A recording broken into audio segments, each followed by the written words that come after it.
isn't right. You need some meditation. Don't let them ruin your vibe. No time for rumination. Let's leave it all behind. Take a flight, aviation. Want you, girl, by my side. Let me show my appreciation. I want you here with me. I miss your body, baby. No, I cannot believe that you're still single, lady. Wishing I could retreat.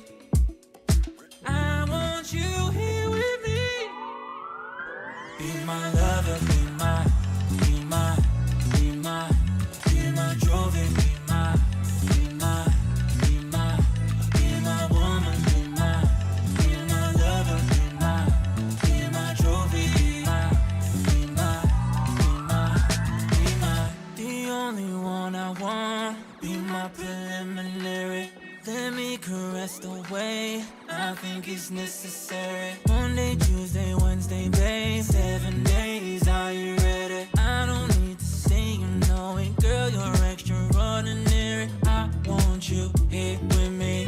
I miss your body, baby. No, I cannot believe that you're still single, lady. Wishing I could retreat.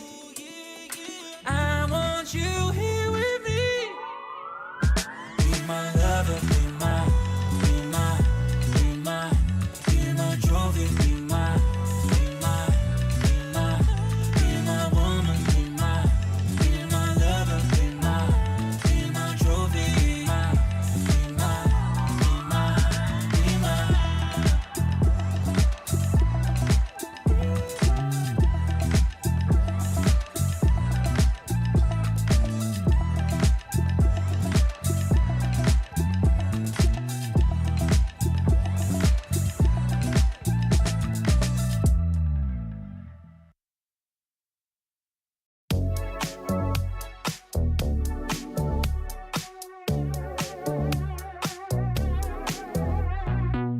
Oh, someone please just pinch me. It's nearly midnight and we're going to my place. I start confess my feelings. Is it too early for you? It's clear now I know what I wanna do to you. I lose myself right now. Will you come through? Oh, babe, don't let me down. Baby, I'm your A-team. Deliver like you want me. Today you are my mood. Can't tell you what to do. Just treat me as your A-team. Baby, I'm your A-team. Deliver like you want me. Today you are my mood. Can't tell you what to do. Just treat me as your A-team. I woke up late this morning, ready to be alone then. I saw you laying next to me. What? My bad, I'm not used to this, but I can get used to this. I'm all up in my feels right now, so into you I lose myself right now. Will you come through? Oh, please. I lose my mind. You know you're just my type. You really caught my eye. You know you make me high. You make me lose my mind. You know you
sharp daggers, cold steel, blood dripping down the wall, blood rushing down the hallway. Ooh, yeah. Take my hand, walk with me.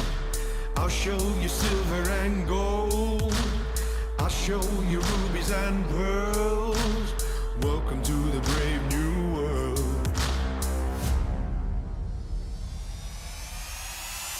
Be the hero of the story. Take no prisoners or reach up for glory. Be the ruler of the city. Victory belongs to the brave. Be the hero of the story. Take no prisoners or reach up for glory. Be the ruler of the city. Victory belongs to the brave.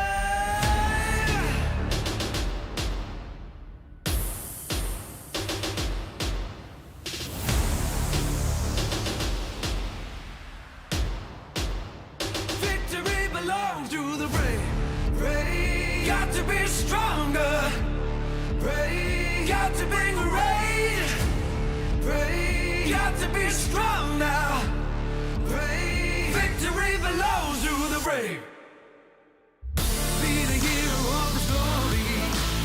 Take no prisoners or reach up for glory. Be the ruler of the city. Victory belongs to the brave. Be the hero of the story. Take no prisoners or reach up for glory. Be the ruler of the city. Victory belongs to the brave. Oh, yeah. Oh, yeah. Oh, yeah. Got to be strong, I got to be brave. Oh, yeah. Oh, yeah. Oh, yeah. Got to be strong, I got to be brave.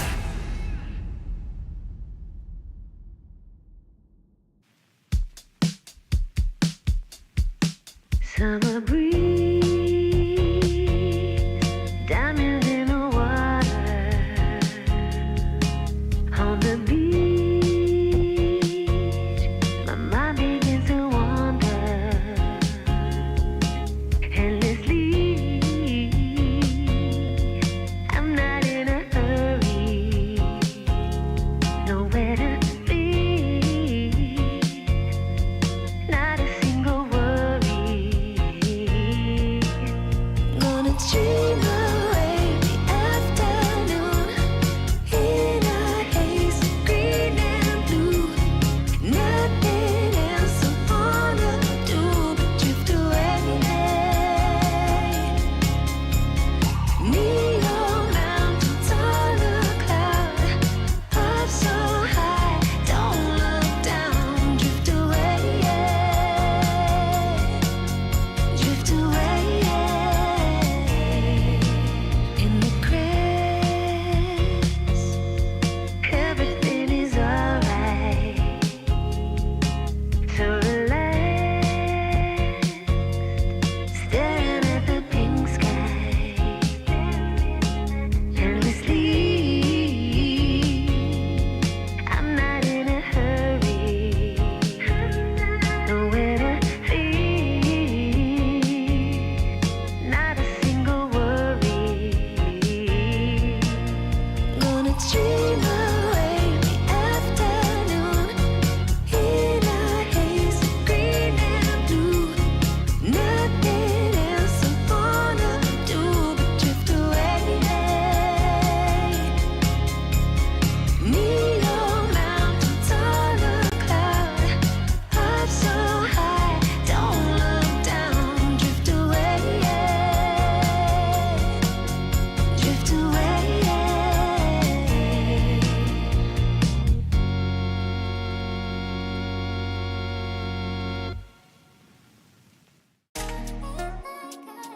Yo, NT. Sila puesto.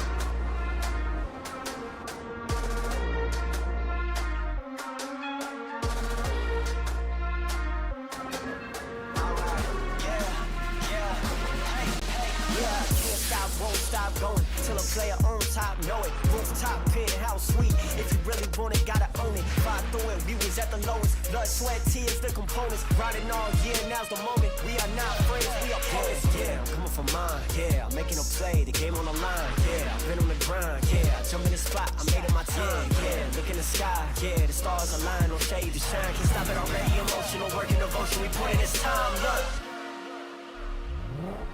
You won't stop my stride. I'll just break your line. I don't tolerate wasted time. Take us down, keep fighting.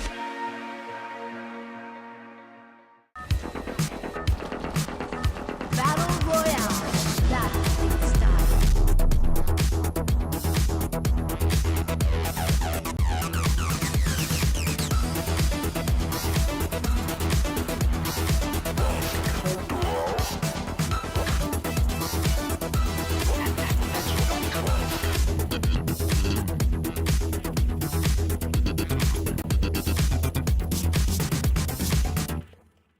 The Snapdragon Pro Series powered by Samsung Galaxy is brought to you by Snapdragon Elite Gaming, Samsung Galaxy S23 Ultra, Monster Energy, and DHL.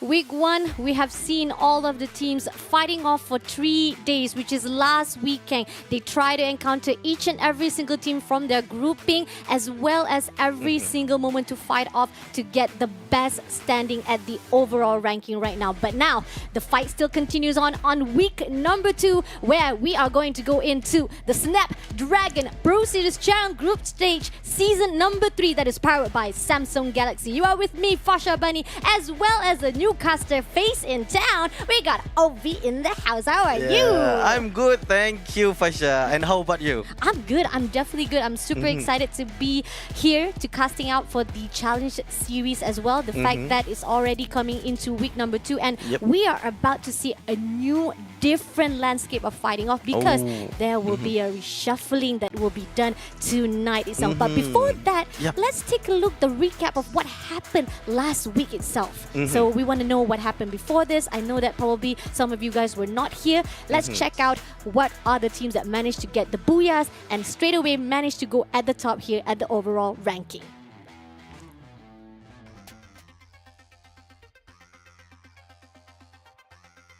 C-Triple-G starts off the week with a bang, winning their first booyah off of a 4v4 situation against Onyx Olympus. Only one player to be surviving off right here, but they still maintain it off.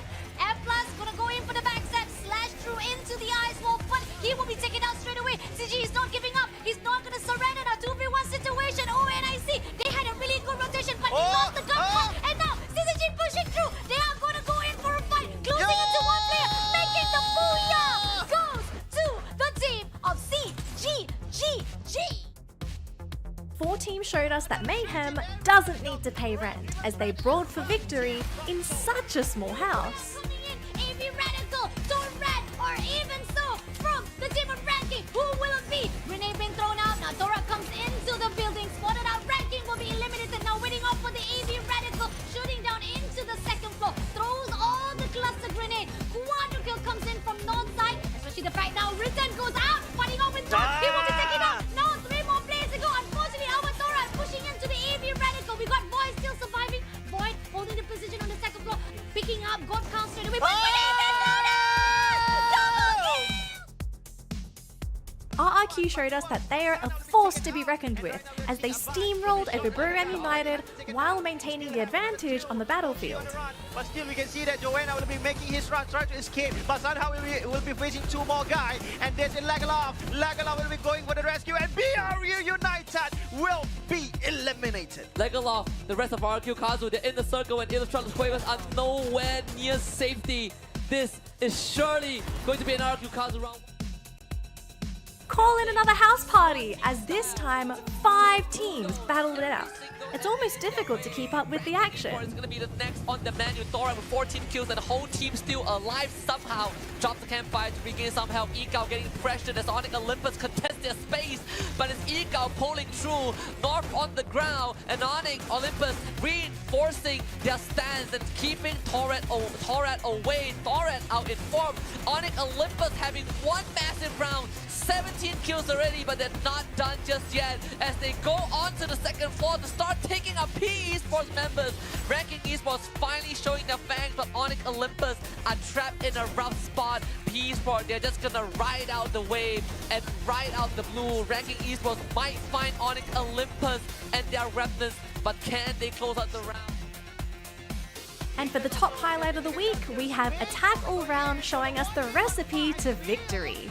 A bit of patience and jump god. Will be out. Onyx Olympus want to slowly pull back, they can because the circle is in their favor, but Onyx Olympus decide they want to go in for the kill. David finds Gary, Kiba gets down by Jump God. This is not looking good for Onyx Olympus as Jump God finds the 17th point for his team. Uh-oh, this fight is a lot more complicated than he think, but the landmine was able to eliminate the members of Thora, and Onyx Olympus salvage the situation, and it's just damage against Jump God, and Jump God needs to take on the might of the Indonesians.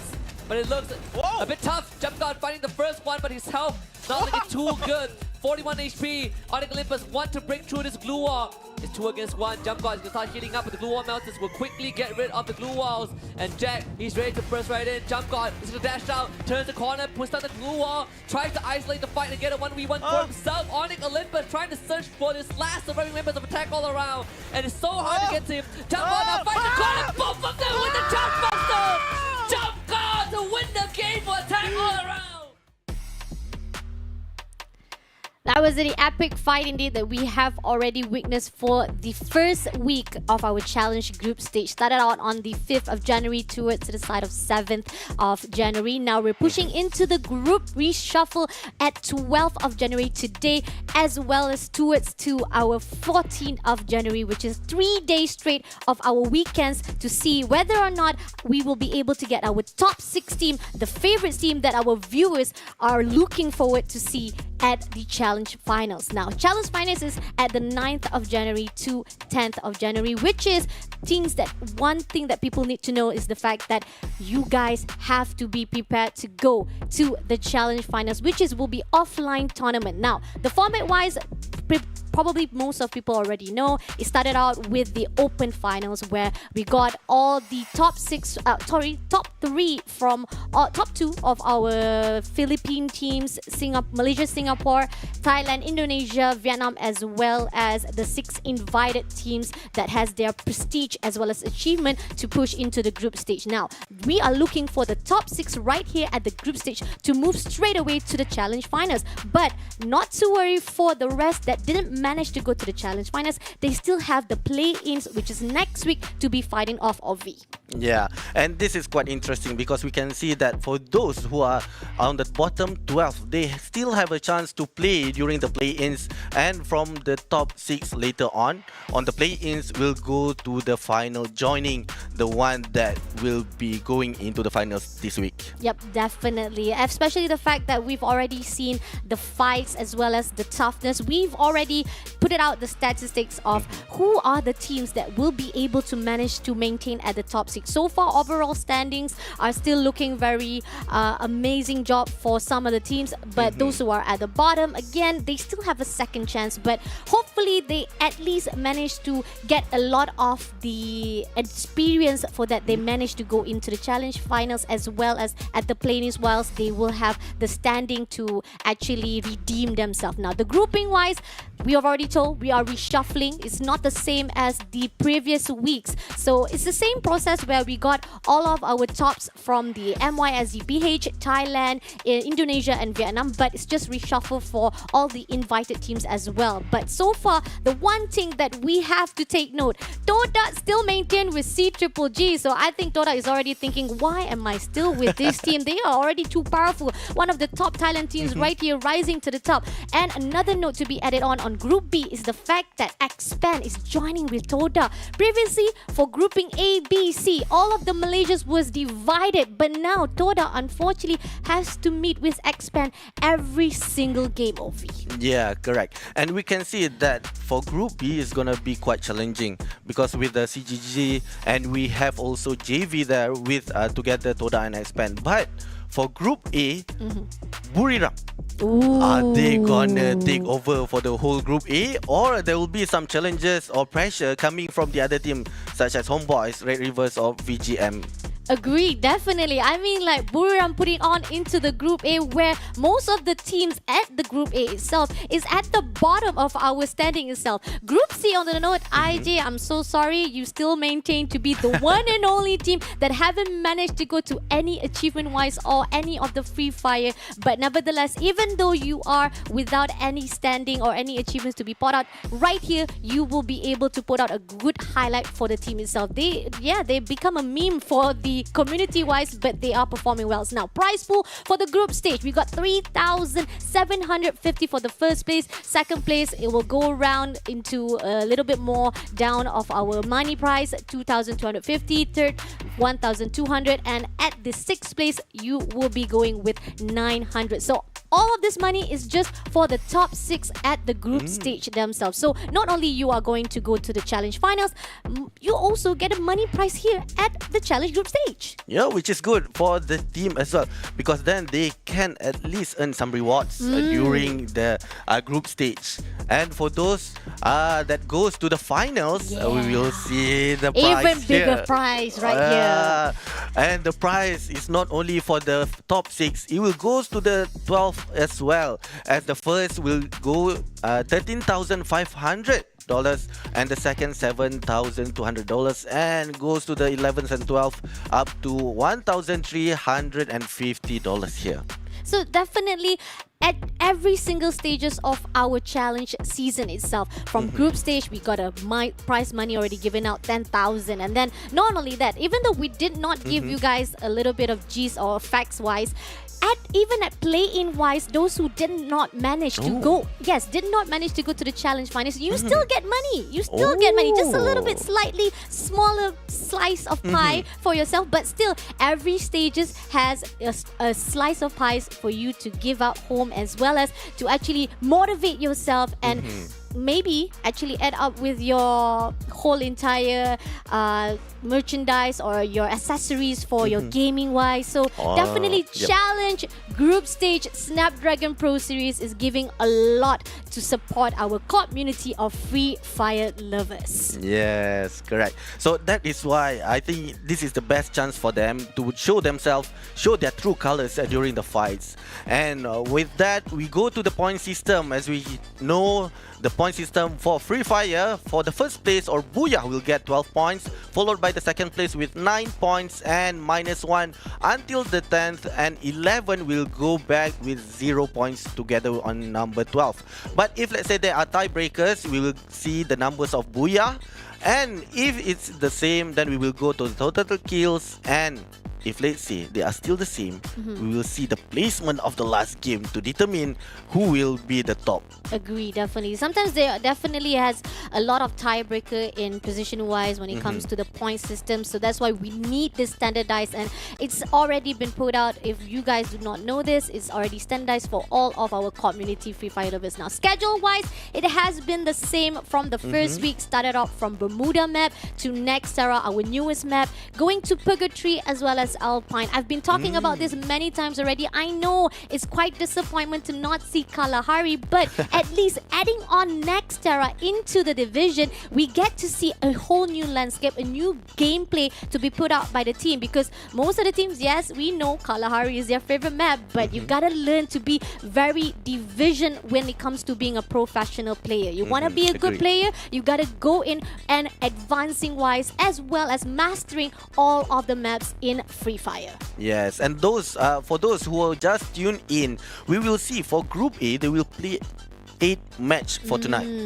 And they are fighting with Group B for 4 match and Group C another 4 match there. So for Group A, I hope they can still maintain their momentum, their consistency. And now let us see the overall standing coming from last week. We have CGGG from Thailand with 314 points, followed by Buriram on the second place with 297 points. And we can see here, top 1 and 2 is very close to each other. And followed by Thorat at number 3 is about, I think about 80 points far off from CGGG. So the top 2, are they gonna be a bit lax for this week, or are they gonna still play on the same consistency last week? I mean, we have a lot of story to be told here at the overall standing. Talking about the top 6 wise, CGGG as well as Buriram, they are already comfortable. They are maintaining at the top 6. The damage they already done from the week 1 is already putting them and giving a lot of the expectation to say, yeah, you're definitely going to be top 6. But the question is, the prize pool that been pinned out here at the challenge group stage, how much of the pie they will be going home while taking it to the challenge finals? Now that's the question for that. But on the other note, here's a thought about the teams who are at the bottom 6, which is the Expand team. Will Malaysia at least steal away the positioning wise to go to the challenge finals? I mean, I know you got the play-ins, right? They still have the chance of redemption of the road for them to actually do a second chance. But nevertheless, challenge finals, you have a lot of sliced pies for you to take in, and straight away a shortcut to the challenge finals. That's something that Malaysia should be taking on. And the fact that only 2 teams of Malaysia managed to go to the left side of our scoreboard. Nevertheless, some of the teams are probably wondering, Indonesia is dominating the top 6. Can Malaysia steal at least one of that spot from the Indonesia? Now, moving into the right side of our scoreboard. So far, we know that some of the teams are not actually having a good positioning wise, or even they haven't managed to be consistent. Earlier at the stages, we got Ilustrados Juegos. Yes, people were looking down on them and doubting their skills. But first day, I was over the top. They were amazing, but unfortunately, it was not consistent. Could be the fact that they could not find a good rhythm to actually maintain their positioning as well as to get that kill point wise. Because when it comes to Ilustrados Juegos, they always go for the kill point. But unfortunately, it's not doing well for them. And not only that, the teams, going back to the grouping itself, let's talk about the grouping. The teams at Group A, tonight is their night, right, Ovi? You said it yourself. They are going to play for 8 rounds. And this is what we also said last week. Those who are from day number 1, we are going to focus on Group A. And then day number 2 is going to be Group B. Day number 3 is going to be Group C.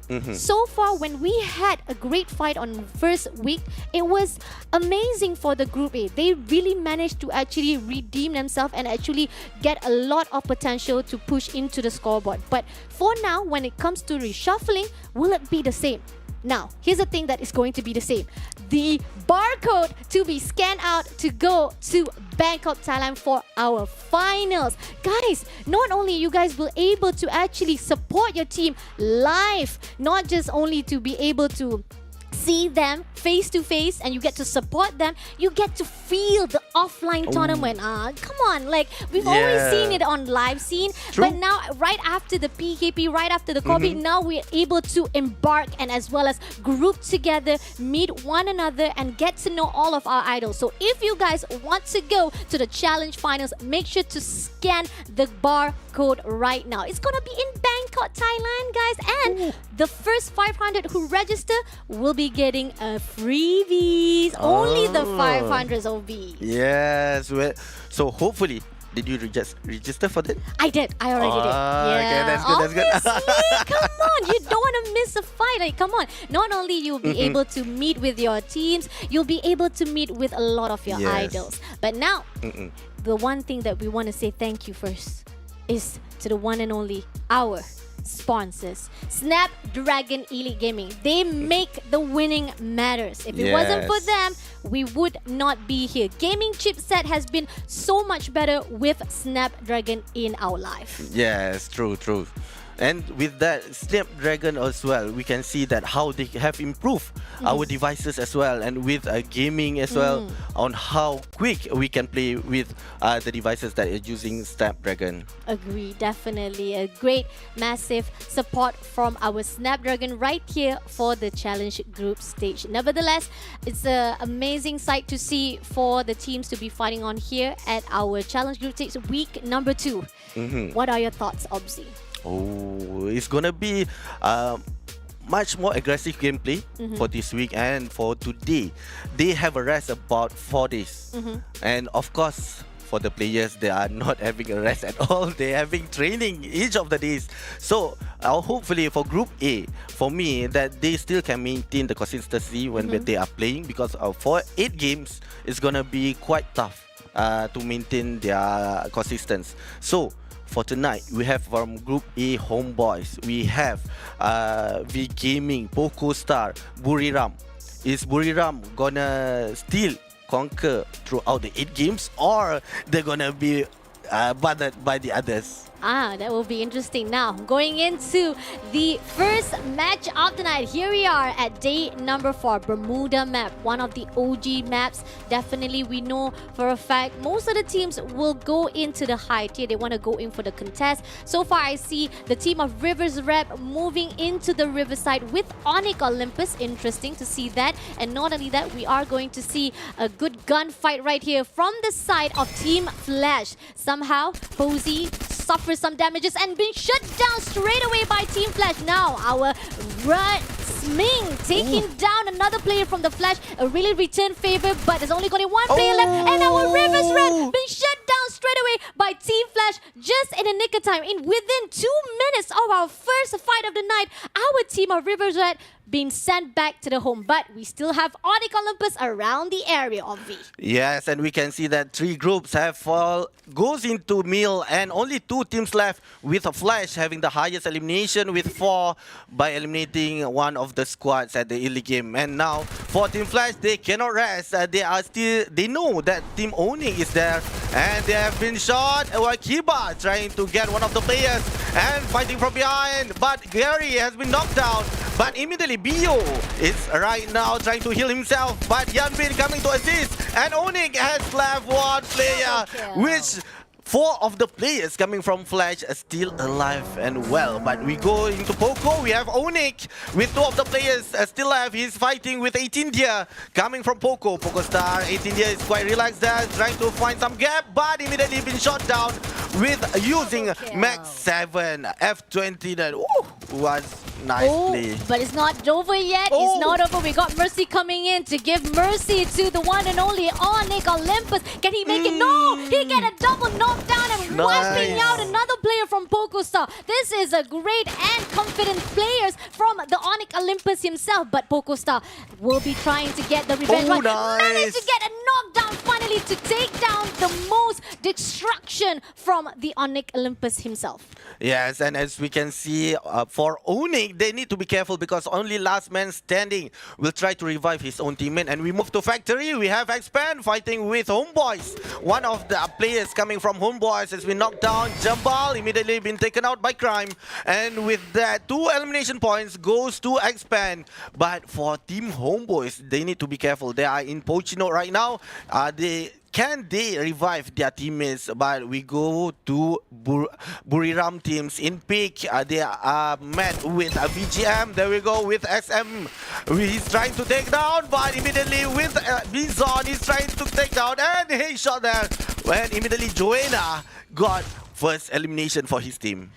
Too bad. Try to do the 360 turnaround, but it was not doing in his favor. Most of the aim-wise was out of place, so that's actually a struggle-wise from coming in from our V Gaming. But on the note, not to worry about that, because the fact is our V Gaming still maintained with a full squad. They managed to revive back in time. But here's the thing, Wasini is here, but unfortunately was taken out straight away. 2v1 situation, but Joanna comes in for a backup, shuts down one player, but now meeting off with another. He goes for the dash wise, shooting down one player, but no! Unfortunately, Joanna will be the one who has the most gun power to shut down our V Gaming.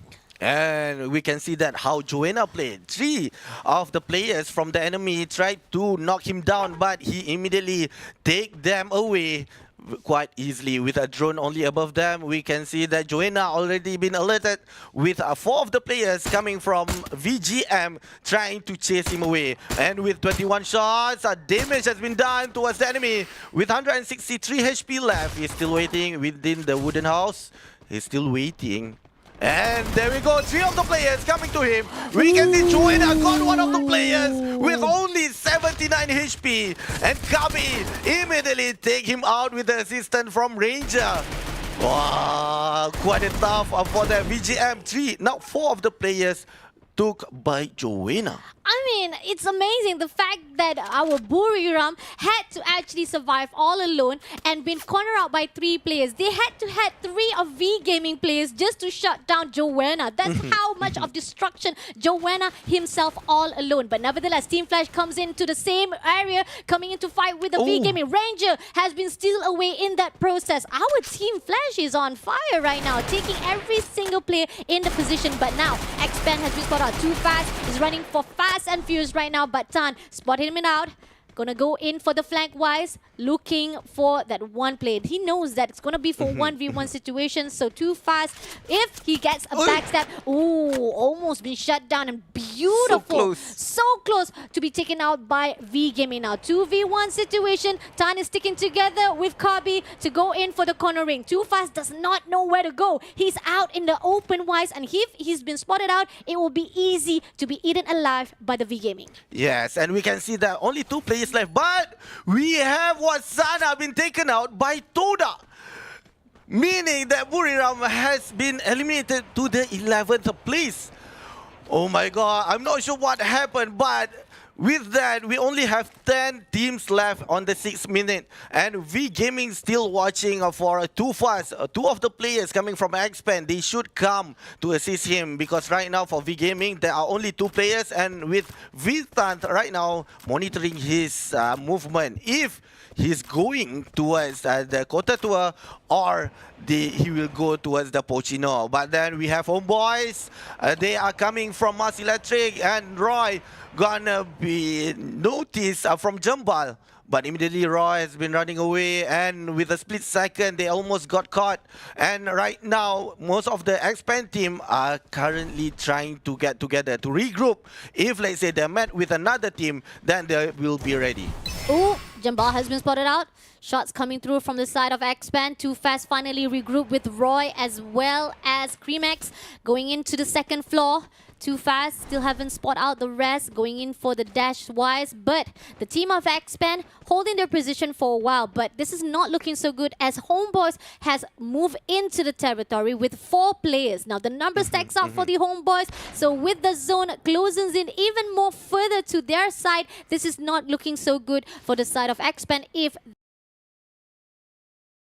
that the team of Homeboys, Speed will be the one to open it out to take down Axel. Was just enough to shut him down, but the ice wall is as defense-wise for our Xpan player. But Too Fast has already been steal away by Far East with the sniping-wise. Now, Jambal unfortunately loses Alip in the process. Speed meeting off with our Xpan 1v1 situation, but no, it's gonna be Roy who will be taken out. Now, Axel and Creamex is the only one left to be surviving. Jambal goes in for the rotation-wise for the Creamex as well, getting one more play to go from the team of Xpan. Now, the last man standing for the team of Xpan surviving. Axel managed to skirt away, surviving for the last hope for our team Xpan. Yes, and the Axel with 1,000 coin, he can revive 2 of his teammates immediately.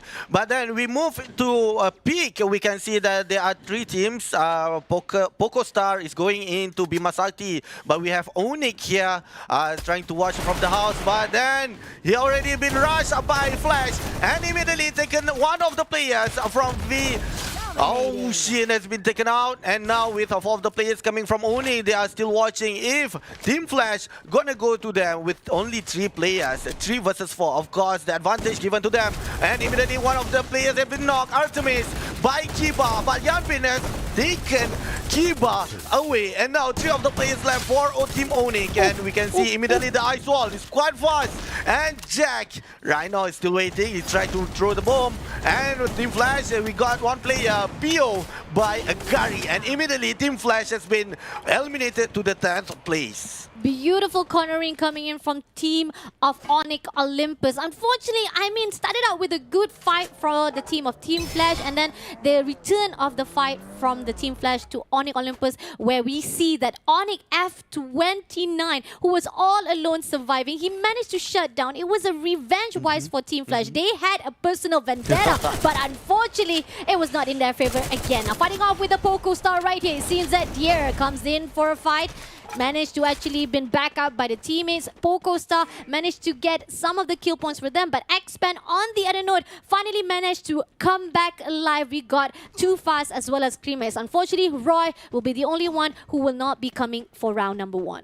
Yes, and with that, with 3 of the players coming from X-Pen, we have Axel trying to go into the zone. The zone are going into Bima Sakti, so the chances are the 5th or 6th rounds later on will be in the open space. But don't take my words from it. And we can see a few fighting near the clock tower from Jumba spot. Axel, who is trying to go in, but we are at the 3rd zone right now with 30 seconds left for the zone to shrink, and immediately we can see one of the players has run away. Axel hidden from the enemy line of sights. But let us see for the pick. We have 2 teams, VGM and also Toda. Toda are the players who got last man coming from Buriram on the early games, and now they will be met with a V Gaming. And there we go, the shot has been fired. Ranger got half of his HP, but we have Toda chill immediately using his launcher, got half of the HP coming from Kabi and Tan. And right now for Tan immediately trying to heal himself, but then Zen with a Trogon trying to take him away. 2 of the players has been knocked out. Fikri knocked down by the enemy team. Zen still fighting off for the others, but Kabi immediately taken one of the players. Toda Zen only can watch. Fikri healing himself, and we have Noki trying to take some gap. And look at the 2 players coming from V Gaming, with Tan already been knocked down, and 3 versus 2. This is quite dangerous coming from V Gaming. If one of the players has been knocked down, there will be a 3rd party soon. We can see from the map, we have Team Onyx coming to us. V Gaming has been taken out, and Toda has managed to survive with 4 of the players there. Oh my god, I think is either Toda is very grateful or would be very annoyed that Onyx Olympus actually steal away the kill and the slay of a team wiped out from their hands. Oh my god, Toda probably will say like, Onyx Olympus, that was our kill. We were supposed to take down V Gaming, but unfortunately V Gaming been sandwiched. That will be the end. Toda Zen will be taking advantage of the teleportation to move away from the building wise and getting away from the side of our Onyx Olympus. Now this is a really good movement coming in from Toda, getting out of it, but at the same time we do have F21 trying to sneak a little bit to the side of our team Toda. But here's the thing, one player comes through on the rooftop of Toda. Jack will be the one to actually open the door, but it seems that Toda is being cornered out. The ice wall is trapping them inside this building. Can they manage to survive it out? Shots coming through from the outside, but it's going to be surviving as Toda. And we got Poco Star coming in. It's not a party without a 3rd party, and this is why Poco Star does it. It's Karma coming back to Onyx Olympus. Yes, and with that, Homeboys has been eliminated by CGGG on the 8th place, and now Poco Star coming closely to Toda. Toda need to be careful, they are still within the house with owning behind the house, which means that Toda currently been sandwiched by 2 of the teams, but 2 of the players coming from Poco Star has been knocked down. Zen knocked down, but 2 players still remaining. Fikri but Chills has been taken off by Lim with a launcher there, but Poco Lim trying to enter, and Toda has been sent to the 7th place, but they cannot rest. Onyx and Poco Star will be fighting with each other. With 2 of the players coming from Poco Star, we have 3 players coming from Onyx.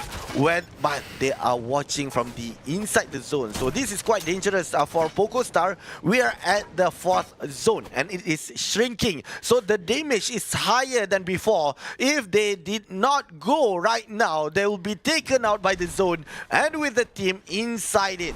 And with that, let us see for CGGG with a 5 elimination. They're trying to take one of the players coming from PE Sport with using Charge Buster. But on fire right now, really on fire, but 57 HP left and been knocked down. We have CGG one more and Peter.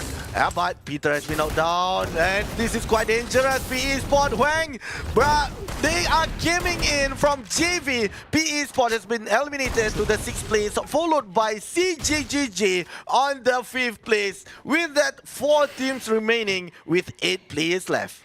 I guess the team for our first round of the night, the whole entire title of it is going to be third party at the finals, man. Seriously, everybody third party at finals. Now, JV Esports gonna be spotted out by the Onyx Olympus. The opening wise coming in from F21, as well as defend wise, and it seems that Onyx F21 moves back away, gonna regroup the teammates. They know that the information will be taken out. They're gonna go in for the rotation wise.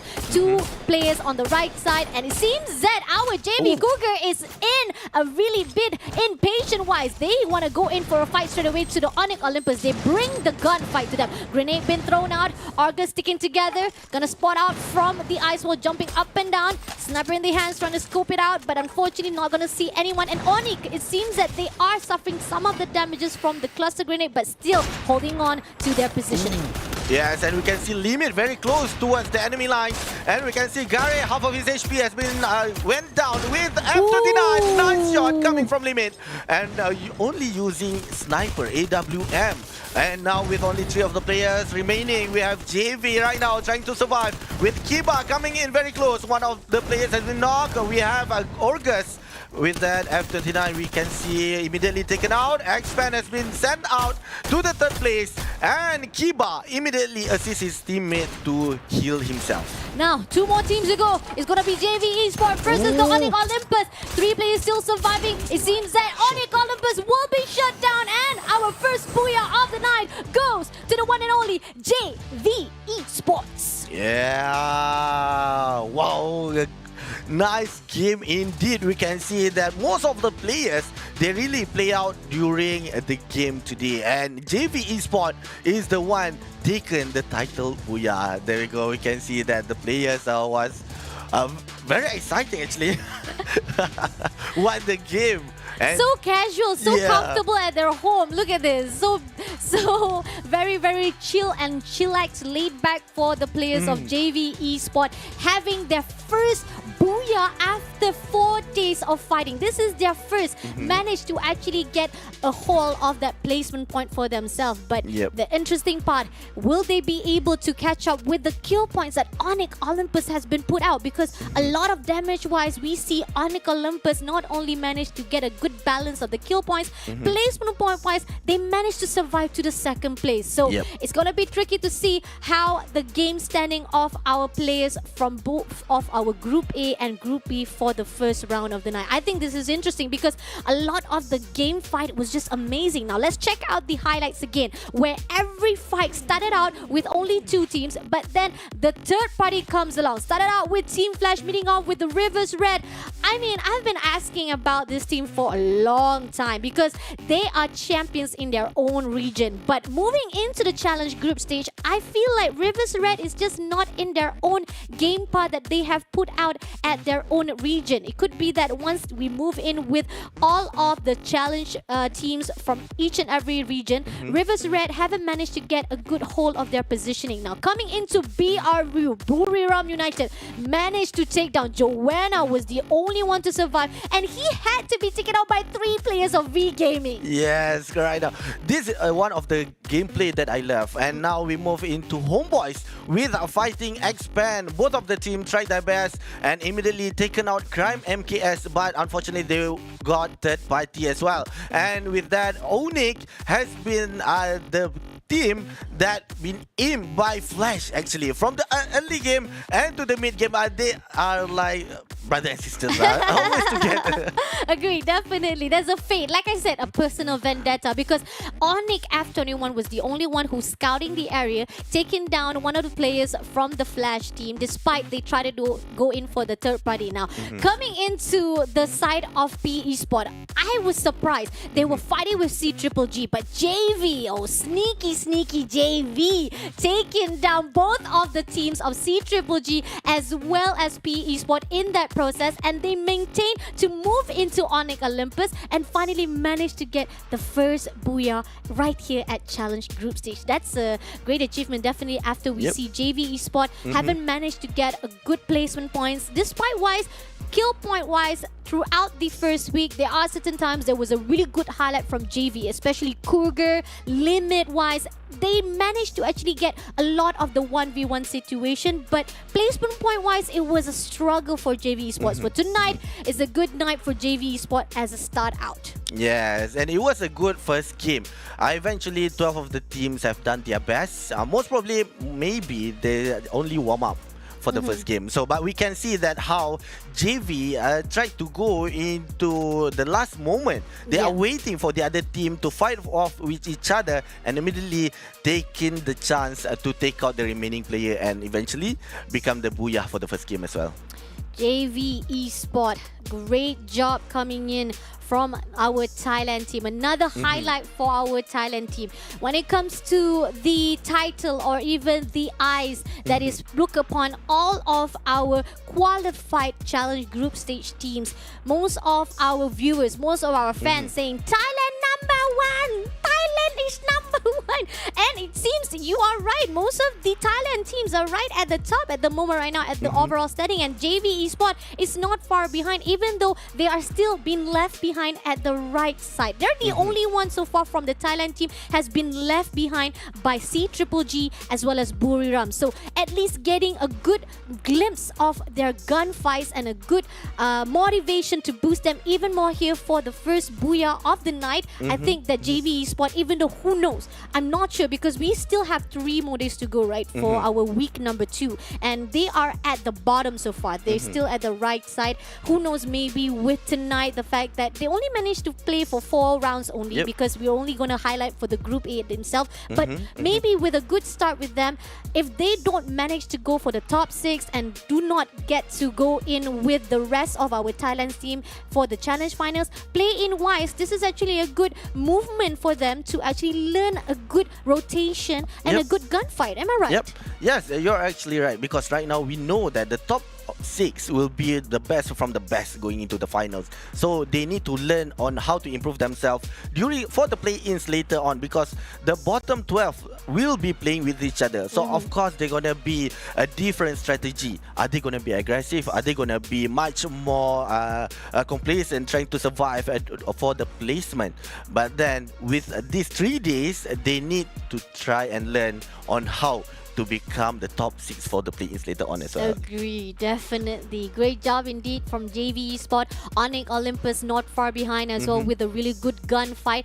I know they are denied for that booyah wise, but I think the kill point wise was definitely put them even more further at that top 6. There, we have 3 Indonesia team already at the top 6. Again, the question is, what's gonna happen? Will we able to actually see that one of our top 6 from the teams that is right here at the overall standing will be able to be thrown out from their placement and give a chance for another team from different region? Because Indonesia wise, we have 4 teams of Indonesian and conquering. Talking about PocoStar, I mean, they always try to go for the engagement. Why we see how they always try to go for the gunfight, even though their main mission is to go for the placement point, right? And it's not working so far. And even we do see that they try to corner out Onyx Olympus. It was not in their favor. They ended up being thrown out.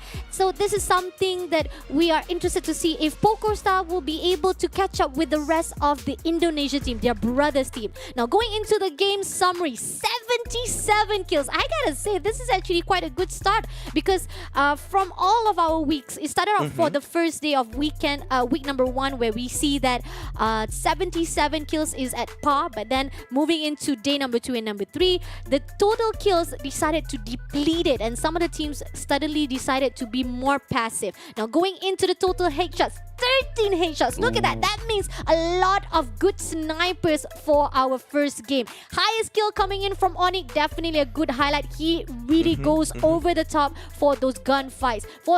47,000 with 64 damage here for our first round. Glue-wise, is not as much, meaning the defense-wise coming in for the first game was not that much given out. So definitely something that should be taken note from the team itself. Now going into our Booyah team loadout, JV Esports getting 3 of the Tatsuya. Definitely the meta. Everybody loves getting that dash-wise. The support of the Fast and Furious to go in for a fight is very, very interesting. Any comments on the loadout wise, Ovi? Yeah, I think how JV is trying to play, they will try to take advantage of the teams that are currently fighting, and with the 3 Tatsuya for them, immediately can make some changes during the fight. They can immediately take out one of the player rushing towards them, but we can see August using A124 with a lock skill as well that immediately debuff the enemies that they are fighting and making sure that the rusher here taken the advantage. And we can see coming from the team Cougar with 5 total kills, the highest coming from the 4 of them with a damage 1,800. But we can see JV Limit are the one bringing the highest with a 2.4k with 3 kills there. So we can see that the accuracy with JV Limit is higher as well. And August, although he got 1 kill, but the accuracy is 38%. Ooh. I mean, definitely we do see that those who ends it out, the one who end the kill definitely goes out to Cougar, but a good gunfight, a good support-wise coming in from Limit, especially with that sniper. That was a really good headshot, a really good knocked out coming in from Limit himself. Now, coming into the top 3 for game number 1 is definitely JV Esports with a good damage-wise, 5,742. But back again to Onyx Olympus, they were the one who actually engaged with a lot of gunfights. They were fighting with a numerous of teams for the first game. We got Toda, Onyx Olympus, we got Onyx also with the Flash team as well. They were the one who managed to send them to the lobby with 8,328. Poco Star, I'm actually quite shocked that Poco Star is right here at top 3. They never managed to actually go to top 3, but tonight it seems that Poco Star is a whole different light with 4,379 points. Now going into the game static, like I said, I knew it. Yes, JV Esports managed to get the booyah, but it's not enough as much we see from Onyx Olympus because they managed to get 14 kills for the first round. That is the total higher kills from Onyx Olympus themselves. PokerStar not far behind. A really good balance-wise for the kill point as well as the placement. This is the first time I ever see PokerStar in a really good position. Xpen not far behind with the 4th place. Unfortunately, we were not able to actually witness it off. But nevertheless, I'm happy to see that our Malaysia team managed to be top 5 here for the game number 1. Yes, and with Xpen and Homeboys, I'm quite surprised for them. With 13 and 12 points they are bringing for the first game, which is actually good. And it is above CGGG with 11 points. And with here, we can see that as a bit of a highlight for Buriram and CGGG. They are the top 2 in overall standing. But on the first game, it's like they are not really paying attention. Most probably, they are trying to test out the waters, trying to see on how the enemy might perform for tonight. But from here as well, if let's say the other team can manage to keep on the momentum, and the chances are they are going closer and closer. And with Xpen in overall standing at number 7, there are chances they are going towards the top 6 later on.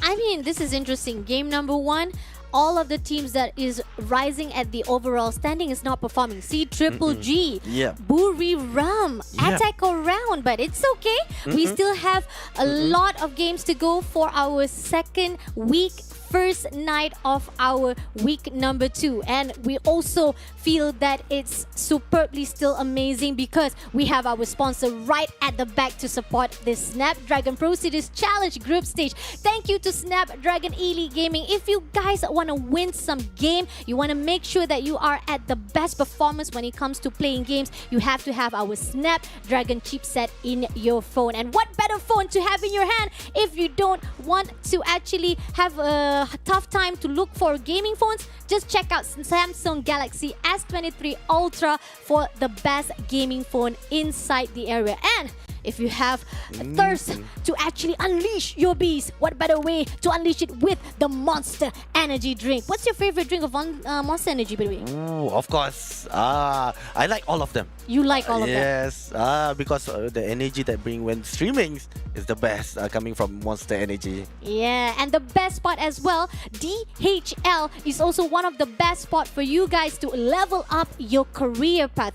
If you guys are interested to learn about new technology which DHL is offering right now, you guys can check out their website to level up your career path. They have this robo dog right now. Bento loves to talk about it because it's so cute at DHL right now. So turns out that technology wise, it helps us as humans being, and it also entertain us, Ovi. But anyway, before we get into more in depth of our challenge group stage, we're gonna take a few short break, but we'll be right back for second game of the night with our Group A versus B. See you guys after this. Battle Royale. That's time.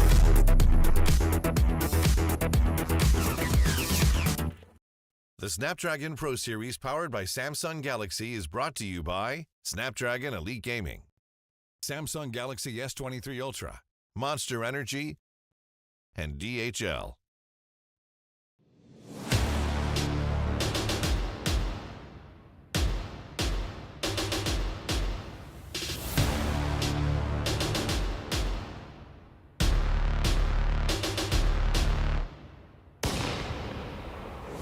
Long nights, sharp daggers, cold steel, blood dripping down the wall, blood rushing down the hallway. Ooh, yeah. Take my hand, walk with me. I'll show you silver and gold. I'll show you rubies and pearls. Welcome to the brave new world.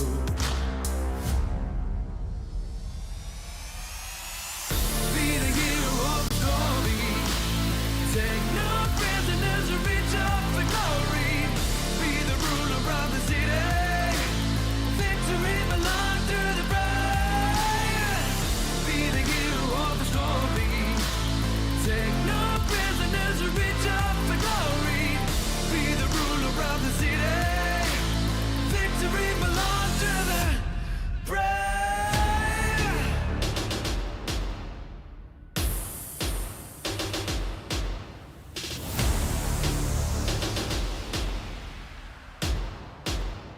Victory belongs to the brave. Brave. Got to be stronger. Brave. Got to bring a rage. Brave. Got to be strong now. Brave. Victory belongs to the brave. Be the hero of the story. Take no prisoners and reach up for glory. Be the ruler of the city. Victory belongs to the brave. Be the hero of the story. Take no prisoners and reach up for glory. Be the ruler of the city. Victory belongs to the brave. Oh, yeah. Oh, yeah. Oh, yeah.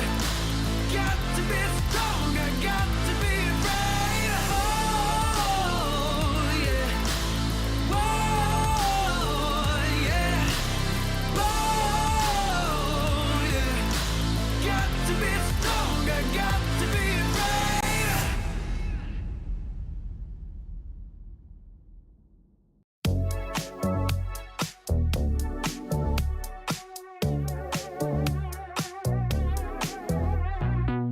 Oh, someone please just pinch me. It's nearly midnight midnight and we're going to my place. I start confess my feelings. Is it too early for you? It's clear now I know what I wanna do to you. I lose myself right now. Will you come through? Oh babe, don't let me down. Baby, I'm your team. Deliver.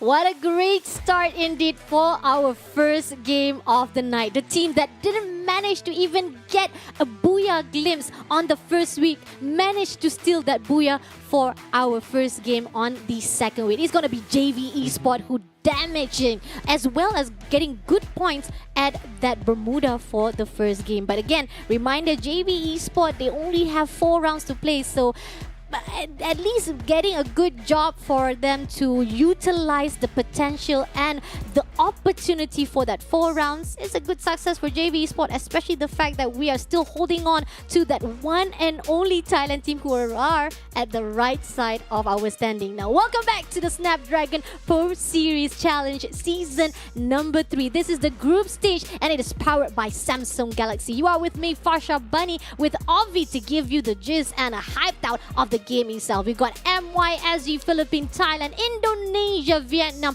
right here to be fighting off to be the top 6 moving into the challenge finals, and those who are not able to be qualified, they have to fight at the play-in, which is next weekend. But not gonna talk more about that. We focus here for the week number 2. We're still holding on to the top 6 that will be going into the challenge finals. OV, we are the only 2 casters that did not manage to get out the actually prediction of the teams that you hold on for all of our qualified teams. But we'll hold on to that thoughts. We'll talk more about it. Now we're going back to the overall gaming. After the the first game of our day number 4, it seems that CGG, despite, yes, it was a quite confusing night indeed, but I do hear that OV says that maybe they're just taking a breather, they're just dipping their feet into the water, seeing how the game's gonna start it out. And it seems that CGG, despite they are very play safe, as well as Buriram losing very earlier on the game number 1, they still maintain at the top 2.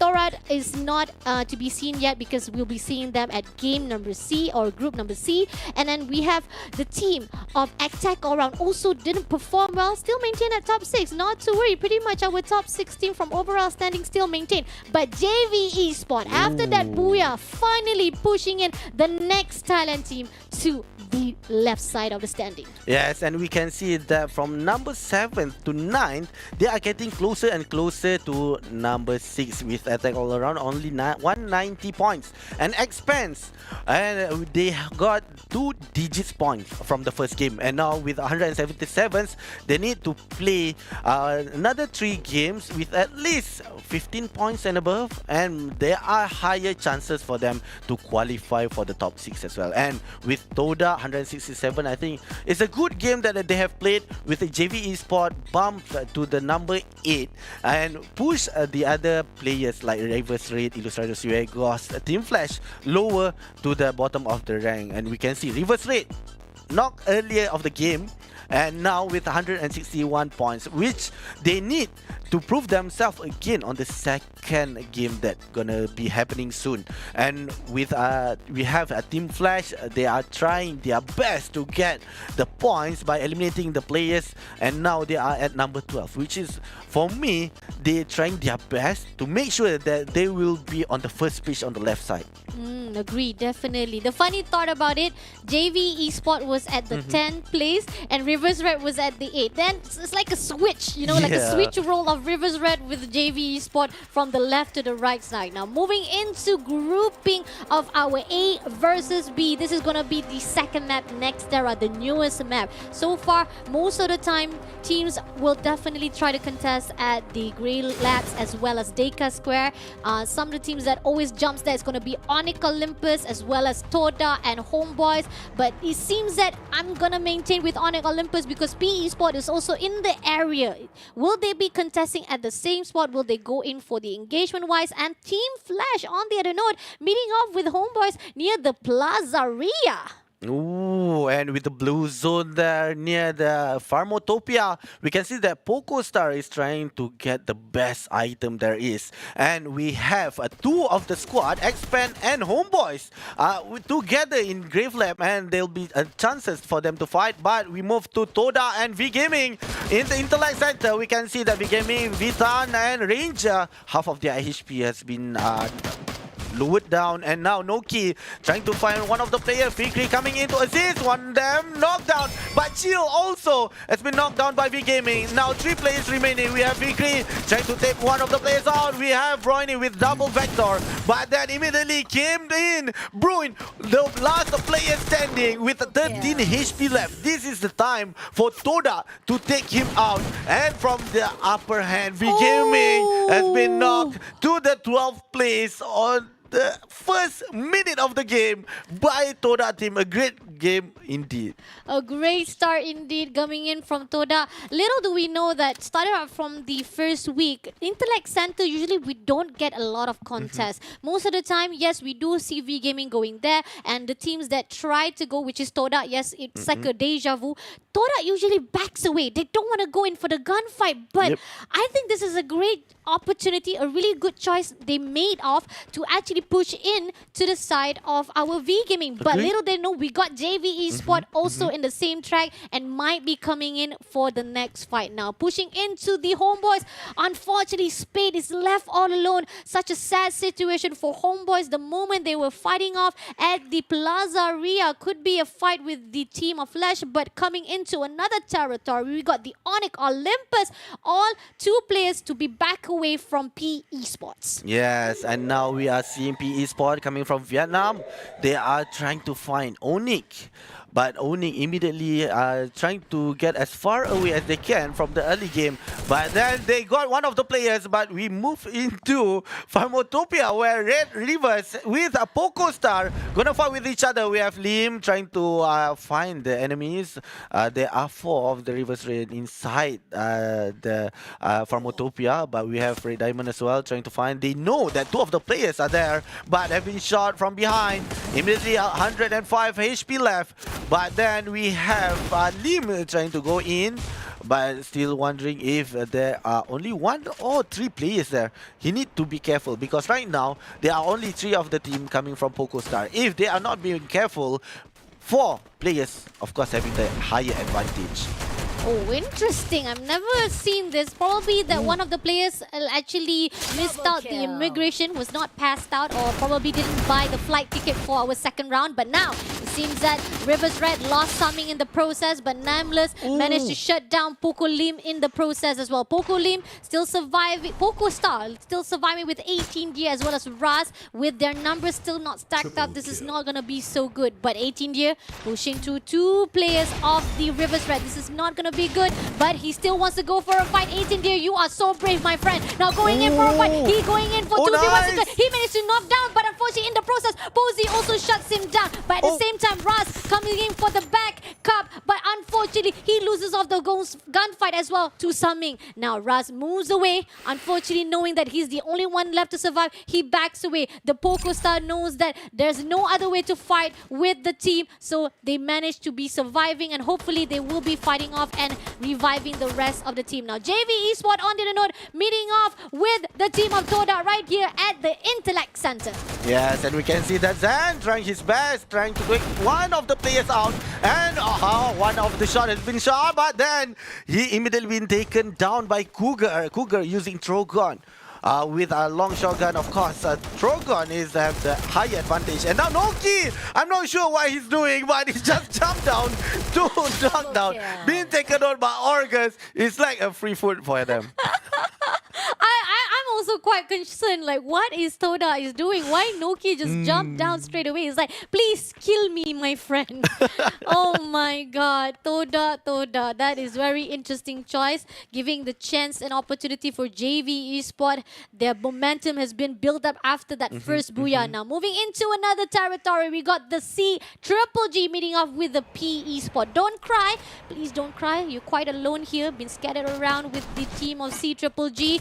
They are doing well for the gunfight. They know that they have the number stacks up for them. So the team of P Esport will lose Don't Cry easily, just like that. Yeah, and with that, CGG as well got their first point at the 5th minutes here. And P Esport immediately revived his own teammate. And now with Spade, he's trying his best to revive his own teammate, but then met with the other players. And now Homeboys been sent out to the 10th place. And now we are seeing Buriram.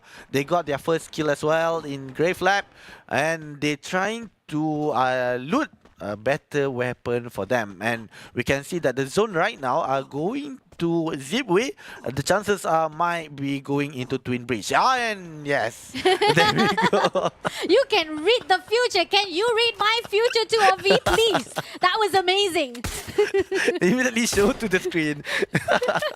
And now we are seeing there are 3 squads at the bottom here near Red Reverse. They are Flash and also Expand, so they need to be careful. If not, if there are fight happening between Flash, either Reverse Red or Expand, immediately there will be third party going in as well. So that's why I think Expand already noticed 2 of the squads and immediately did a U-turn and tried to go in through the zone from another way. We have 18 seconds left before second zone shrinking down. So if they are not being careful, they did not enter the safe zone much more earlier, then the chances are there will be some pressure coming in with only a few of the teams left, which is 9 squad remaining.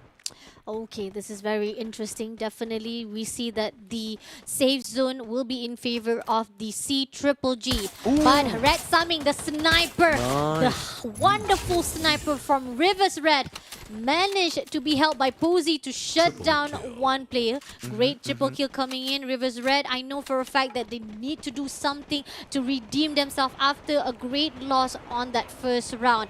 I mean, again, Rivers Red, when it comes to the gunfights, they always lose. So they need to do something to actually fix back all of their gun power when it comes to fighting off. But Saming, we never been disappointed with the sniping wise. Now, going into the C Triple G that managed to go into the circle wise, at the edges of the circle wise, they will be meeting off with the team of Expand as well as Flash. But Axel right behind is going to be sandwiched right here, goes away to regroup with the rest of the team, but the shots are too open. So Axel, unfortunately, giving yourself out to the open, it was just too much of an easy target for the C Triple G as well as the Flash. But it seems that C Triple G also have their gunfight to be taken note as well, as the team of the Flash is being shut down. But X-Pan managed to score away from the movement of C Triple G. It could be a fight of the Flash still maintained in this position. And we can see that CGG is trying to chase Team Expand. Now, right now, Flash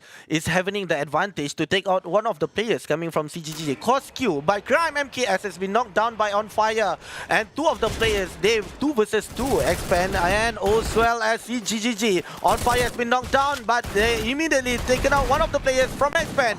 Now they only left Axel and Roy, and immediately he's trying to go in. We can see Cosq revive his own teammate, and now with Roy trying to get too fast or no, but right now we can see Cosq immediately healing themselves here from the outside. The only 2 of them, one of the players are from CGG, which is if I'm not mistaken, one more is on the bridge, still waiting the right moment to assist them for those players that are outside. We can see Flash here, the gunshot, they go in, they want to take both of the team with a Roy, the only players left inside there, but immediately Flash know that CGG are the one going to outside. Those chances are Expand still surviving this game, and CGG are the one being chased by Flash.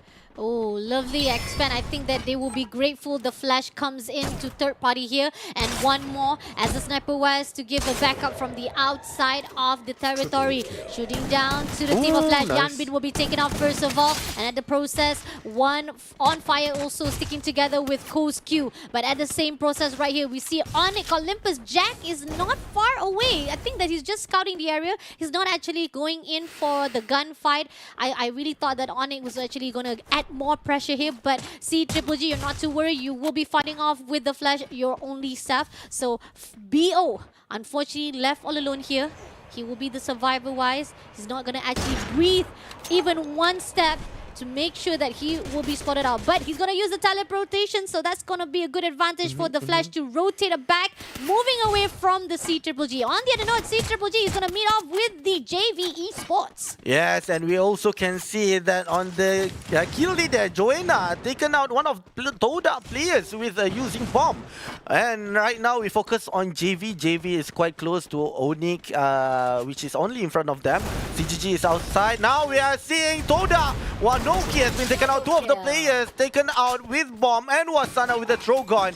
Meaning that Toda only left the last man standing, and Reverse Raid are very close. So Buriram, are they going to fight with Reverse Raid? And the bomb have been thrown with a diamond as well with the glue wetter. 3 of the glue wetter. Make sure that they cannot hide themselves. But Toda was there, immediately been shot down by Reverse Raid. They didn't notice at first, but then when he showed himself and shot to the players, making them immediately turn to him. And now we can see that Buriram still having 4 of the players, being very careful below there. And with Onyx, only have Onyx F. Gary has been knocked down, Jack as well. And now with only last player, nice shot from On Fire using SVD, taken the player out. Oh, wow. I was quite surprised there. Yeah, it was actually very fast indeed. Probably he didn't even realize it. Such a mistake coming in from the team itself. And I mean, a lot of mistake been done for the second match. Seriously, a lot of teams that couldn't actually portray a good gunfight compared to what they did on the first round. Here we got X-Pen. Roy still surviving with the Axel. Managed to meet off with the Flash, pushing into the zone. Yanbin as the one who shut them down through the window. Now meeting off with the one and only X-Pen who managed to skirt away. Our C Triple G on that note is quite occupied with the JV Esport. Now JV Esport, we do see that they're trying to spot out. Kozgu moves away and trying to actually contest it out and close them from the door side, but doesn't manage to take it down. Instead, he was knocked down instead. One more and On Fire still surviving. On Fire will be the one to pick him up again. Still a chance for the C Triple G, but it seems that JV Esport moves away from the gunfight. Gonna put out the ice wall to pick up Argus, but at the same time, On Fire is not gonna let it out. He's gonna break the ice wall. He goes in for a fight. JV Esport wipes out from the hands of C Triple G. Yes, and now they have been sent to the 6th place. And CGG with 8 kills, they are moving into the zone. And now they are getting smaller with 5 squads remaining. They are seeing Flash. They try to take them out with using Chargebuster already. It's already on fire. He's trying to open up the pathway with Ice Wall being taken out. But he got shot. 57 HP left. This is quite dangerous for him. If they are coming, then the chances are him being knocked down. But we can see that Moshiko coming from Buriram has been knocked down, and with the Flash only left Shin, but then bad luck for him. He met Wasana by using Trogon, taking him out. And now with 2 of the players, we can see Red Reverse taken out X-Pen using Barretta right there. And now they are moving into Buriram. Moshiko is big aim.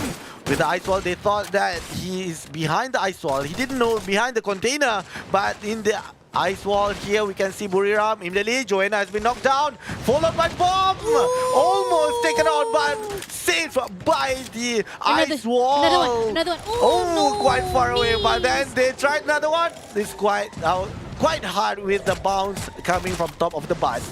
But then we can see CGG inside the house, Red Reverse on top, on the rooftop.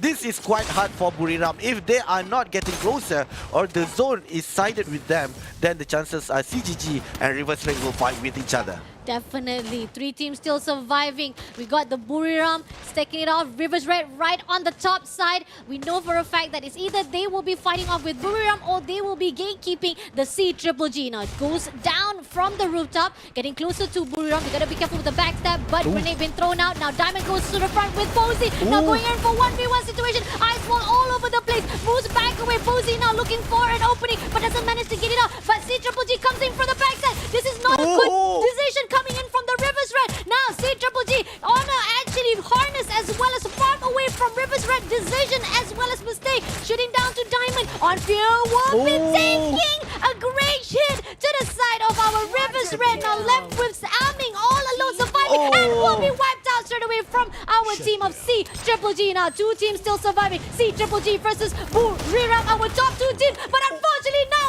is going to be the one and only team to be surviving 2v2 situation. Wasana moving away. Gonna actually try to figure out the rotation wise, sticking together with Joanna. But somehow they never met with the CGG. CGG also gonna do in for the flag. Unfortunately, one more will be taken down. Only left with one more play to go. One fire will be actually 2v1 situation. He's been cornered out. He's trying to clutch it out. He takes out Joanna. Now he's gonna rotate wise back from the base. But now he seems that gonna meet up with Wasana.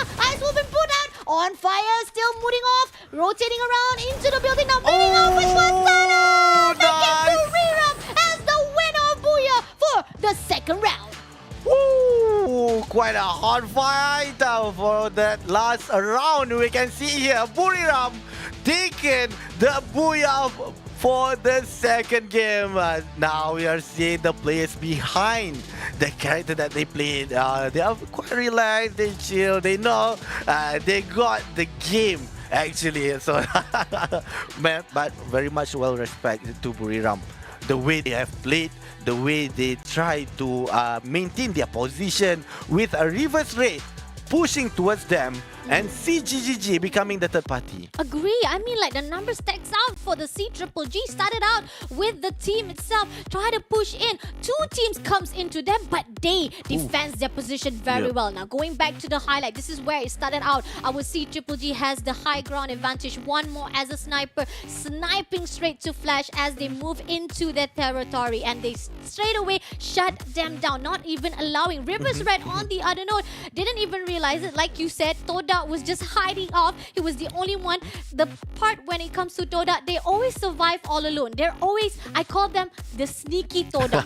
They always sneaks out all alone, surviving, but he will be smelled out by the one who managed to survive the longest. Unfortunately, Toda has a struggle here despite the first early engagement with V Gaming. They managed to only survive at the mid part of our game number 2. Now, coming into the ending of the game itself, this is where the team of Rivers Red just sniping out, fishing every single one of the player at the top, and they try to actually snipe out to Buriram, but even Buriram still maintained right behind this bus. This bus is the savior of Buriram. Yes, it correct. is. If it wasn't for this bus, I don't think they managed to even survive. The grenade been thrown out by both team of C-Triple-G and Rivers Red was just too much to bear. But Wasana Wasine reviving wise, clutching all alone to take down the last man standing for our C-Triple-G. That was just superb for the Buriram United. Yes, and I love it when they are using Charge Buster and Trogon. That match, the last when they were by one with each other, they are using like the most loved weapon from the pro players.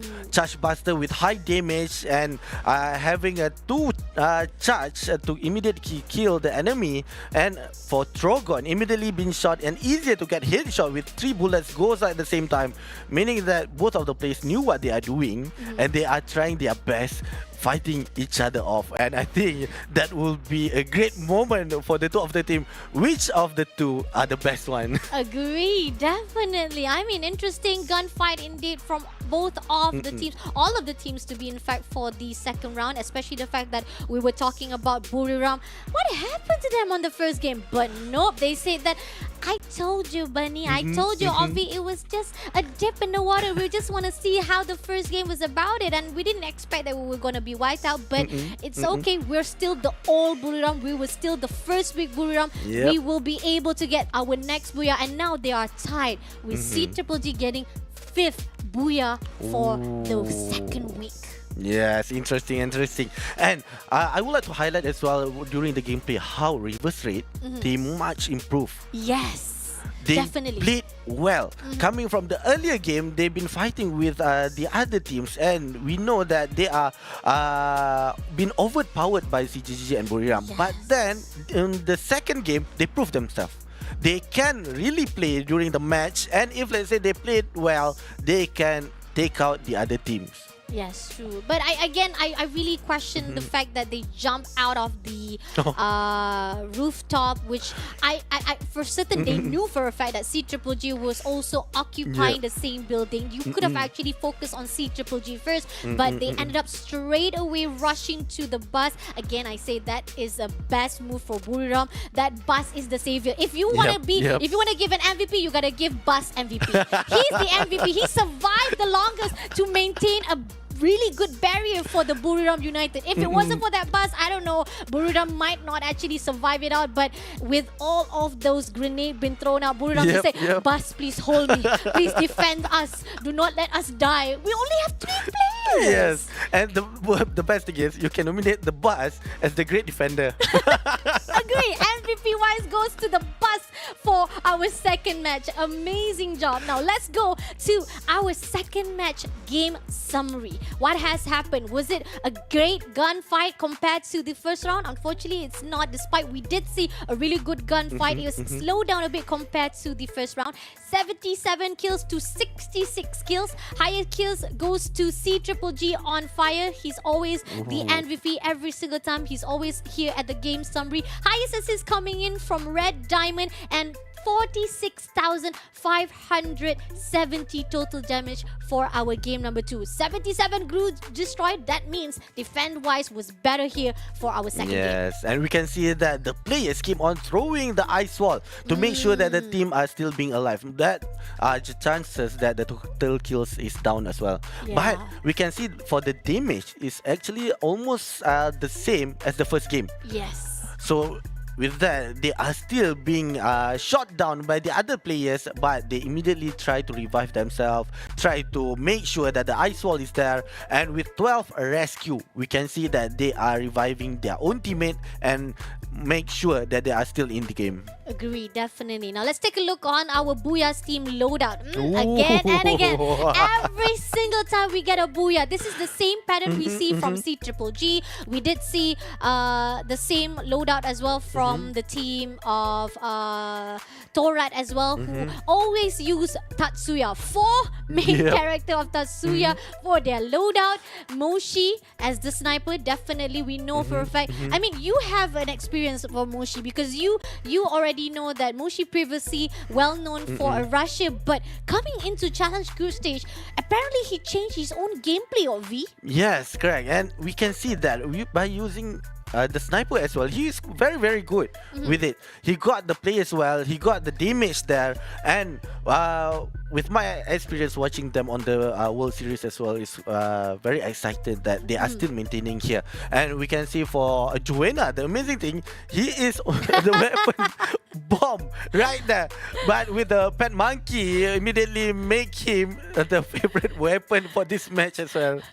Oh, interesting. I mean, like, of all people who has a weapon loadout, and not only that, you compare with those who already has the gunfight or gun loadout in their hands, he with a grenade in his hand getting 4 kills. That's amazing. But highest kills coming in from our BRU Wasana, one of the best rusher, definitely clutching out, surviving wise. That was amazing with 29.68 accuracy wise, 2,675. Come on, he's the MVP. He deserved that. He damages every single player and he gets the most kill. Yes, and followed by Joanna, 4 kills with a total damage 2,056, and with the favorite weapon bomb, meaning that the chances are he's helping or assisting their own teammate with that bomb. And we saw in the game that in the kill leader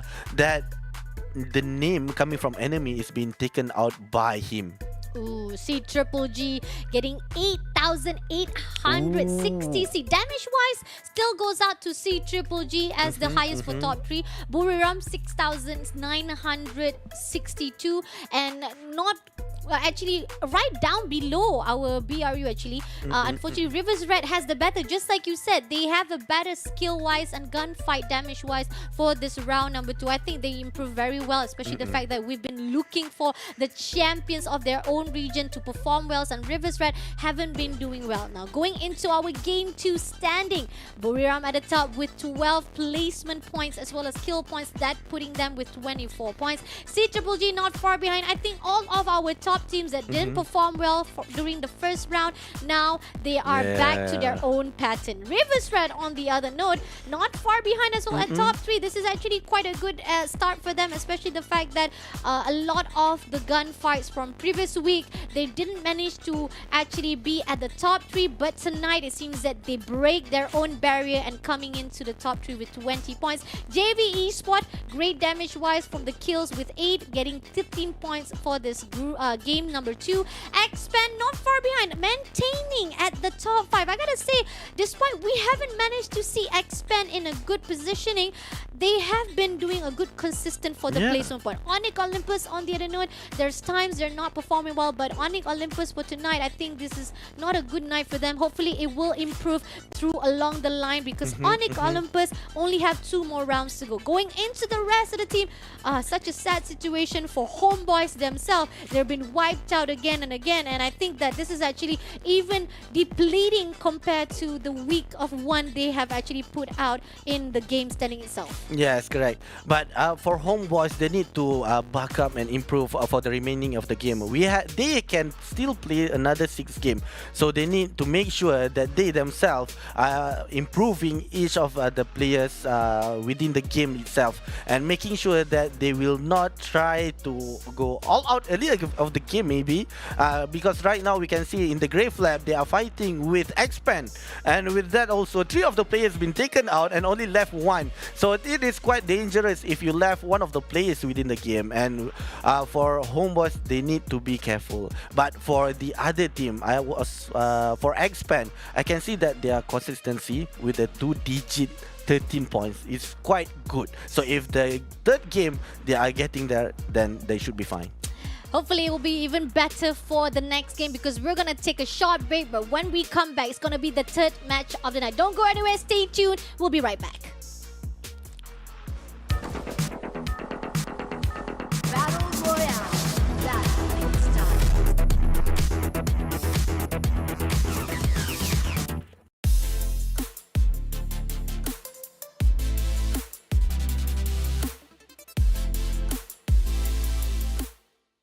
ตั้งค่านะครับก็จะเล่นเป็น100หมดนะครับแล้วก็สไนปรับตามวันครับเพราะว่าบางวันก็มือว่าไวมือช้าก็เราก็ปรับที่เข้ามือเราผมไม่แน่ไม่นอนประกบสไนแล้วก็จะเป็นปุ่มที่ผมเล่นนะครับก็จะที่สำคัญก็จะเป็นประกบนะครับเพราะว่าเล่นสไนประกบก็จะตั้ง64นะครับไว้ฝั่งซ้ายเพราะผมเล่นนิ้วชี้ครับกดเอานิ้วชี้กดฝั่งซ้ายแล้วก็ปุ่มยิงนะครับก็เอาตามที่เราถนัดนะครับผมถนัด57แล้วก็จะเป็นปุ่มสับอาวุธด่วนนะครับผมปรับไว้100นะครับเอาไว้กดอันนี้เอานิ้วชี้ลากมากดแล้วก็ปุ่มไม้บอล100ครับผมถนัดเล่นฝั่งขวาก็เลยตั้งฝั่งขวาก็สกิลที่เล่นนะครับนี่เป็นสกิลสำหรับสไนนะครับที่ตำแหน่งผมเล่นก็สกิลกดนะครับจะเป็นสกายเลอร์นะครับเป็นทำร้ายบอลระยะไกล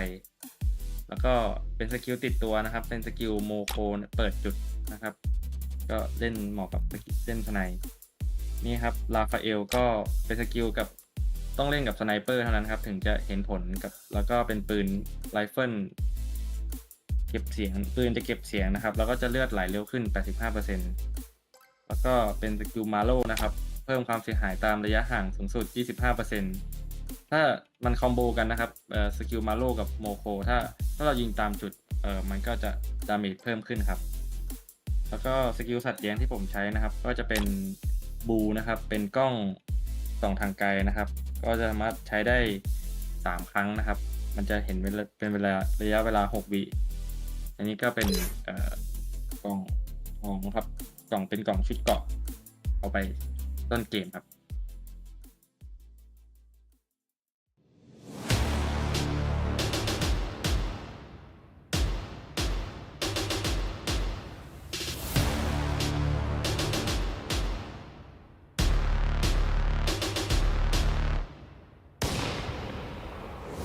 Long nights, sharp daggers, cold steel, blood dripping down the wall, blood rushing down the hallway. Ooh, yeah. Take my hand, walk with me. I'll show you silver and gold. I'll show you rubies and pearls. Welcome to the brave new world.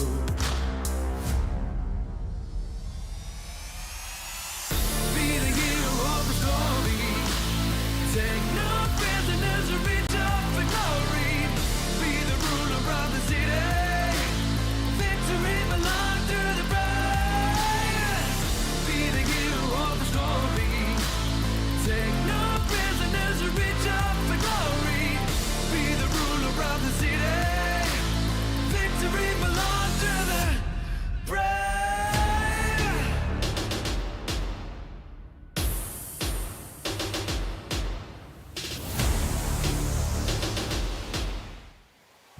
Who would have thought it was going to be the bus as the MVP for our second match of the night? Buri, I'm going to say thank you for the bus, man. Seriously, because if it wasn't for that bus, they would not get that booyah for our next Terra map. Now, going into Purgatory for our third match of the night. So far, it's a really good night for the JV Esports Buriram, as well as from the side of Onyx Olympus for getting that kill points. Now, welcome back again to the Snapdragon Pro Series Challenge Group Stage, Season number 3, powered by Samsung Galaxy. It is one of the best challenge seasons so far. We have seen the week number 1 was taken out last week. Now we're moving into second week of the night. Now, before that, we want to say thank you to our main sponsor. Without them, we would not be here. So thank you again to Samsung Galaxy. If you guys are looking for an upgrade for a phone, it's gotta be Samsung Galaxy S23. It got Snapdragon chipset already inside to improve your gaming performance as well as experience, and it will help to boost up your gaming winning inside every single games that you love to play. Now, let's take a look back to the overall standing of our whole entire challenge group stage. When we had our game 2 given out a great opportunity for the CGGG as well as Buriram, it makes sure that they maintain at the top for our overall standing overall. Yes, correct. And we can see here, oh, the amazing things right now. Expand with 190 points are very close to with Attack All Around. So Attack All Around is they are not playing for the first 4 games. So they will be entering another 4. But this is where Expand can still chase them out for the remaining of 2 match here with 190. If let's say they got another 15 points with 30 points, then the chances are they will be having a chance to go into the finals. Agree, definitely. Interesting indeed, especially the fact that 2 of these teams, they only have a chance to play for 4 rounds. So let's see how they actually utilize that 4 rounds, especially it's not going to be their night compared to the team of Expand. We will see them having the best night tomorrow night if they utilize that opportunity. Now, going to the rest of the teams itself, how are they going to be able to push themselves to the left side of the scoreboard? Toda, unfortunately, after what has happened for 2 match, they have been pushed away to the right side of the scoreboard. Now, going into the biggest map of our free fire here at the Purgatory, the flight path is beautiful. You want to go to the left side? Go ahead, bro. You want to go to the right? Go ahead. But it seems that JV Esports taking advantage of the high tier loot area. They're gonna go in all blue for the 3rd round. But on the other note, the one who is close by to them is gonna be Homeboys as well as P Esports. Interesting enough, we do see that Homeboys was one of the team to be wiped out too earlier on our second game. Will they be able to redeem themselves? On the other note, another area is being collided with the team of Flash with Expand. Exile will be the one to be taken out by Beal. Yes, and for another match right now, we have Expand Roy is trying to take one of the players coming from CCG. One knockdown, but Crime also been taken out by the enemy. And Roy immediately trying, most probably trying to take them out. But we have Flash and V Gaming. They are fighting with each other, but we have Kabi trying to see. And Ranger has been knocked down, and Shin immediately taking him out. And Shin, the one, been taken out as well, and Bruno been knocked down. Kabi and Vitan are the one left, and he's immediately trying to take out of the player, making sure that their own teammate cannot revive them. And with that, we only left Bio. Right now for Team Flash, they are having the highest elimination points, which is 4. And with that, V Gaming is quite close. If let's say they got the last player, Bio almost been taken down with only a few HP, only one bullet left. Can he make it? Immediately open up, and with Yuzi, Vitan got the last player for Flash. Oh, that was a good try coming in from Team Flash. Great advantage, great kill point wise. But here, Onyx Olympus coming in for the third party, meeting up with the G Gaming. So close. The fight still continues on. Oh, and now nice. Kiba, beautiful shot, taking down Tan straight away through that ice wall, keeping a good glimpse of the team from the V Gaming now. Onyx Olympus, they have the better upper hand, but now it seems they're meeting up with Kabi. It's gonna be F29. F29 going in for the ice wall, but a good backup coming in from Kiba to shut him down. Yes, and this makes V Gaming only left one player, Ranger. And right, just then, one of the player from V Gaming tried to revive his own team, but then immediately being shot down. And now we move into Homeboys. He got one of the players from the enemy. We have P Esports. P Esports trying to aim with the jump ball, has been revived again. And Nero is trying to get the gap close. Ooh. And that is one knock coming from them with a JV Orgas got Alif. And from JV, meaning that there are 3 teams here, and Jumbo also been knocked down, and Faiz is trying to run away. It's quite hard for Homeboys if they are being sandwiched between the 2 teams. And now with Faiz, they immediately goes into the skill lodge with his team member. They need to find the coins and immediately revive them. If not, they will be hunted down by P Esport, and JV is quite close by as well. I mean, beautiful shots coming in from P Esport. Little did they know that JV Esport was coming in to join the party. Now, Cougar gonna go in for the rotation wise, gonna flank in. They're gonna corner out. We got 2 players from JV from the right. We got Protete on the left side. But it seems that P Esport knows the information. They backs away. But Nero has been spotted out by Cougar. Managed to actually have the management or the health point of Nero, but it's not gonna be enough. Now he's gonna shoot down even more to Nero, giving more pressure. But Cougar will backs away, rotate around, back away, and Protete also giving some pressure. Snipe comes through, 1 shot, 2 shot, doesn't land any of it. Unfortunately, JV Spot is suffering. Now throws the nade with the Drogon, but can he actually manage to shut down, give more pressure to the P Spot? JV is actually having a little bit of tight situation, but now they close it for 1v1 situation. Nice. Who will be the one to be taken out by Cougar? Now will be spotted out by Cougar as well. Now 2 knockdown and kill point from Cougar himself to break off to the PE spot. Now don't cry, will be the one to run away. Nero will be spotted out as well and will be shut down by Limit. So 1 more play to go. But here, no!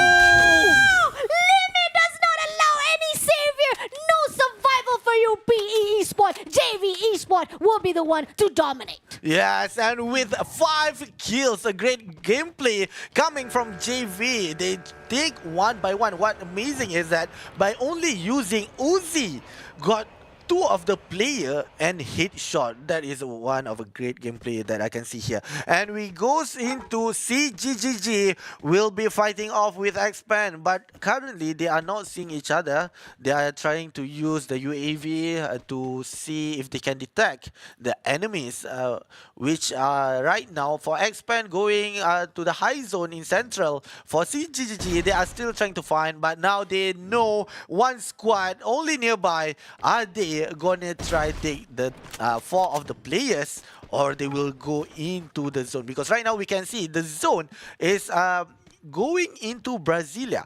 So if they are not moving, then the chances are they will be going into a quite late game. And the first shot has been done by CGGG, almost tickles towards the expert player, but they are quite relaxed. They are trying to see, and Roy has been rushing to them, and Axel got a cross queue, meaning that one of the players coming from CGGG has been knocked down, and now they are trying to take 3 of the players from CGG. Crime assisting his teammate with a bomb there. Roy, with only 1/5 of the HP left, is still waiting the right moment, healing himself, and now Crime still being very careful. He keep on watching from behind as well, if let's say there are CGG players coming towards them. Let's see. Triple G holding their defense-wise. Grenade been thrown out one after another from Xpen, but Peter right here rising to the top, going into the side of our team Xpen. XL will be taken out by one more. Look at that beautiful shot from long range, and it seems that Triple G knows what they're coming for the team of Xpen. Losing 2 other players now. Roy will be the only one. 2v1 situation. Can Roy survive it out? Shots coming through from the side of Triple G. Unfortunately, Xpen is a nick appeal for the team of Triple G, sending them back to the lobby. Now moving into another area is going to be JV Esports meeting on V Gaming. Yes, and we can see one of the players been knocked down. Cougar again using Uzi, and with Kabi been taken out as well. We have Bitons, the survivors, but unfortunately met with a Red Reverse, and now they have gotten into the 9th place and followed by Toda. I'm not sure what happened to them, but Jambal has been taken out and they are at 8th place here. And with that, we only have about 7 team remaining, and the zone going toward field, towards crossroad. So this is an open space. So they need to be very, very careful. If not, then the high chances, if without enough ice wall, they're gonna be shot down by one by the enemy teams. And now we are seeing Onyx with 2 kills, trying to getting an advantage here by choosing this house as their cover up from the enemies. I mean, putting out this territory already, they're dominating it. They're inside the safe zone. They're at the center of the safe zone. They don't need to worry much. It's either they put out themselves inside a building so that they can snipe anyone who goes into the zone, and it's going to give them just a little bit of fishing for all of the players. But here's the thing, sometimes those who are already at the center will be cornered out, will be sandwiched from every single angle. So that's something that Onyx Olympus got to be careful now. Pushing into the zone is going to be JV Esports meeting out with the Rivers Red. Rivers Red has a great favor of fight indeed we saw throughout these 3 rounds. At the same time, we do see that JV Esports doing performance-wise, taking now the team of PE Esports. Now meeting up with Rivers Red. Cougar takes down Samik first of all. Beautiful comes out from August backup as well. But in the process, Rivers Red, do they know this information? I think they already know. They're going to move away. They're not going to allow any more damage-wise coming in from JV Esports. So they will be prioritizing the safe zone, and hopefully they will be fixing off the situation and reviving Saming back again into the room. But in the process, we are seeing that the gunfights continues off from the team of Homeboys as they spotted out those who are at the bottom. They're actually utilizing the high ground so far for the safe zone so that they will not be able to be taken out easily. This high ground will give them a benefit for them to spot anyone from the lower ground. But here's the thing, when you come to the high ground of Purgatory, people can spot you very easily. And it's going to be a surprise, especially a lot of teleportation being used out here inside our challenge group stage. If anybody comes to surprise with the teleportation, Homeboys will be taken out. But it seems like they will bring in the fight to the Rivers Red instead. Jumper takes out Nameless. I spoke too soon. It's going to be Homeboys who use that teleportation for their advantage. They say, what? No, people are not going to bring the fight to us. We bring the fight to them. Yes, and now we are seeing Sming is quite dangerous. He's been rushed by Onyx and immediately been taken out by F. And now Red Rivers have only Diamond. But we are seeing CGGG with the Buriram. We have Wasana with only 1/3 of his HP and has been knocked down. Only Moshiko left for the plays. And we can see he's trying his best to find a visual for the enemy teams to get shot there by using the, if I'm not mistaken, a sniper. But we have one which is very close, trying to revive Cosq, and he's reviving. And for Buriram, unfortunately, has been sent out to the 7th place and made CGGG having 8 kills right now. Wow, this is interesting. Our top 2 teams meeting off with each other, but unfortunately, Buriram can't stand a chance. They couldn't even hold their own feet in that process of our game number 3. But it's okay. I mean, Buriram still have a long process for tonight because the night is all about Group A, so they don't need to worry much. Now, pushing into Onyx Olympus, we got JV Esports right in front. Limit has been doing amazing job with the snipe. It seems that Gary wants to return the favor. He said that you can do sniping, I can do sniping too, bro. But let's see who has the better upper hand. It seems that high ground goes out to Onyx Olympus with the UAV giving a lot of the support-wise for the location of exposure. It seems that the team is suffering a bit and having pressured by the team of Onyx Olympus. Home Pies on the note, they're just strolling around, tra-la-la-la-la, around the roadside. Not to worry much, they're just passing through, probably hoping that they will get the best placement point because we still have 6 more teams to be surviving. So placement point wise really helps Homeboys, especially after 2 rounds of suffering for them. Now going into the teams that is inside the zone, we got Onyx Olympus again. Maintaining wise, they don't need to pressure much, but they are being contested by the team of JV Esports. On the other note, CGGG, look at this rotation wise for the safe zone now. This is going to be interesting. Poco Star on the other note also have a great advantage wise for the safe zone, but let's see which side will our last zone closes out. Oh! Red Diamond, you better say Alhamdulillah. Praise to the Lord, my friend. You are the only survivor for Rivers Red, and now you're all alone at the safe zone. Not to worry at all, Alfie. Yeah, he's still safe and having the advantage there. But we can see that 2 of the teams right now, PocoStar and One, gonna fight with each other. So meaning that they will be quite occupied and they won't know that Diamond is within that tower. And as well as JV with Homeboys, they are fighting with each other. We can see that they've been throwing bomb with each other, and but a jump ball has been knocked down. August, and now they are pushing in. They are trying to take 1 more player. Spain has been knocked down. 2 players left for Homeboys, but they immediately went inside the zone. They're trying to find a safe place for them to be safe from 4 of the players coming from JV. And JV having 12 elimination, but Alpha has been knocked down. He did not went into the caravan and made him one of the players be knocked down. And Cougar with 13 HP take out the last player from Homeboys. Oh, Cougar. No, JV Esports is all for them tonight. For the 3rd round, this is all for them. They managed to go in for a fight for the close-in. Now, PocoStar will be meeting up. Unfortunately, CGGG takes down another player, but at the same process, Pokulin takes advantage of the long range from the outside. Onyx Olympus meeting up with the CGGG. Seems that Peter comes out alive. Our red Rivers Red, surviving all alone, will be also being cornered out and sandwiched. Onyx Olympus Jack will be spotted out by 2v1 situation. CGGG and with a slash, Peter shuts down as well. Onyx Olympus, the last man standing. Now left with 4 more teams to go. Everybody having their tight corners inside the zone. CGGG managed to dominate as well as wiping out Onyx Olympus territory. PocoStar moves away from the fight, leaving only Lim to be surviving all alone. JV Esports, they still have a chance. 14 elimination already in the hands of JV Esports. It's all the show for CGGG as well as JV Esports. Now 4 more teams to go, Ovi. Let's see what he's going to do. Oh, yes, and we are seeing JV trying to take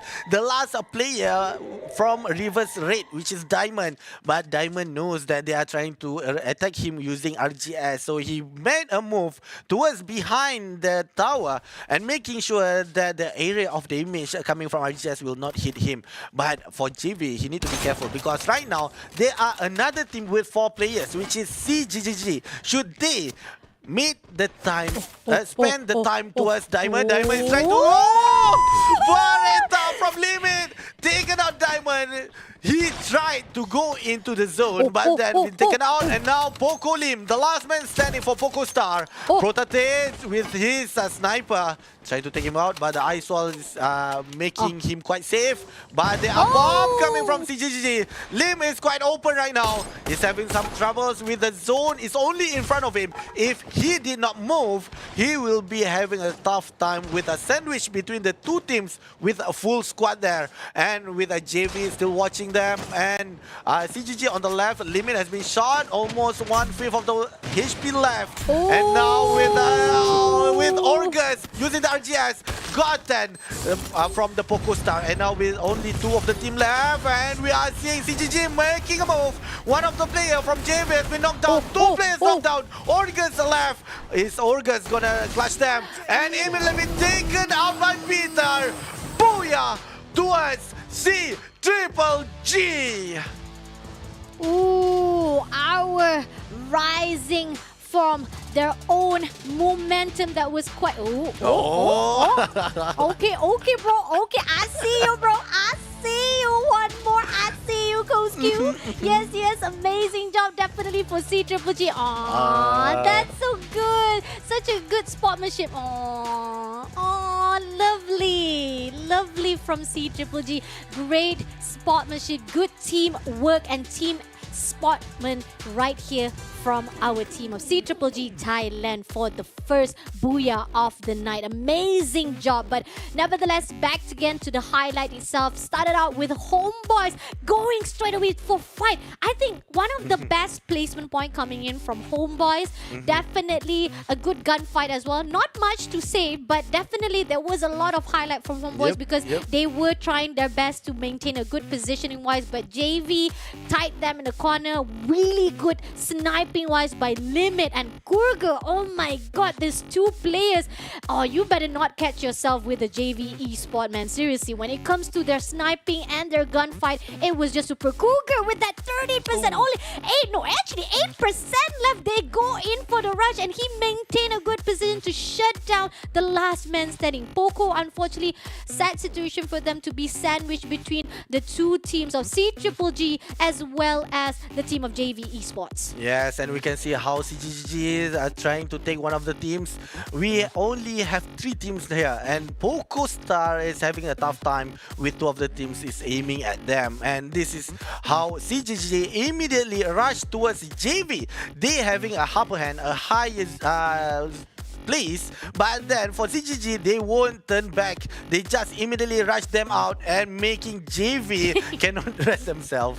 Oh, nice. A great game from CGG there. I want to do it too. Yes, CGG. Yeah, I feel you, man. Good job, seriously. And it's also another statement to be taken out by C-Triple-G. Because the fact that the last booyah was taken out by Buriram, right? Their top 2 teams. It seems that C-Triple-G say, hey, Buriram is actually taking a booyah and they're actually tied 5 booyah with us. You know, like, no, don't let them. We want to get more booyahs than them. And that's making our top 2 manage to actually get the booyah for our opening of second week. Which is superbly amazing. I mean, like, and JV Esports, I think compared to week number 1 during the first night, JV Esports had a really great job. They had a really good gunfight, but then as they progressed to second day and third day, I really was quite questionable on JV Esports on the gunfights. I was like wondering what is making them tough. Is it because of the rotation wise? Is it because of the gunfight was not too powerful? But coming into the second week, again, most of the momentum is coming in from the pressure as well as motivation and as well as desperation of getting to top 6. And I'm loving it. I really love it. The only Thailand team right here who was at the bottom side of our overall standing now managed to be on the left side, which is amazing from JV Esports.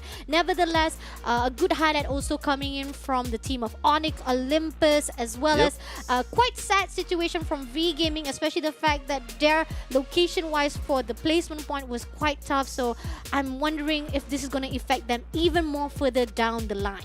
Yes, I tried. I can see that V Gaming have tried their best within the game. They are already fighting with some of the teams, and they are surviving as well.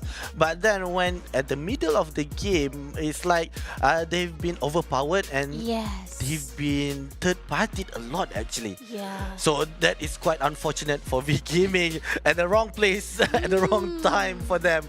But for the other teams, I can see as well an improvement of quite a lot of them. So the chances are the 4 day that they have rested, most probably they keep on training, having scrims, trying to Yeah. improve themselves on the week 2, because this will determine the top 6 going into final.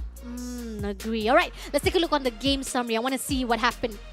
Because a lot of those gunfight was taken out, but it seems it's decreasing even more. Even though we had a lot of gunfights being put out, but it's depleting even more to 62 kills. Total damage compared to the 45,000. Now it's gonna be 35,432 damage instead for the third game.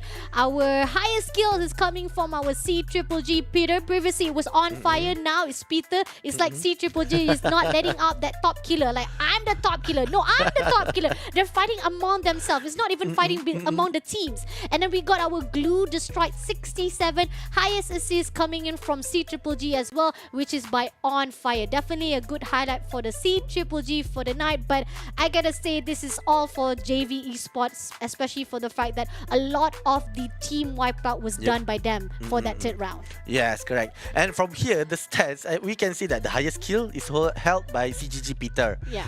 Glue Breaker is by CGG one more, and highest assist from CGG On Fire. They are really taking the game summary to themselves, and with that 35,000 damage from that stats, we can see that the damage is being done quite low, and the fight is much lesser. And for the the character that they have been using for the CGG, 3 of them are using Tatsuya, and 1 more is using Skylar. Interesting.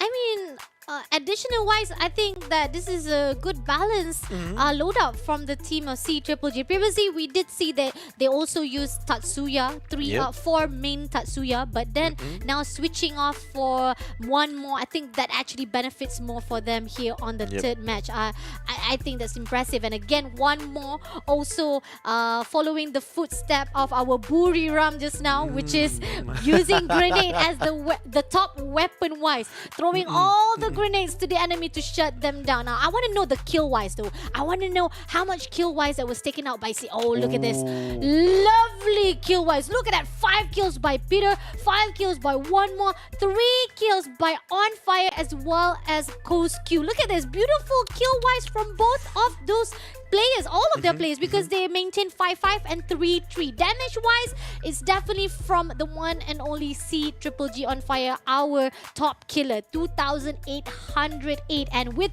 the most accuracy, 1962. Whoa, that is amazing for the total accuracy of On Fire. Yes, and we can see for 1 more as well, it's quite close on in terms of total damage. It's 2,734 with a 36 total accuracy. We know that from here, the stats here, that On Fire is assisting his teammate with the damage. And for 1 more, is taking the elimination as well. Alright, going into our top 2 teams. I knew it. I definitely know that JV Esports will back again at the top 3 because damage-wise, they were amazing. But compared to C Triple G, they have the highest stats, 8,622. Headshot-wise, look at that JV with 5 headshots, the highest headshots. That's what I'm talking about. Whenever, every single time they sniped out, that headshots proven to be one of the best accuracy from JV Esports. Onyx Olympus finally managed to put them at the top 3 as well. But the damage compared to the 2 top teams is 3,168. Still questionable to think about our top 3 teams. It shows that most of the teams from the 2 top teams that was at the great gunfight on game number 3, the rest of them was just trying to play safe. Yes, correct. And that's why the stats on the overall game for game 3 is the damage is quite low as well. We can see on owning with only 3,000 damage, meaning that for the other teams that are not listed here, they Even have lower, even lower from the damage. So with only 2 teams are trying their best to fight off. And now we go into game 3 standing with a C-Triple-G 28 points, followed by JV Esports 25. Owning Olympus has gotten 12 points. PocoStar 11. Homeboys, now they are on the first page on number 5 with 9 points, followed by Reverse Red 8. And we can see for Buriram, unfortunately, they went sent out to the number 9 with 5 points. Toda on the 8th with 6 points. And V Gaming, they are quite nice here with 7 points on the 7th place. And with Team Flash, but unfortunately for Xpan, that's been sent out to the 12th place with 2 points only. This is like a back and forth of gameplay coming in from our Malaysian team. Sometimes Homeboys is at the top, sometimes Xpan is at the top. But I think that this is a good start for Homeboys, especially the fact that they have been struggling, and again, they need to redeem themselves many times because there were so many rounds. They are the only team to be sent back to the lobby as the first team. They are at the top, at the bottom 12 every single round from week number 1 until week number 2. But I think week number 2, Homeboys finally learned some of the good rotations. So I hope that it will be even better for our last game of the night for Group A versus B. But it's not the end for Group A because they will meet with Group C right after this. So we're going to take a short break. Again, please make sure to join in for the next game. Stay tuned. Keep on liking, keep on sharing. I am Fasha Bunny with Ovi. We'll be right back after this. Battle Royale. That's when it starts. สวัสดีครับผม CG Cross Q ครับเล่นตำแหน่งซัพพอร์ตครับรู้สึกภูมิพอใจมากครับช่วงนี้กำลังเล่นได้ครับเล่นดีครับทีมแรกเป็นทีมเลสนะครับเป็นทีมที่น่ากลัวมากครับช่วงนี้ฟอร์มกำลังมาแรงเลยโหดมากครับทีมเลสและทีมที่2ก็ Attack All Round ครับแชมป์โลกเก่าครับโหดแน่นอน This is all over. Attack all around. Should have this round in the bag. But Caramel's holding on for his dear life alongside Stock. Stock goes down. Caramel final guy. They can't fight him. But the numbers will be overwhelming. Yeah, Caramel, do you have enough? Nope. Nigma Galaxy ran down by attack all around. พีสปอร์ตเป็นแชมป์ของเวียดนามครับน่ากลัวอยู่แล้วแล้วหลุดเข้าไปเล่นในเวิร์ลด์ซีรีส์ด้วยครับโหดมากครับบุรีรัมย์ก็เป็นทีมที่น่ากลัวมากครับรายการล่าสุดก็เพิ่งได้ที่2ของโลกมาครับไฟโหดมากครับดูดันอารีนาครับอยากเจอออกัสครับผู้เล่นในอารีนาครับชอบแกล้งผมครับอยาก1-1ฝากถึงเลสนะครับระวังดีๆนะครับเซตมาเอาผมระวังผมเอาคืนนะครับไว้เจอกันในชาเลนจ์ซีซั่นนะครับบ๊ายบาย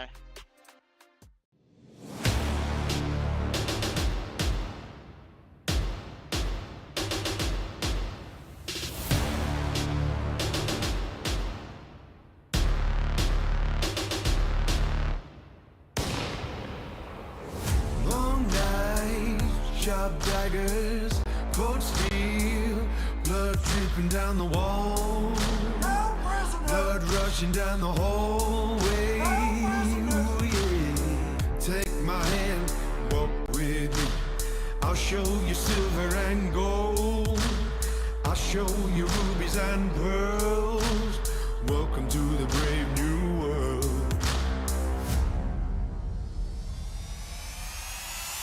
Be the hero of the story. Take no prisoners and reach up for glory. Be the ruler of the city. Victory belongs to the brave. Be the hero of the story. Take no prisoners and reach up for glory. Be the ruler of the city. Victory belongs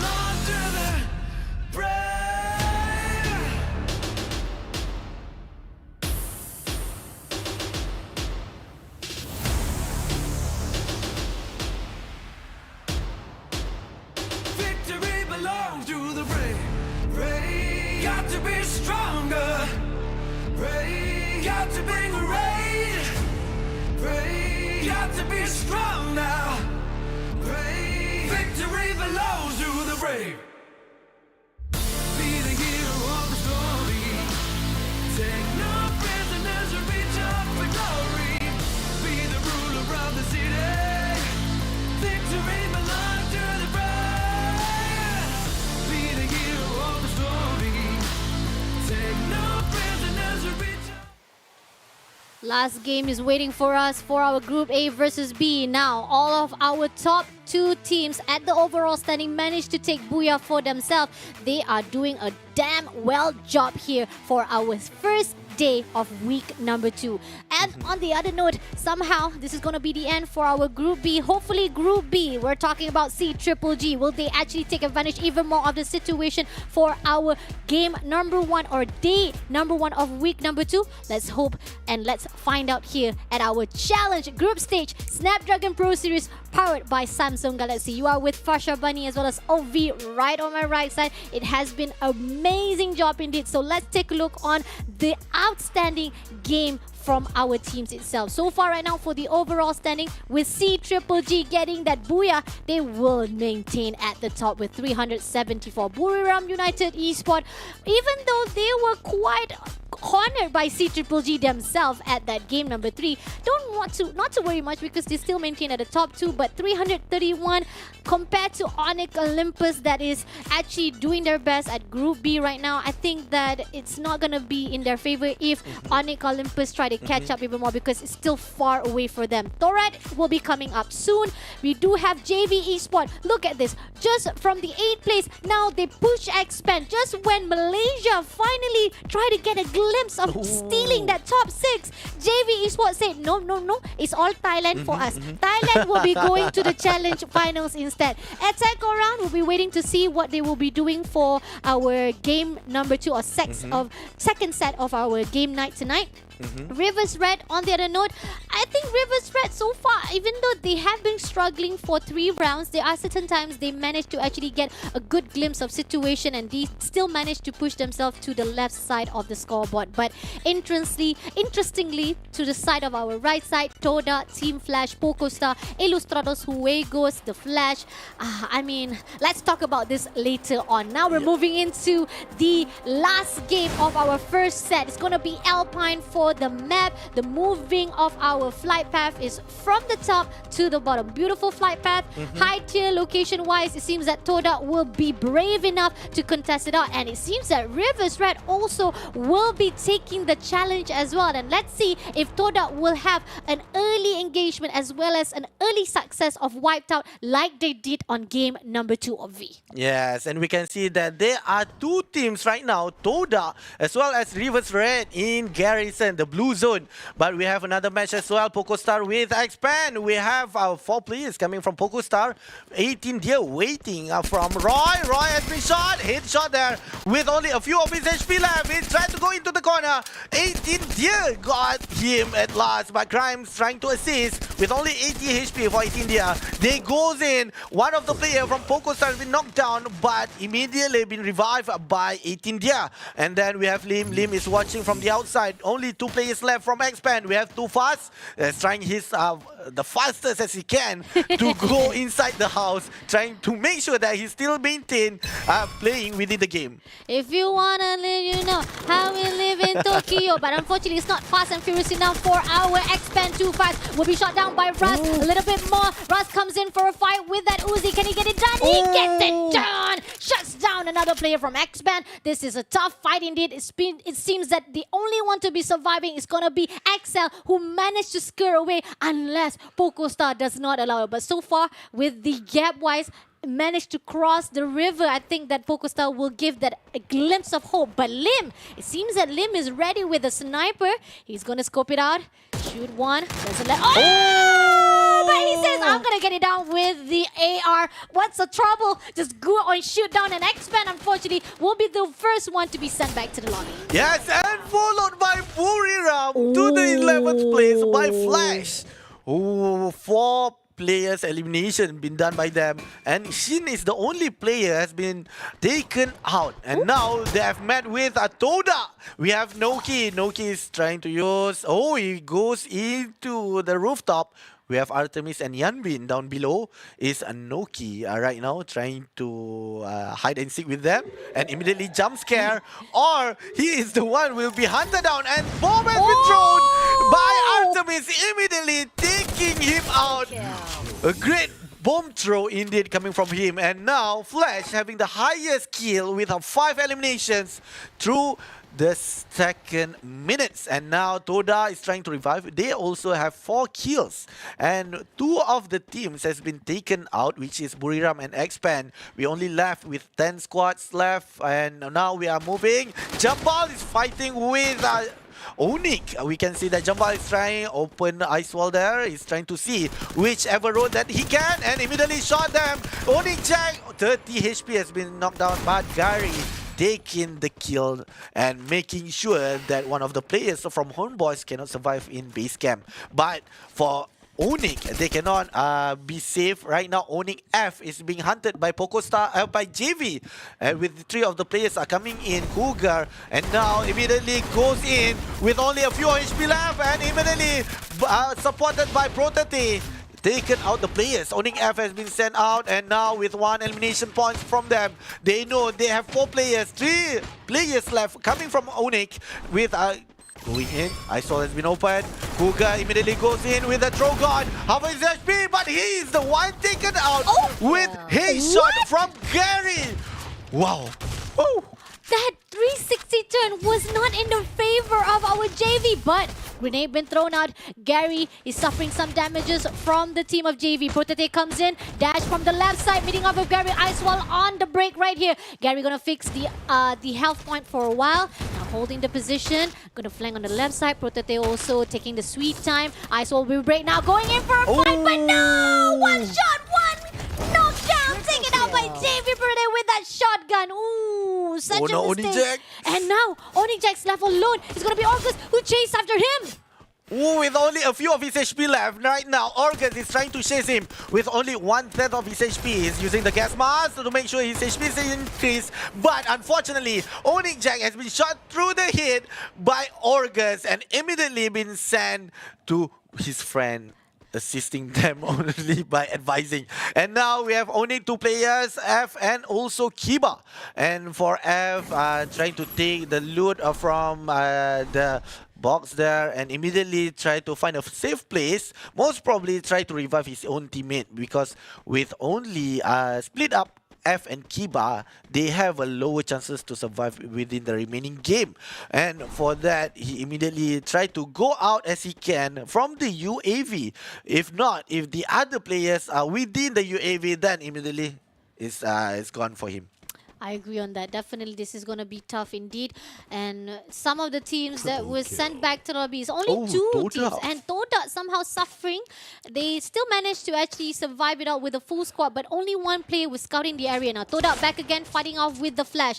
The numbers stacks up for them, but 3v3 situation. Toda Chill will be taken out first of all in the process. Yambin gonna shoot down to Chill to clear him out straight away. Fikri will be coming in for the ice wall. Now Flash will be throwing some grenade right here. Yambin giving pressure, but it seems that Chill was able to be picked up in time. Freaky, nice respawn coming in. Zen is on the left side. Yambin will be spawning out, but on the pressure as well. Yambin moves away, and he's all alone. He needs to be backed up by the teammate, or else it's gonna be a number stacks up for the Toda. Bio comes in for the backup here, trying to do rotation-wise. Freaky holding from the backside. Zen throws the grenade, trying to spot out the team of Flash, but it seems that doesn't realize it. But Zen suffering some damages as well from the team of Flash. If Toda knows the rotation-wise, they might be able to corner out the team of Flash, but somehow they're not doing it. They're just holding their position. They're taking their sweet times, and this is going to give a suffering. But finally, Toda comes through. Freaky will be taken out. Here, Noki spotted out 1. He tried to do a backstab, but Ice Wall comes through, and it seems that Bio also gives some pressure, and Noki comes back alive again,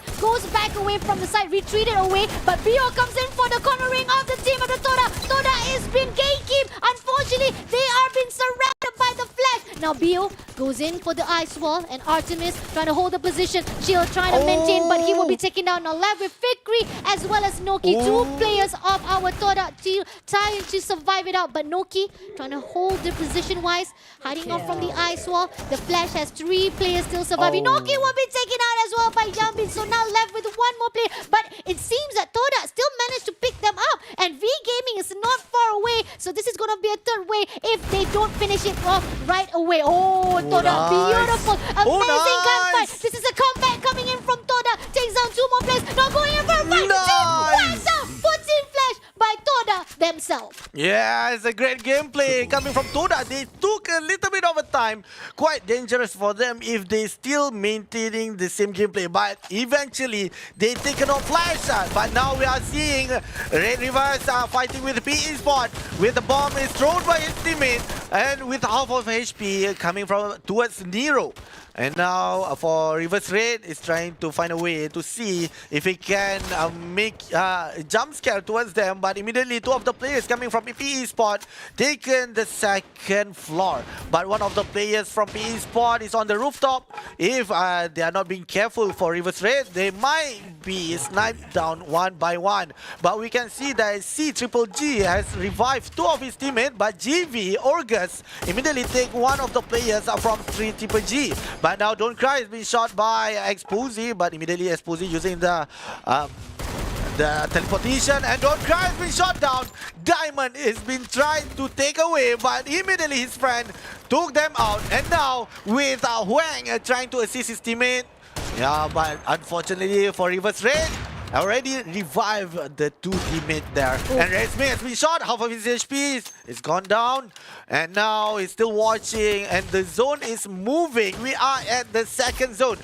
Still not much damage towards them, but there will be a fight here. And making that extra damage from the zone, helping those that are indeed from the inside. Alright, PE Sport, let's see what you can do when Don't Cry comes along. Is it going to be a good backup?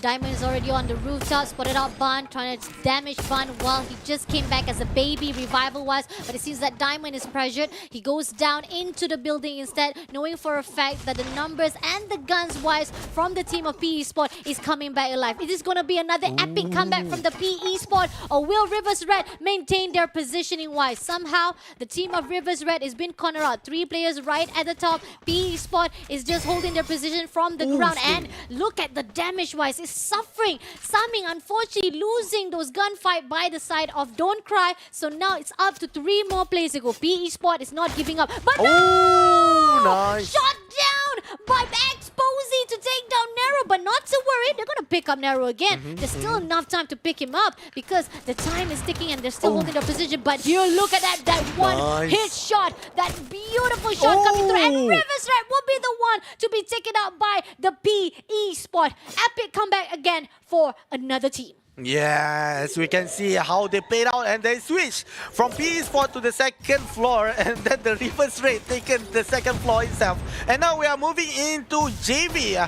Right now they're on the 2nd floor with only 2 players. They have been rushed by Onyx. Onyx is still throwing the bomb from the outside. We have Homeboys as well. And now Onyx immediately tries to war with the Homeboys. One of the players has been knocked down with Spin and Jump Ball taken out. Immediately sent Homeboys to the 8th place on the 11th minute right here now. That was so fast from Onyx Olympus. That was too fast. No, that was just such a sad situation for the team of Homeboys. But here, we got Peter as a scouter for the C-Triple-G. It seems that he hears a commotion. Is he going to actually sneak a peek? Is he going to actually try to tease a bit the team of Onyx Olympus? Or will he just be a passerby saying hello and goodbye to you? Now, moving into the JV Esports. Got 8 eliminations so far. Coming back alive for our game number 4. V Gaming on the other note, they're meeting off with the PE Sport. Huang trying to survive it out, running away for dear life. Ice wall in the air right here, but Tan please put it out. And Ban giving pressure, backing up right here, breaking off and destroying the vehicle wise. And it seems that Tan will be taken out by Don't Cry. Now it seems that the V Gaming is suffering even more as the game even continues to our number 4th of the round. Oh, this is so interesting. But Tan will be coming back for the revival thanks to Ruan.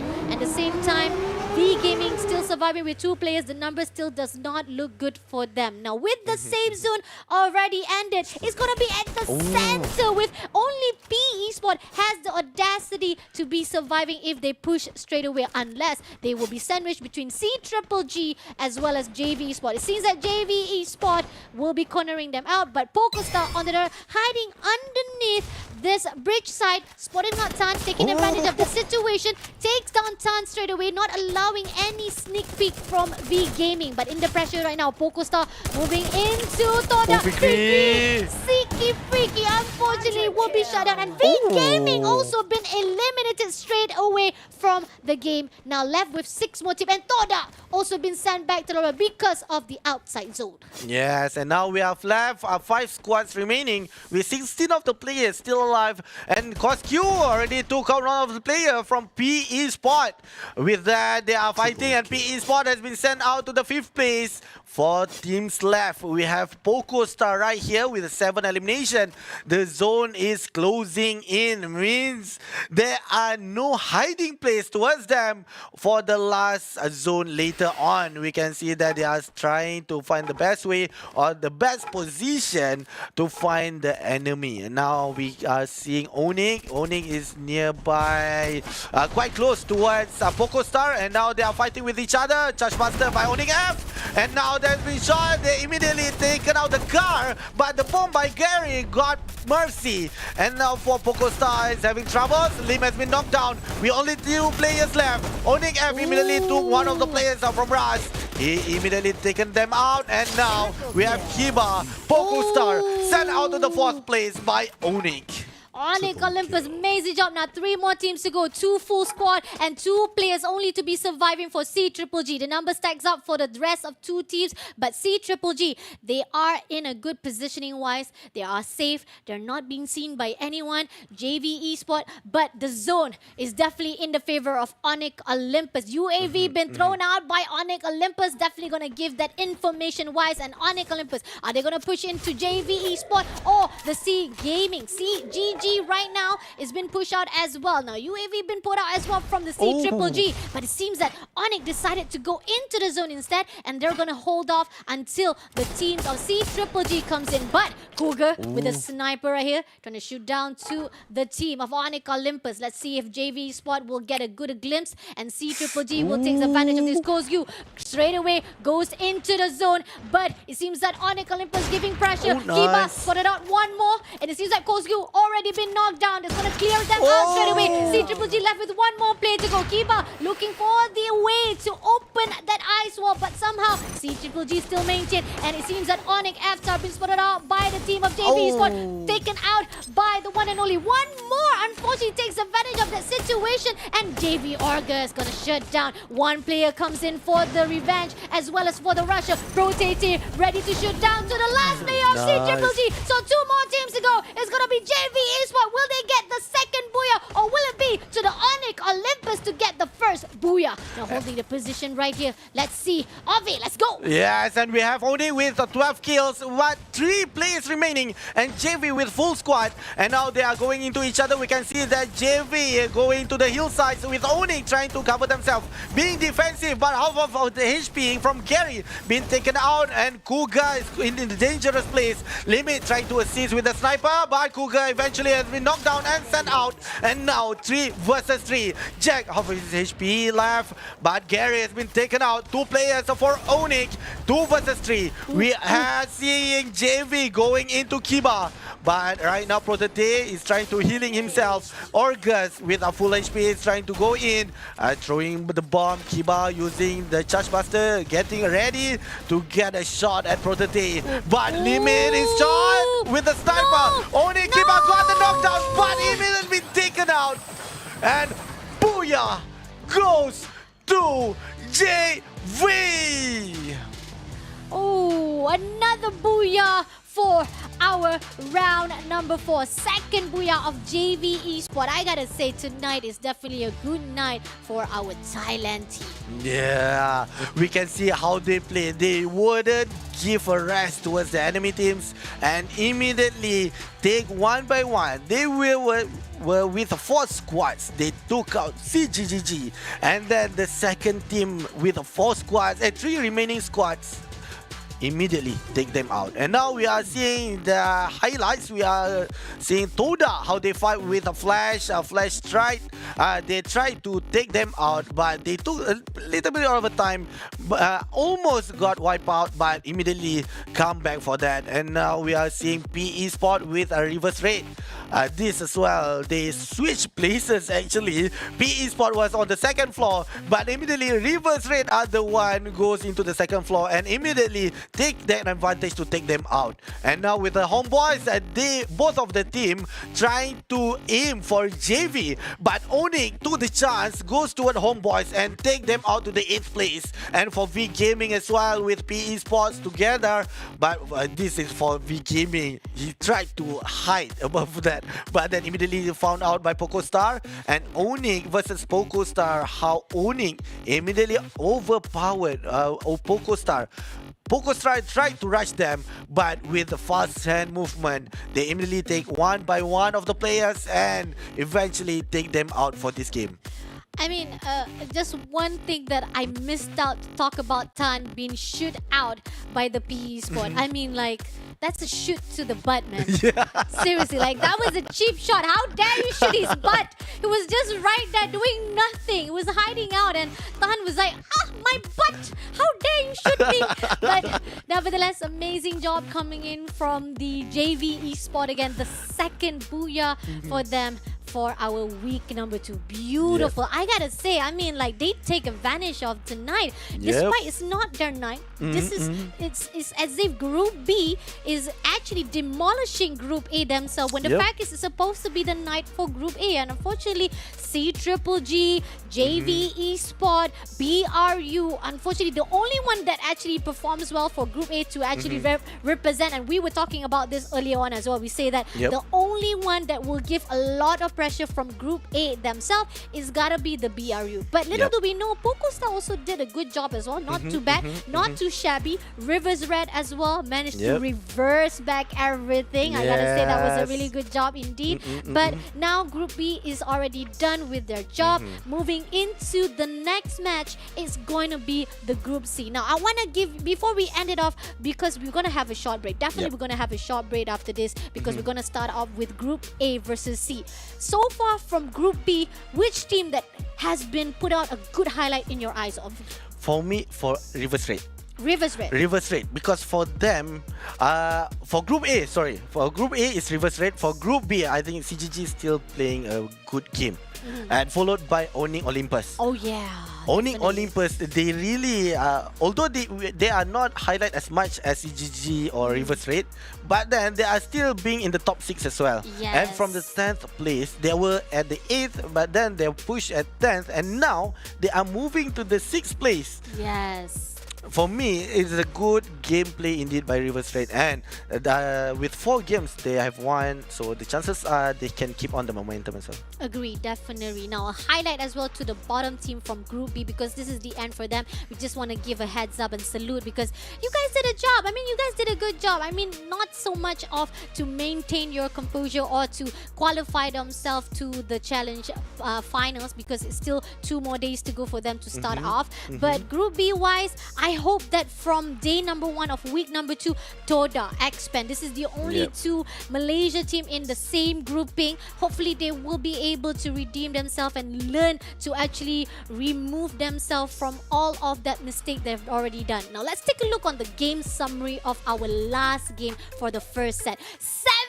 73 kills from 2 rounds. Our game number 2, game number 3 was only 60 kills, but now we finally managed to break again our 70 kills for game number 4. Total headshots, 10 headshots. That's amazing. The highest kills goes out to the JV Esports, the one and only Booyah team, with Protete as the top killer, and his highest assist coming in from the same team, also JV Argus, and he also became the glue breaker hire as well. So this is the whole game giving out a highlight to the team of JV Esports. And we can see between the Group A versus B, the last match is total damage 54,000 and total knockdown with 101. Is double coming from the third game and the second and the first, which is only about 70 and 80. And now they really go all out. We can see that Team B or Group B is fighting really aggressive for the last game. And with that, we are seeing the Booyah team, what skills they are using. We have 3 players using Tatsuya and 1 which is Orgus using A124, the lock skill, meaning that that skill will not be you cannot use your skill if it's locked to you. So it's quite dangerous, and we can see that paired with the pet monkey, so Orgus is really assisting his teammates as well. Amazing, I like this. Seriously, same loadout that we've seen so far. Limit back again as the king. I mean, like, take away the king of snipers, the king of AR, the king of shotgun. We have a king of bomb here inside our challenge Free Fire, man. Seriously, Limit as the bomber. Great job. If you need somebody to bomb you, you definitely have Limit in your hands to put up a good fight. Now, I want to take a look on the kill points wise. I want to see how JV actually managed to get a good damage wise for this game number 4. Let's take a look on the kill points. Were they actually managed to contest it all? Because we had Buriram as well as C-Triple-G getting a lot of kill points, but C-Triple-G for this 4 rounds, I have to say the highest kill points really goes out to C-Triple-G with that 16 kills in their hands. So I'm wondering if JV Esports can actually contest it out compared to round number 1 that they did before. Now 7 kills by Protete. Again, this is the one of the highest top killers so far compared to all the 3 rounds that we've seen for the first set. We got 3 kills by Limit, 2 kills by Argus, and 2 kills by Kruger. So that's a long 14 kills. Still, the damage wise as well as kill point wise still goes out to C-Triple-G for the game number 3. But nevertheless, damage from 3 of our players from JV Esports. Look at this, 3,768 from Limit, 2,676 by Cougar, and 3,034 by Protete. Such a great damage from JV Esports themselves. Yes, they really played them between the 4th game. And now these are the top 3 teams. We can see that JV with 11,000 damage with 2 headshot, followed by Onyx with 9,320 with 2 headshot, and CGGG making in the list with 4,554 with 2 headshot as well. We know that JV and Onyx really owning the game with that damage. And CGG to be listed as number 3 with 4,000 damage as well, meaning that they are overpowering the match on the 4th game towards the other 9 teams. I mean, I gotta say, like, this is not the highest damage we've seen from C-Triple-G, but it's not to worry. Again, when we see how they are at the overall standing so far, they have been doing well, so they don't need to worry much. But we are seeing our Game 4 standing, JV Esports with 26 points. Just 2 points close enough to C-Triple-G, but then again, great job. Onyx Olympus rising to the top again for our game number 4.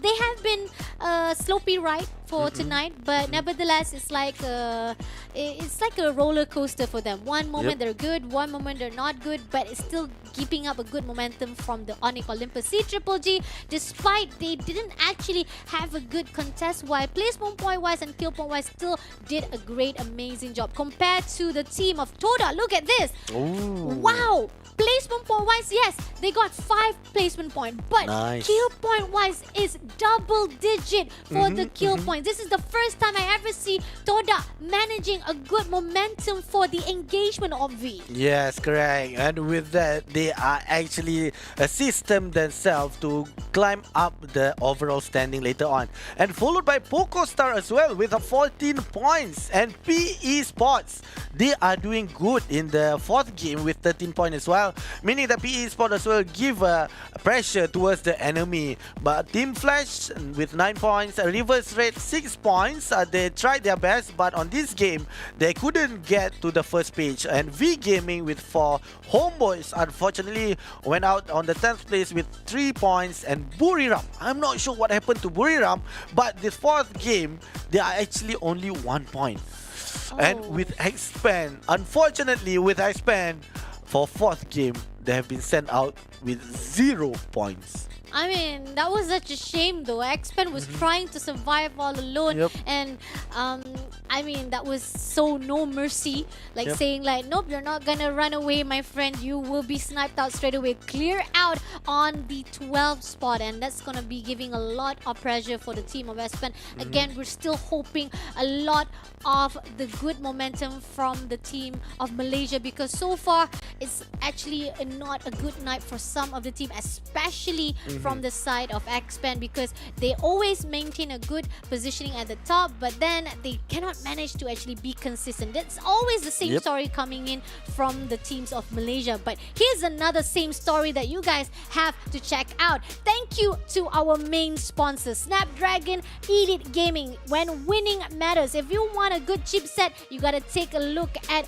a phone that has Snapdragon in their own gaming features, because it will help you to boost up your winning gamings. Not only that, we also want to say thank you to the Samsung Galaxy and wish you guys a really good gaming phone to be checking out. Is definitely the Samsung Galaxy S23 Ultra, because it's not only good for gaming, the camera wise is very beautiful, man. Seriously, 2-in-1 for you, just for the player as well as for the photographer. Now, another thankful wish for our sponsor wise is gonna be our Monster Energy. If you guys have any information that you want to check out, definitely check out their monsterenergy.com to unleash the beast whenever you're playing your games. And last but not least, are you looking for a career change wise for your path? Check out DHL AFI Career, because the fact is they have a lot of career opportunity to be given out to you. So check them out. Wondering whether or not you want to actually expand yourself or learn a new technology wise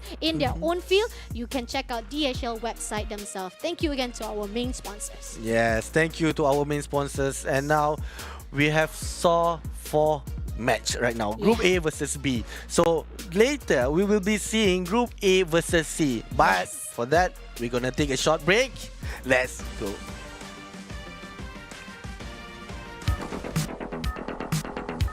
Battle Royale. That's it's time.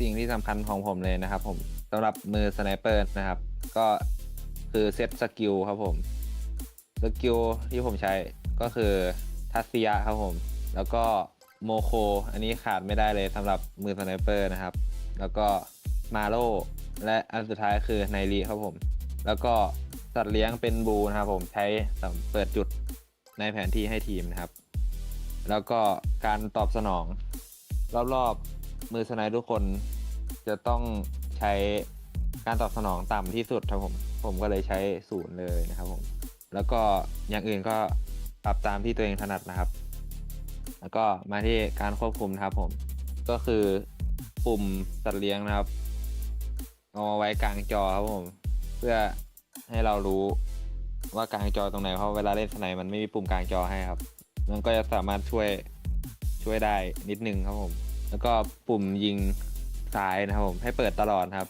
เป็นปุ่มนี้เลยจะช่วยให้ยิงแบบโนสโคปได้ครับแค่นี้ครับผม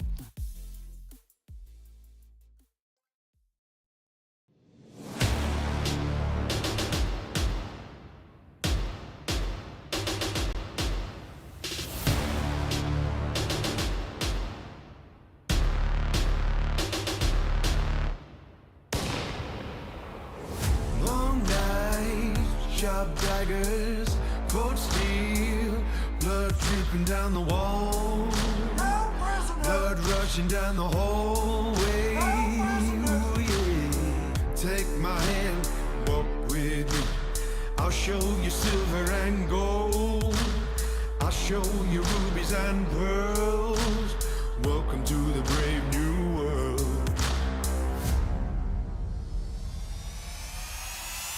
Be the hero of the story. Take no prisoners and reach up for glory. Be the ruler of the city. Victory belongs to the brave. Be the hero of the story. Take no prisoners and reach up for glory. Be the ruler of the city. Victory belongs to the brave.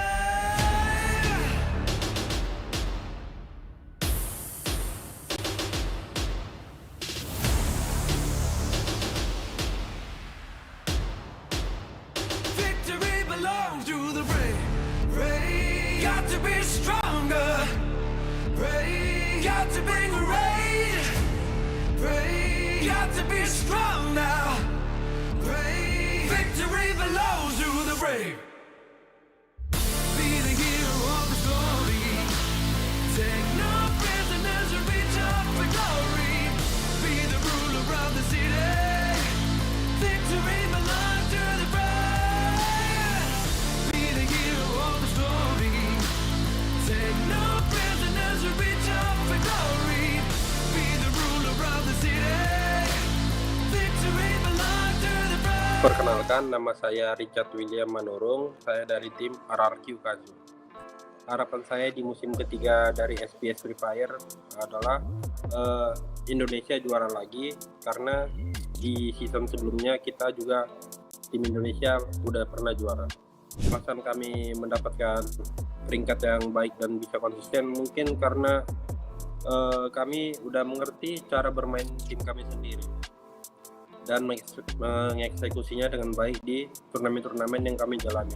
RRQ are sitting on 16 eliminations. I'm not sure what the heck they've been doing on the other side of the map, but they've apparently been doing a lot of work. One more grenade should be able to do him in, but he gets A1 to Ford. Legolas still finds the connection with the grenade launcher. Caramel down on the ground, and RRQ picking up 18th elimination in this game, and it looks like it's going to be 20 by the end of it. RRQ, each and every single hot drop paying off all the way up to this point. Bob's down on the ground. They circle around that. Yago out as well.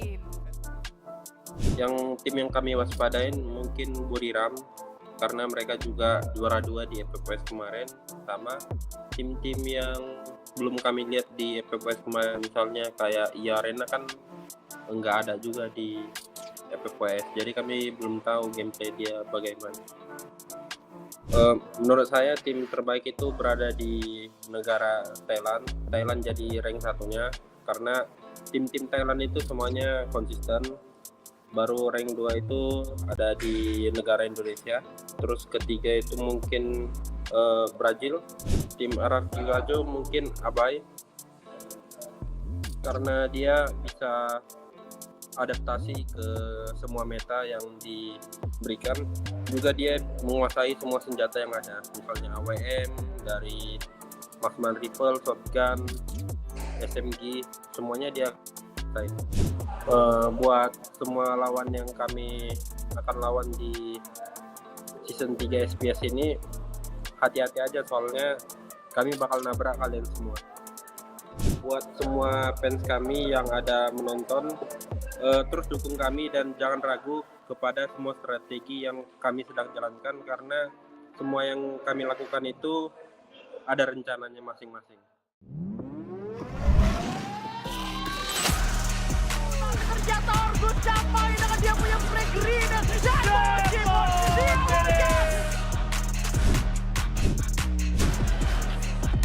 Hasta la vista.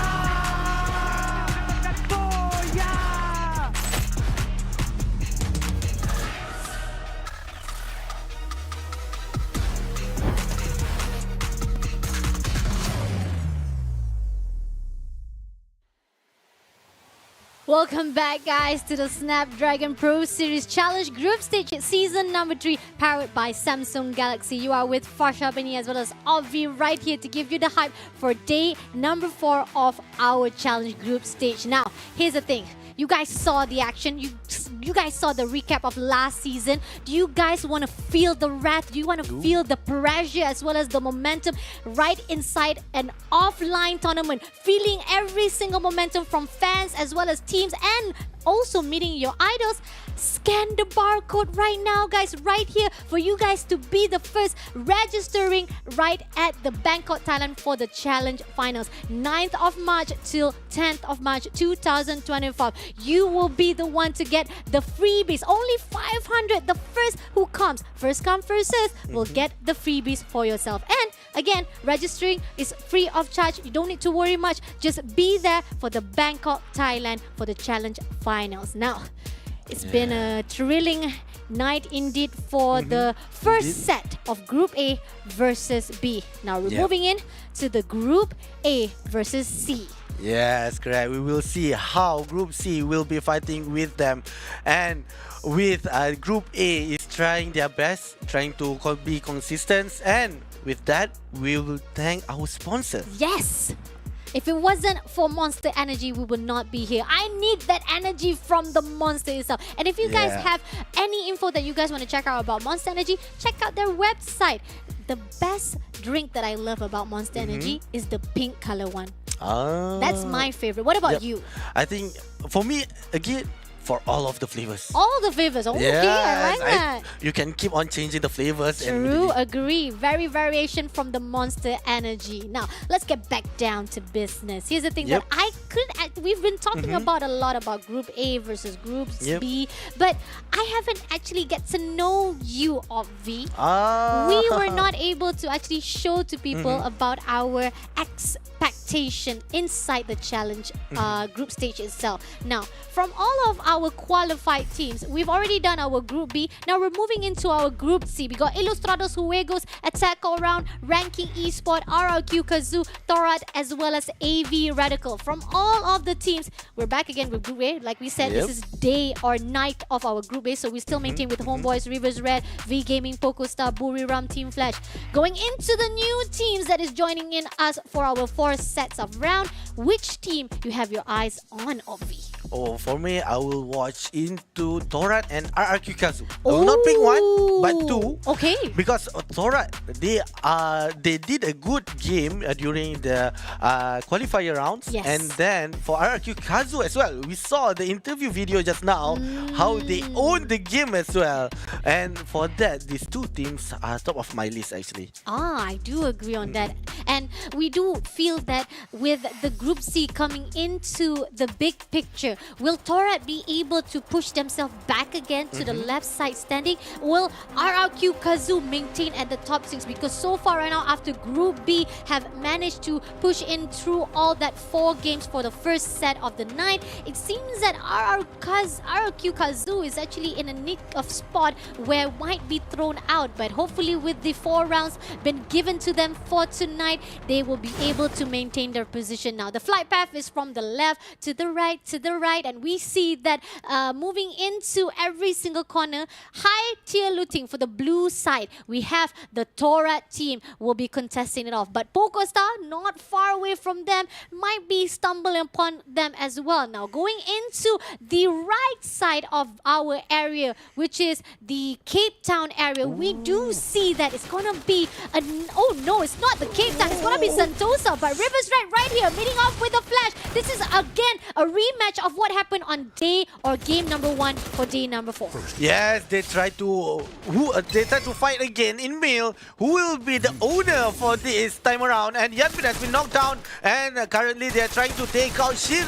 For Flash, they have the first blood, but immediately Shin is knocked down, and they try to take him home. Posey has been knocked down as well, but there are 2 players coming from Flash. We have Artemis as well. But right now we have Bunjam. Bunjam trying to go at the back, trying to see if he can sneak towards Artemis and Bio. If Artemis is shot down, but by using pistol, Diamond taking the time, making sure that the damage, Artemis cannot survive. But then immediately we have Bunjam coming from behind with 7 HP left, 500 coins. He tried to revive, right? But immediately Diamond is already on top of the building. But right now they try to take a gap between them. But we can see that the Flash with 1 elimination, they still have yet to loot all the items in mill. So with early of the war and early game, making the bullets are not enough. So the chances are they will try to make it longer while one of the players or 2 of the players will be looting here at mill. But now Artemis with full HP have been knocked down by team, and Red Rivers has knocked down 1 also, and 3 versus 3 has been taken out, and now shit. But he didn't know that one of the players and Team Flash has been wiped out to the 12th place by Red Rivers. Ooh, now we can see how they played within this game. 5 elimination points towards them. Wow, back again to reverse the situation. Now moving into V Gaming, they're meeting off with the team of RK. Let's see, ranking Esports. They lost their players, now left with Han, the only Han to be surviving. But Homeboys coming in for the third party. Faiz will break the ice wall, goes in to fight with the one and only V Gaming Tan. Doesn't manage to actually fight it off. Will be stirred away by the skills, but somehow he holds his position wise. He's gonna give the opportunity, holding off. This is gonna be patience, virtue for him. Let's see if Faiz will be able to shut him down. Now Tan, throw the ice wall, but almost been taken out. Now Faiz will be dashing away to the enemy, looking for the position where just a little bit more, but somehow Tan managed to skirt away to second floor. Now Faiz running away for dear life, jumps out of the window, chasing up the butt. V Gaming still surviving. Yeah. And now Faiz got the hit shot using the double back door, and immediately taken one of the elimination from the other team. And now AV Radicals has heard the shot, and Faiz is in trouble right now. He's alone. We have Roos and also Return coming toward him. They know that he is on the second floor. Does AV Radical gonna take him out? And we can see that they immediately goes up with Dash, and now they are trying to go in with Ice Wall has been opened up, and Faiz knocked down by Return, and immediately give AV Radicals their first point as well. Ooh, Homeboys also spotted out the ranking Esports Han all alone. Now it seems that Homeboys gonna take the advantage of this situation, but Han moves away, and Speed, no, such a shame. Such a wasteful opportunity. He's all alone. He still has Jambal to be surviving and reviving him back. He could have actually taken advantage of the situation where ranking Esports only left with 1 player. But AV Radical comes in for the third party. Beautiful third party comes in, fighting off with the one and only the team of V Gaming that is around the area. Bruin will be taken down, now left with Ranger. 1 more player to go to be the last hope standing. Now let's see if V Gaming will be able to get into the zone. But Rivers Red, no! What just happened? My God. No! Rivers Red was doing so well, but then being shut down, or maybe been sandwiched between the BRU with the Poco Star. That's definitely it. But at the process right now, BRU managed to take down Poco Ras. We only left with 1 more player to go for the team of Poco Star. It's going to be 18 Deer to be surviving. Unfortunately, he managed to scur away from the area side, and hopefully he will be surviving and reviving back Ras Lim into the zone. And now we are moving into Clock Tower. We have AAA with RRQ. They are still not moving with towards each other. They are still trying to play safe, but they need to be careful. If they take time long enough, Illustrator Suegos might come from Rimnam Village. And now we can see that AAA Keroro is going towards the rooftop with his friends, and for 3 of the players coming from RRQ, they are trying to rush in.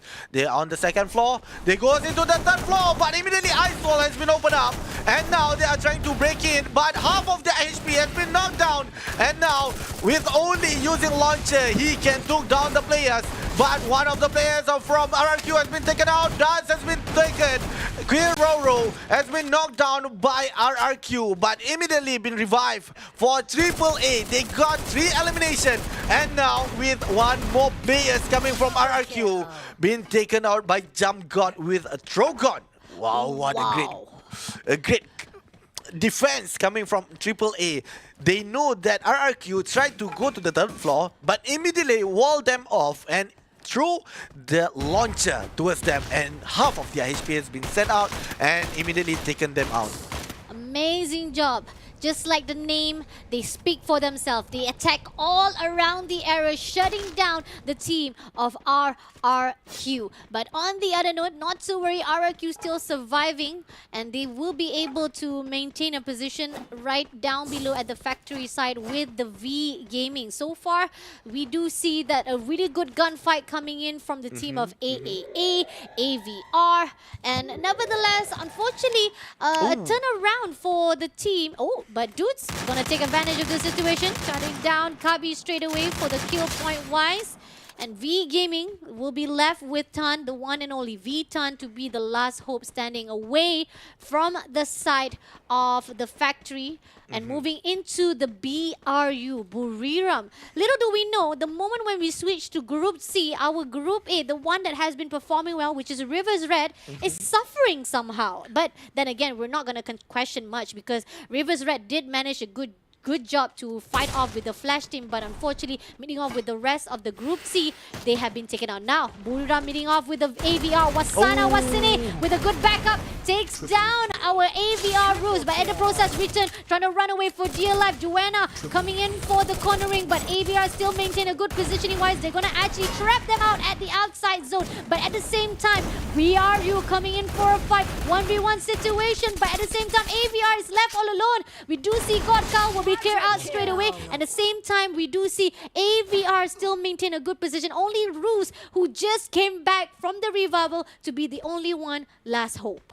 Yes, and we can see a split second there, making sure that every Radical still play the game. But we have RK Neo, who just been revived, is trying to lure. Come on. And now he's trying to find. He shot 130 points, but now only 1/5 of his HP left. Roos are trying to go inside with using SMG. He's trying to have a hit there.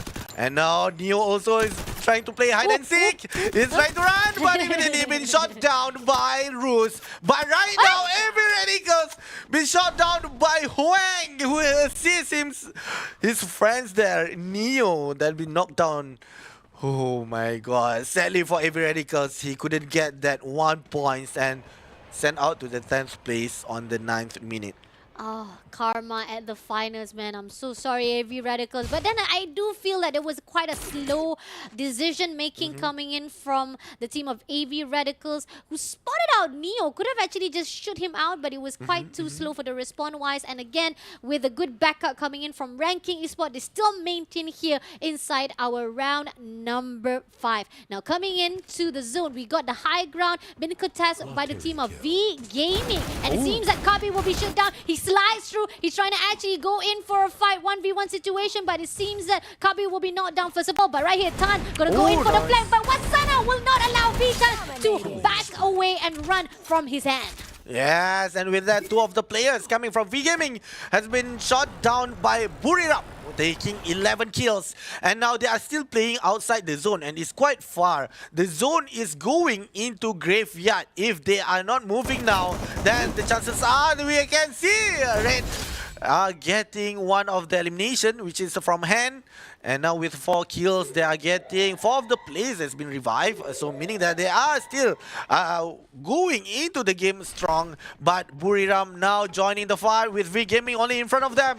Are V Gaming gonna take it out? And then we go Ranger with only a few HP left. Taken out by Drogon on Get High. And with that, they are still moving. We are on the 3rd zone and it is shrinking. We are seeing 3 groups inside the zone now. And with the others trying to chase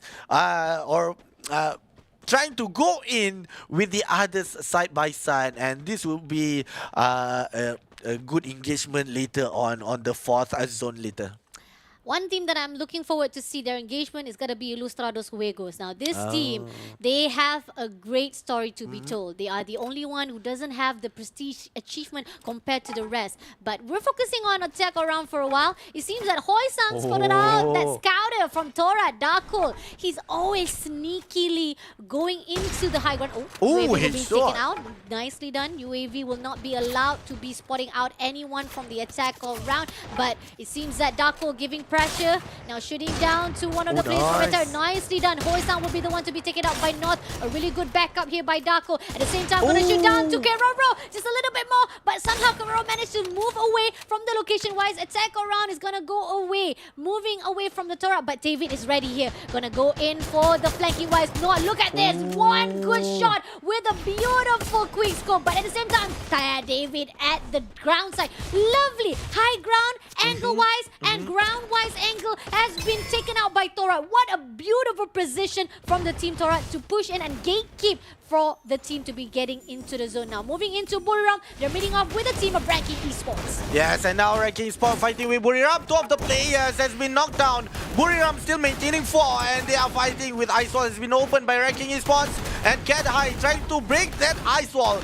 breaking that blocking. But Homeboys is the one being taken out to the 9th place. And now for Ranking Esports, how are they doing? There are still 2 players left with Jakin knocked down, and Neo is trying to survive quite closely by the enemy team.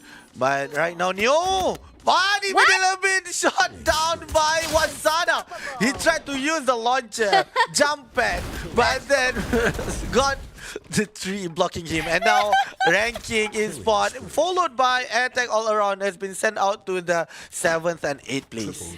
That's what happened when you're not using your eyes, my friend. When you slingshot, you gotta use your eyes. What were you thinking at the time? Like, oh, hit the tree. I think he probably say like, yesterday the tree was not here. You know, I didn't see the tree. Suddenly today the tree is here. Probably that's the reason why for the mistake coming in. But here, Poco Star. Poco Star making a good comeback, erasing RRQ Kazu from the equation. Now meeting up with the 5 more teams to go. We do see that Torah is in between, trying to actually corner out the team of is it V Gaming? Yes, V Gaming Bruin all alone right here. Gonna go into the zone, but at the same time, Torat is being gatekeep as well, trying to be shot up from the right side. So Torat gotta be careful here. And they're gonna meet up with the one and only Buriram, who might actually sandwich them off. But at the same time, North comes in for 1v1 situation. Switch it off. V Gaming will be clear out in the process. At the same time, they're gonna shoot down to Buriram. Wasana still trying to survive, but Joanna and Gahai has already been knocked down. Left with Moshiko as well as Wasana trying to be taken out by the team of Torat. But can Torat survive it out? Only Darko to be surviving at the outside zone. And it seems that Moshiko will be going in, but Darko will be taken out, and that will be the end for the team of Torat to be sent back to the lobby by the Buriram.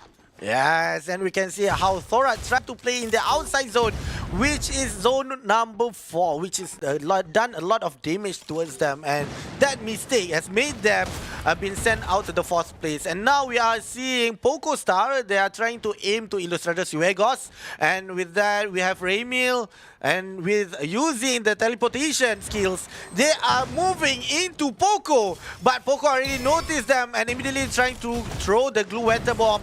And now 3 of the players are in trouble with Wasana trying to hit them with the Trogon grenade launcher. Immediately got one of the players.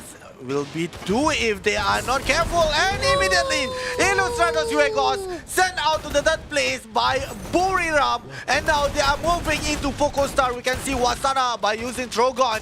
He is giving some pressure, making sure that Poco Star cannot see them lightly. And now we can see Wasana still finding a way to go in with all the routes. It's been blocked, but has been shot. 80 HP has been gone down by Wasana, and now Poco Star is trying to go out, and we can see that Get High is trying to shoot with 2 shots from Chargebuster. He has been making sure 1 knockdown, and Get High getting the killing spree, and Roko Raz got Moshiko. Mercy has been knocked down, and now 2 versus 2. But Rise has been knocked down. Wasana moving in. Lim, half of his HP left. And goes in Wasana, but he's knocked down. And now Get High need to move fast with only 1/4 of his HP left.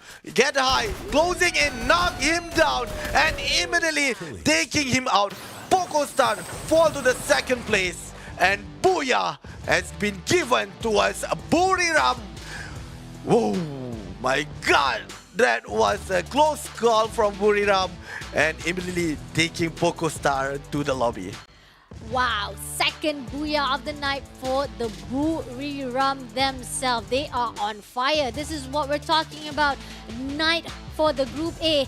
Doesn't matter which group is coming up next, Group B or Group C, it's still the night for Group A. Buriram taking the win for themselves again and again and again. Started out from the point of view of our game number 5. It started out with Buriram taking away our AV Radical, not allowing any more damage from them. They started out to fight it off. AV Radical, good start for them, but didn't expect that it's going to be a third party, and they actually corner it out. Get High, making sure that a good flanking wise, Wasana shutting down Godkal straight away, and at the process, AVR running away to chase after Ranking Esports, and that's where the turnover comes in to the team of Ranking Esports. Yes, and then we can see that Buriram really show themselves here on the 5th game. We can see that how they keep on taking one of the players from the enemy teams, and now they are going into V Gaming. They tried to run away, but they are not giving the chance, and how Triple A is trying to go into the zone but then been attacked by Thorat, and we are moving into Buriram, which take down V Gaming to the 5th place. And Wasana, we can see how Thorat tried to play outside the zone, which they make a mistake, giving Buriram a chance to redeem themselves. They want to take the damage plus from their weapon and the zone, making sure that Thorat will not go into them, and immediately knocked down immediately. I mean, amazing job, definitely, especially the fact that they straight away bring the gunfight to IJ. I was looking forward to it because IJ has been playing it safe, and I was wondering if with a good opening for IJ, this is their first attempt to joining into day number 4, but it seems that still luck is not on the side of IJ, and then comes through with a team between BRU versus Pokostar. Group A is still in a stunning light for our day number 4, which is amazing job, but heads up, salute comes in from the side of Buriram, getting the second booyah. Now they're tied again to the side of CGGG. Numbers of the booyah still the same for both of these teams. they're chasing up with each other. This is like, it's not a show for the rest of the team. It's all for CGGG as well as Buriram. It's all about telling the viewers or telling to all the community of Free Fire which Thailand team is the best team here at the challenge group stage of V. Yes, and from what I can see as well, Buriram, they are actually they are not giving their 100% within the 4 games. But now with the group C, we can see that their game is different, and the way they play as well is quite much more aggressive. And given Thorat is there, we have RRQ Kazu, and they are the top 4 team as well, and they are not giving the chance towards them to go into even the top 3. So for Buriram, I think they are still waiting for the right moment, and now they are taking the booyah.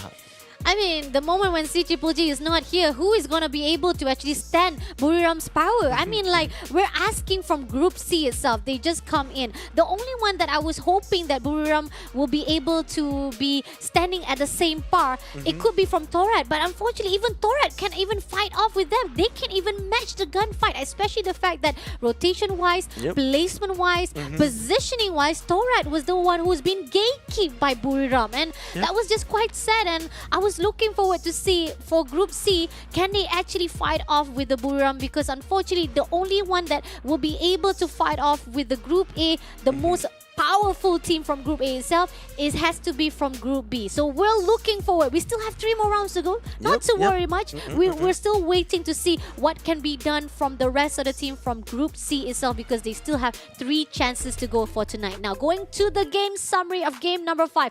Lovely, lovely. I gotta say, good start for our second set of the night. 70 kills. Again, it breaks 70. I gotta say it's a good start, because every time we see a team or the total kills goes down, depleted to 60 or 50 kills, that's when we know that the game was not good. It means that most of the fight was actually quite in a slow motion. But damage-wise, it's quite low compared to the rest of the damage that we've seen. 44,709 for our game number 5. But higher skills. This is the highest for tonight. We got 10 kills by the one and only Buriram Get High. And the highest assist also breaks the record with 12 kills from Moshi himself. What amazing job indeed from both of our Buriram team. Yes, and we can see that for the Glue Breaker as well from Triple A has been made the list. And now this is the Booyah team, Buriram. We can see that 4 of the players are using Tatsuya and 3 of the players using 2 of the players are using Trogan and 1 using Chargebuster. So their favorite weapon is of course shotgun, and with Joanna still holding the bomb, the grenade for the team. But we can see how Chargebuster is also overpowered to the other side of the team, but with the assistance of 2 Trogons is making them overpowered as well. This is it. This is the lineup. This is the loadout, and this is the gameplay that been thrown out by BRU. They don't go in for the long range shot. They don't even care about it. They go for the close combat. They know that that's their best achievement. That's their best gameplay to be thrown out. They don't fear anything. And with Tatsuya as their loadout to dash away to every single enemy right in front of them, to just flank away, rotate around, move away from every single ice wall. Buriram, I think that's the best move for them. Now, going into the whole entire kill point wise of our Buriram themselves. 10 kills by Get High, 9 kills by Wasana, 4 kills by Moshi and Joanna. That's a total of 27 kills by the one and only Buriram. Highest kill for tonight. And we can see the damage here from Wasana, 4,200. The highest that I can see tonight coming from all of the teams. And now for the accuracy, we go into Wasana again with 25.77 accuracy. And with the surviving time, the longest as well between his teammates, 16 seconds by surviving on the last buy one with Poco Star. So of course, it's given to Wasana the credits as well, but Get High having the extra 1 kill as well. A great job indeed by Buriram. Definitely shows a great gameplay wise from our Buriram with 12,121 damage. Again, breaking the record of our game number 4 that was done by JV Esports. Now, Buriram takes another toll for themselves for the top 3. On the note, PokerStar is not far away. I mean, like, again, I think PokerStar is being seen by a whole different light for tonight. And IJ, on the note, I mean, interesting, they are at the top 3 with 3,583. Nevertheless, it means that most of the team who are down below from IJ is not doing so well. Now, going into the game standing, this is what I'm talking about. 27 kills by Buriram with the Booyah. 39 points just for the team of Booyah Buriram themselves. Now, PokerStar at the second place with 17.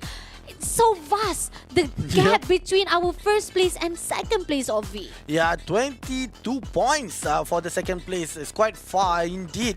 With Illustrados Vegas also make a move there on number 3 with 15 points. Attack all around with a Thorat sharing 10 points. So 5 teams right now having 2 digits, with Buriram is getting most of them with 39, but followed by V Gaming. They are doing well on this scale with 9 points, making them number 6. Ranking Esports on 8 points, RRQ Kazu 6, Reverse Rate 5, Hornboys 4, AV Radicals 3, and Team Flash 1 points. So from what I can see here, we can Buriram really taking the advantage, being aggressive, making sure that for the other teams will not get any more points. And from the top 3 standing just now, in terms of damage, we can see that Buriram is like 12,000 damage, and the second place was like 5,000, and meaning that they are really making sure that the others will not push them away. I mean, this is interesting. Seriously, the moment when Group B is gone, now Group A is just demolishing as well as dominating Group C. Not even a chance at opportunity from all of the teams. But hopefully with 3 rounds coming up next, there will be a chance for Group C to at least get booyah for themselves. We'll be right back right after this, so don't go anywhere. Stay tuned for game number 2 on second set. Battle Royale. That's when it starts. ก็สวัสดีครับผมวีรัมย์โมชิครับเล่นตำแหน่งสไนเปอร์ครับก็รู้สึกต้องพัฒนาต่อไปครับเพราะว่าเพิ่งแข่งรายการยังจบมาก็เตรียมตัวไม่ทันครับก็ต้องมาฝึกซ้อมกันใหม่แคทใหม่ครับก็จะมีข้อผิดพลาดจากทีมเราเล็กๆน้อยๆครับที่ต้องไปแก้ไขกันแล้วก็ฝั่งทีมจากบราซิลที่เป็นแชมเปี้ยนก็แข็งแกร่งครับทำได้ดีเลยผลงานรอบนี้ผมได้วาสนามาครับน้องมันเพิ่งเข้ามาครับน้องมันก็อยากแบบล่าแชมป์อยากได้แชมป์ความมีไฟในตัวฝึกขยันฝึกซ้อมว่าน้องพาน้องไปคว้าแชมป์ด้วยกันครับ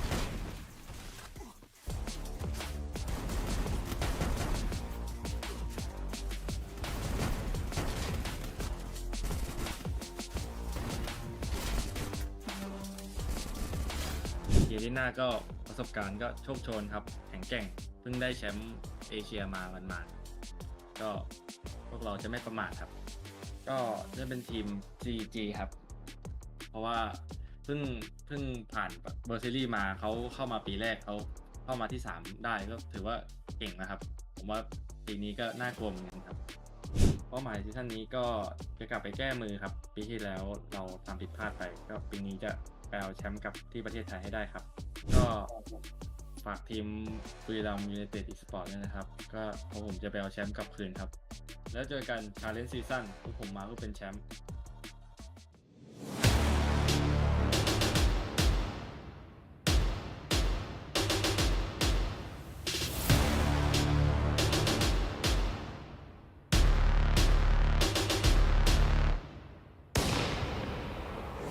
Long nights, sharp daggers, cold steel, blood dripping down the wall, blood rushing down the hallway. Ooh, yeah. Take my hand, walk with me.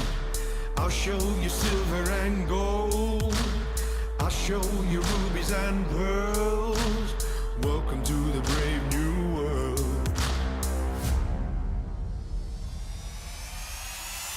Be the hero of the story.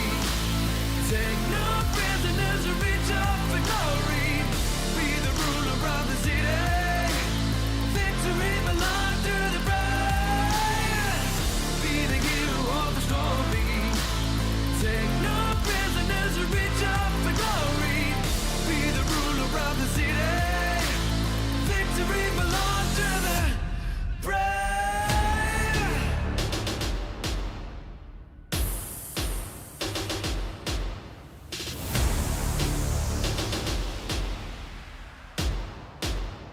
Victory belongs to the brave.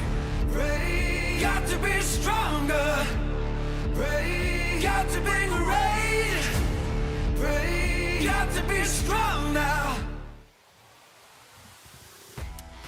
And there you have it, our first set of our game Group A versus Group C, whereby Buriram back again dominating to get the booyah, which is interesting because we're giving an opportunity for Group C to play with A, but ended up still been dominated to our Group A, as this is their night indeed to actually get a hold of all the 8 rounds for themselves. Welcome back to the Snapdragon Pro Series Challenge Group Stage Season number 3, powered by Samsung Galaxy. Now we're moving into the second match of our second set, where we are going to go into the map of next Terra. It's going to be interesting. Will Buriram actually manage to dominate again the same map? Because previously they did manage to actually get a hold of the positioning wise, and that bus again, like I said, is the end MVP of the night on that next Terra themselves. Because if it wasn't for that buzz, Buriram would not be able to get that booyah. Now, going into the overall standing after game number 5, here we are.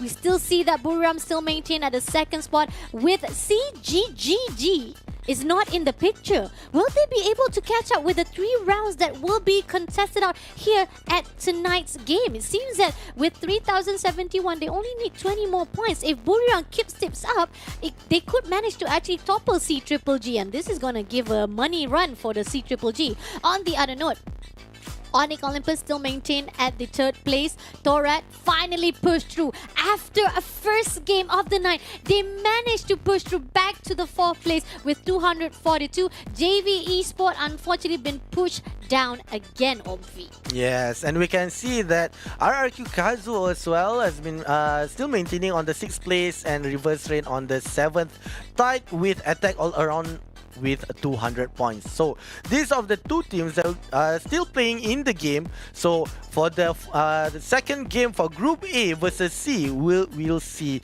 how is their performance. If let's say they can gain more points, then the chances are they will be move up the ladder as well. And now let us see the flight paths are coming from Plazaria towards Twin Bridge and the blue zone in Deka Square. And the 12 teams are getting ready, and majority of them have been jumped from the plane early of the flight path, and we can see that there are 3 teams going into the blue zone with Homeboys, Heavy Radicals, but Ilustrados Juegos has taken the mud side. They try to avoid the early match fights, but we have Poco Star at the Grave Labs followed by Ranking Esports. So there will be fights all over the place, but Grave Labs will be the first one between Poco Star and Ranking Esports. But we are seeing Homeboys right now. They are fighting with Heavy Radicals, and now we saw that Poco Star taken 3 knockdown and immediately become the kill leader. And now for Homeboys, they are still watching. They are still waiting for Heavy Radicals. Where are they?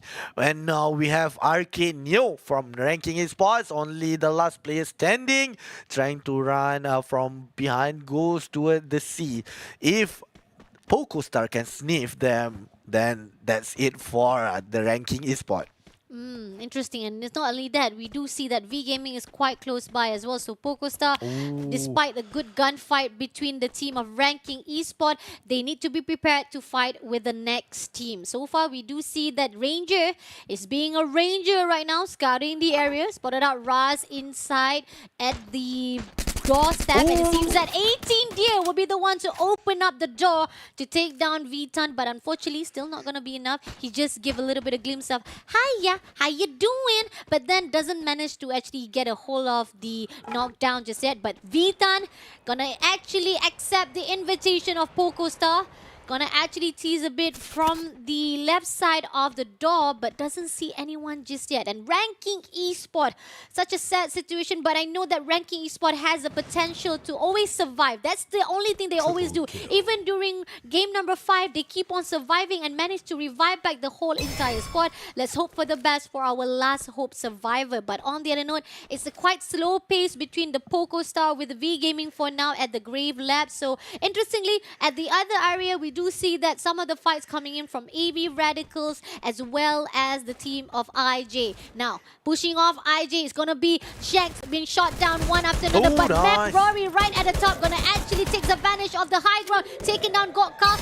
Bruce has been spotted out now, going to break it off, but in the same process, we do see Shanks coming in for 1v1 situation. Shanks, can he spot it out? He will be taken down. Our Roos from the AV Radical. Beautiful shots coming in from the Shanks. Yes, and now for Brand 2, he's trying to look for Void.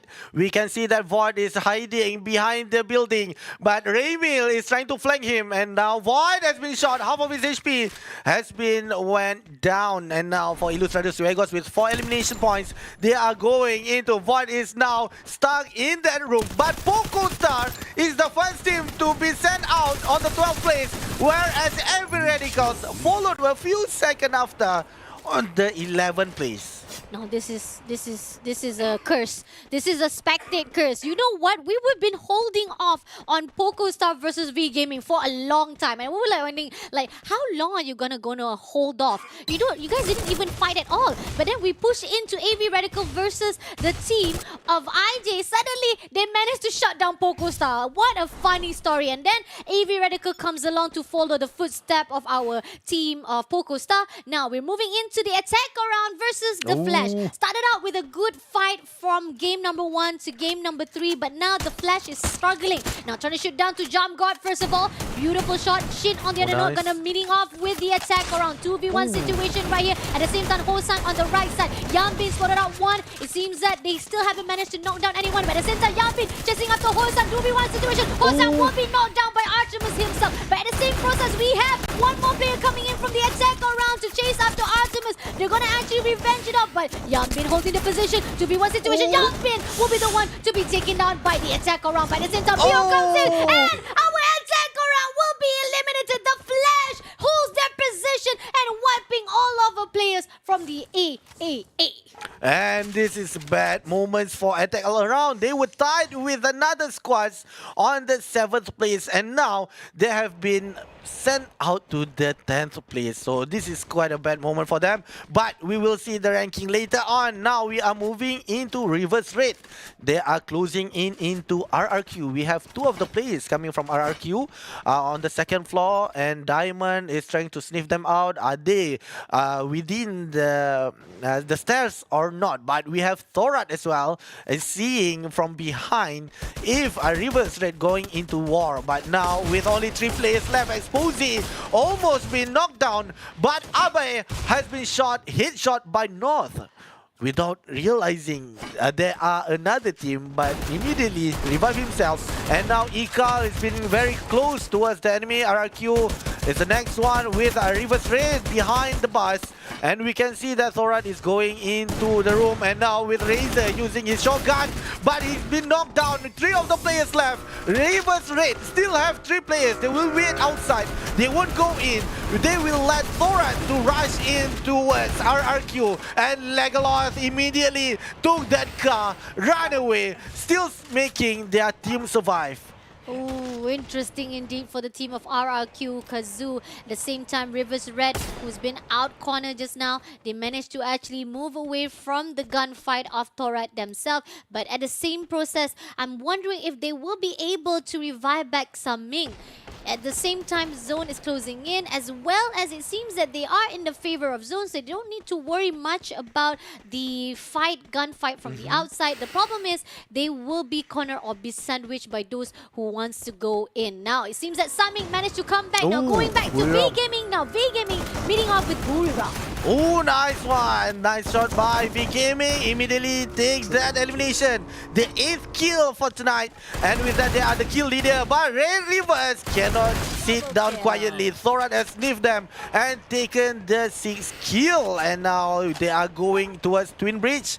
We can see that Thorat, they are rotating the map. They are trying to see if there is any squads are coming from the outside. Whereas RRQ, they are met with IJ, and there we go, another grenade launcher from the Trogon for IJ. But we have darts from the bridge, still trying to see if there is any openings coming from IJ. But we have 3 of the players, Legolas, Razor, and Abe, still waiting. They won't rush towards IJ because they have just been revived. They need the weapon first. If they go in, the chances are they are the one will be taken out because they are using helmet level 1, vest level 2, so there are high chances the enemy have a better equipment than them. This is going to be tough indeed. RRQ going to actually slow down the pace for a while. They know for a fact there was actually a tough fight indeed when they met off with Thorat, and they don't want to engage even more further to the IJ location-wise. And it seems that IJ respond well, giving the opportunity for RRQ to have their own space to breathe for a while. And it seems that RRQ will take advantage of the slingshot to move away into the zone instead and making their way safely without meeting the team of Ilustrados Juegos. But the thing is, at the same time, we do see that the team of Rivers Red also roaming around the area. Ilustrados is going to actually rotate around the end zone as well. And it seems that the team of Ilustrados meeting up with the Rivers Red, they're trying to shoot down to Exposy. And the same process, the team of Ilustrados still holding their position, not going to go in for the gunfight too much at this process. The team of Flash meeting up with the ranking Esports again.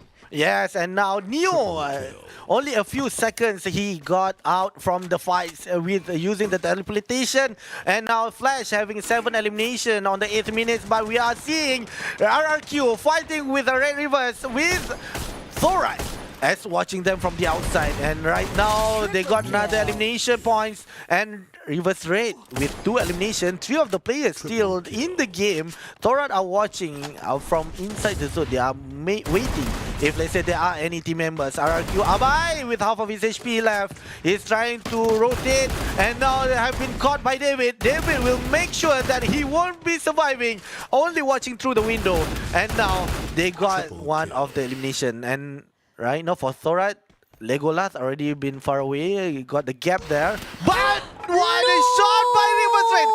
Exposing using Woodpecker, got hit shot towards him. My God. Wow, that was a really good opportunity for... Oh, but V Gaming... Oh, what? What? The whole entire squad right there, the billboard. I mean, come on. What are you guys trying to do? You guys want to get shot by the butt again? But anyway, it seems that they're going to actually take advantage of that billboard to shoot down to IJ while trying to get into the zone. A really good high ground advantage right here, Kabi. Gonna snipe out the team of IJ, but little do they know, the safe place of IJ now is actually in position. They don't need to worry much, just gonna rotate around between one building to another, and let's see if they will be able to spot out the V Gaming and take down them as they did from PE Sport. Like, the shoot of the butt was very unintended, man. Seriously, that was uncalled for. But nevertheless, V Gaming, I hope that you know what you're trying to do here to push in as well as to hold at the billboard wise. I mean, at the other note, we do see Thorat pushing into Rivers Red right here. It seems that throws the grenade. Expo Z is exposed by the side of Thorat. 2v1 situation, 3v1 situation, make it a 3. And it seems that Expo Z will be knocked down by Davies. And in the process, Diamond will be the only one to survive. Right in front is going to be Ranking. Can he actually take advantage of Huang trying to get into the zone? It seems that Diamond doesn't actually do anything. Oh no, finally he wants to do something. All right. Should have...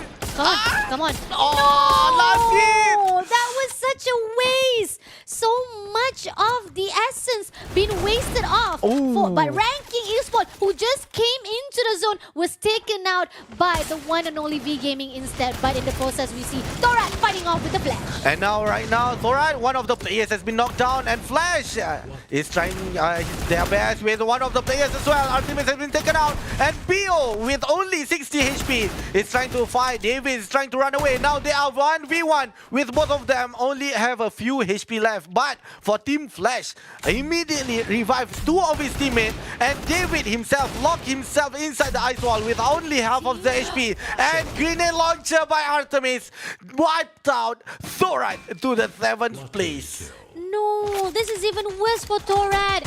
As just we thought that Thorat will be able to be a good team at the Group C, they are struggling now. Back again to the V Gaming. It seems that they are trying to shoot down to the team who tries to get into the zone. The Flash has been spotted out. And it seems that they will be clearing on any UAV who try to spot out. No one gets to see us. Only us right here for the eye in the sky. Somehow, we do see that V Gaming Bruin is also on the high ground as well. Right on the rooftop. Look at this. 2 of the teams right on the rooftop. This is interesting, dangerous. man. Yes, and with that, it's quite dangerous for V Gaming because they are taking 2 high ground. And now for Buriram, Moshiko has been knocked down but immediately been saved by Joanna with 2 ice wall has been put down to make sure that he can revive Moshiko. And now for this game around, Buriram still with the 0 elimination points. The one that he got knocked down but been taken from V Gaming. V Gaming using the high ground, been taken advantage. Buriram has been taken out by V Gaming again with that sniper and RGS, and now they are fall to 6th place, and with IJ with the 6 elimination points, they are watching if there is any squads nearby. Reverse Red, we have still Diamond trying to go inside, but he took a turn there, goes towards where Bruin, another players from the other side. If he saw the last player from Diamond, Red, Reverse Red, then it will be a problem. Alright, shooting down to Diamond. Just one more shot to go. Ranger will be spotting out. One shot with a snipe. Breaks the ice wall. Diamond still trying to survive it out. But little do they know, V Gaming is not gonna allow it. Diamond taking one ice wall to another ice wall, but IJ is also on the low try. One more shot to go, but Diamond still survived it out. Unfortunately, he managed to go in, but Homeboy's been eliminated by somebody. I didn't know what happened there.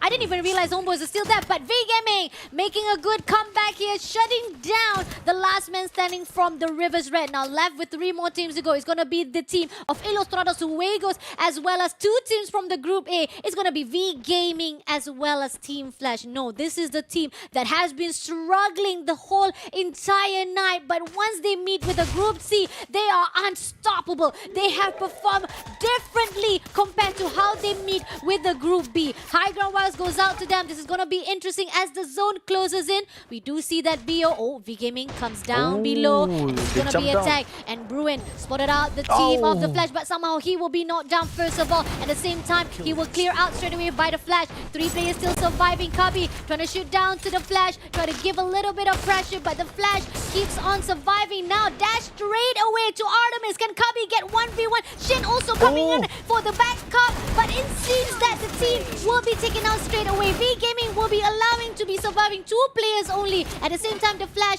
gonna go in for the long rotation. Shank also takes advantage of the situation, taking down Bio. So 2 players for the team of Flash. But IJ comes in for the cornering. Out with the Flash. It's gonna actually be corner out. Shank comes through with 1v1, meeting off with the Flash team. Shuts down. Nice. But somehow, the Flash still managed to survive. Now, 2 more players to go. Ramil and Brett. And Ramil gonna break the ice wall. But V Gaming will be the one to be eliminated. So Flash versus Ilustrados Juegos. Can we get a new winner from the side of Group C? Or will this be from the Flash? Now, 1v1 situation. Ramil goes in for a fight with Shin! Making the win goes to the team of Ilustrados Juegos. The first booyah from Group C. Yes, there we go. The team from Philippines, Ilustrados Juegos, got their booyah right here on the second game for Group A versus Group C. Nice match indeed. They eventually got it right. And oh, that's very cute dog there. Yeah, I know. Oh, so cute. Oh, nicely done. Well done by the team of Ilustrados Juegos. Again, we have known them as the meme of this season. They are without any titles or achievement compared to the rest who have been at the Free Fire World Series. And they're fighting with that title to be put out. And they know that they are being looked upon with such low expectation. But Philippines never give up. Keep on supporting Ilustrados Juegos, because even with least of achievement in their hands, they still maintain to actually steal booyah from all of our invited teams as well as qualified teams from the Challenge Open Finals. Yes, and now we are moving into the highlights. We can see how Attack All Around was wiped out by Flash. I'm amazed how Flash doing very well within this game, and Rivers Red as well. They are fighting with the Group C's, and we can see that Thorat immediately they trying to take out RRQ one by one, where David tried to peek from the window but immediately been taken down, and Rivers Red expose. Although they got Buriram, but they met with another team and immediately quite a hard time for them. And now Thorat Davids, he tried to lock himself within the ice wall, but there are 3 players from Flash, and of course 3 versus 1 is not enough for him to take them out. A great damage wise coming in from Thorat, but placement point wise is gonna be a struggle coming into V Gaming. I mean, they are at the bottom now. They are one of the teams that, I mean, I don't even put high hopes. I think I keep on saying, V Gaming, I'll see you at the play-ins. That's it. That's pretty much it. But then again, a reminder to everyone, when it comes to play-ins, that's a second chance, and you gotta learn everything. You gotta actually take advantage of this situation to learn every single move, because you're gonna meet the same team again at the play-ins, right? So these are the teams that who might not be able to go to the challenge finals will meet again. And if you learn all the moves, all the rotation to actually tackle them down, you can bring that to the play-ins and make you guys a redemption story to go to the challenge finals. Yes, correct. And from what I can see here on the day 4, from the game 1 until the 5th games, all of the teams here, they are not really into reading the zone. Yes. We can see that they are all over the place and they are trying to find kill points first and before they are going into the zone. So I think those teams that are trying to play during the play-ins later on, then they need to think of a way how to getting some kill points rather than staying in the middle later. Agree, definitely. A great job, well done. I really thought that it was going to be a whole night of Group A as well as Group B, but turns out Ilustrados Juegos makes the change, break the curse, and say that if there's gonna be one team to actually steal the booyah here at the night of Group A, it's going to be the one and only Ilustrados Juegos from the Group C. Yes, correct. And the best thing is they are coming from Philippines. There are only 2 teams coming from Philippines. We have AV Radicals and also Ilustrados Juegos. And now they have made their country proud as well with the booyah that they are getting. And for Ilustrados Juegos also, congrats to them. And hopefully they are being consistent for the next game and making sure that they are chasing more points after. And because right now they are playing for 4 games, right? And with Ilustrados Juegos have gotten the booyah, now we are gonna see if, let's say, how are their gameplay. For Buriram, they got 39 points. And now for this game around, there are I think there are 0 points that they're getting. So the chances are they're only getting placement points. So it's quite tough for Buriram if they want to chase CGGG as well. Agree, definitely something that is very interesting. I really thought that Buriram will be able to contest it out because again, a night for Group A and Buriram is the only one not to actually put down on Homeboys, Rivers Red, V Gaming, Poco Star, Team Flash, but those 5 teams compared to Buriram, they haven't managed to actually get a good consistency compared to Buriram's kill points. I mean, come on. They got more than 100 plus kill points. Now, going into the game summary of game number 6, highest kills comes to Team Flash. Interestingly, our game 6 is giving a good highlight to our Team Flash with 9 kills by Artemis. Highest assist by Shin from the Flash as well with 7. And our glue breaker is by one and only Ilustrados Juegos, Mac Rory. Yes, and we can see that the total damage they have done 46k with total kills, although a bit lower from the others, which is 68. We can see that they are still trying to take the other players out with a 44 glue destroyed and 11 total rescue and revival 22, meaning that all those players that has been sent out to the game or been knocked down have been revived again and again and again. So with that, for this Group A versus versus C, they are, honestly for me, they are evenly matched. Agree, definitely. I think that there was good gunfights. There were also good placement and good survival wise for our game number 6 wise. So definitely something interesting to be seen from our A versus C. Now going into the loadout of our Ilustrados Juegos. Previously we saw Ilustrados also use the same technique where they use 4 Tatsuya. But tonight it seems that they switch it off with only 3 Tatsuya of V. Yes, and we can see that Raymil is trying to be the support for the team, and the weapon as well is different.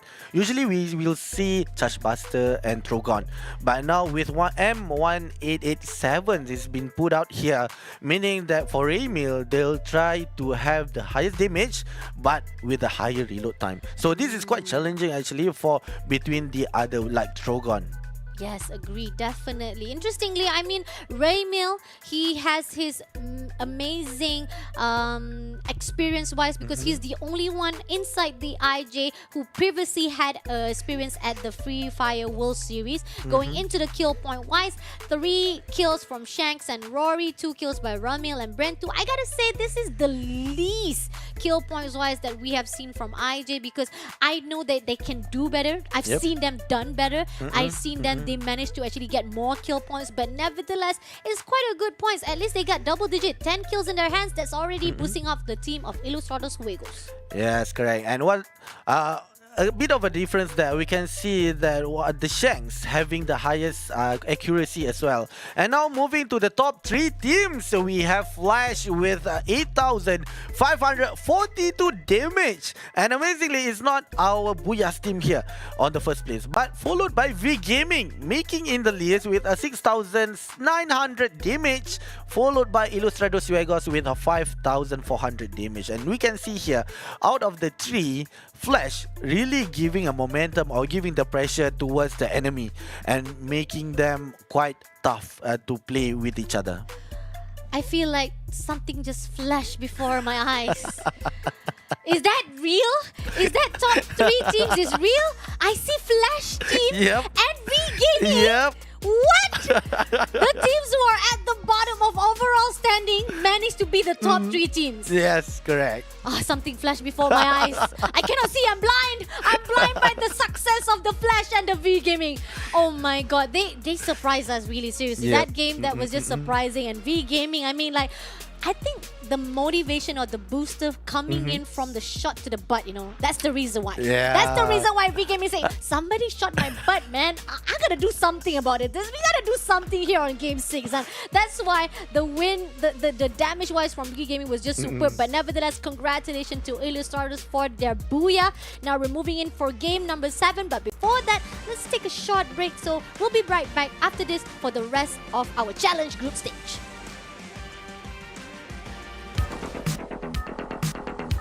Battle Royale. That's it's time.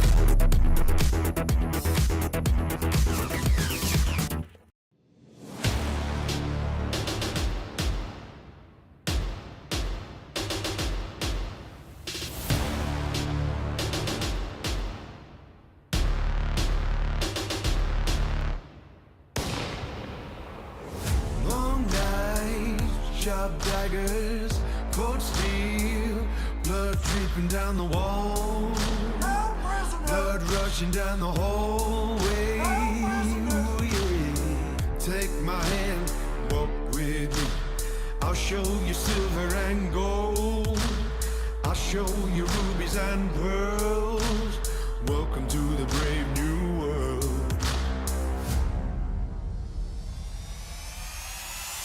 Be the hero of the story. Take no prisoners, reach up for glory. Be the ruler of the city. Victory belongs to the brave. Be the hero of the story. Take no prisoners, reach up for glory. Be the ruler of the city. Victory belongs to the brave.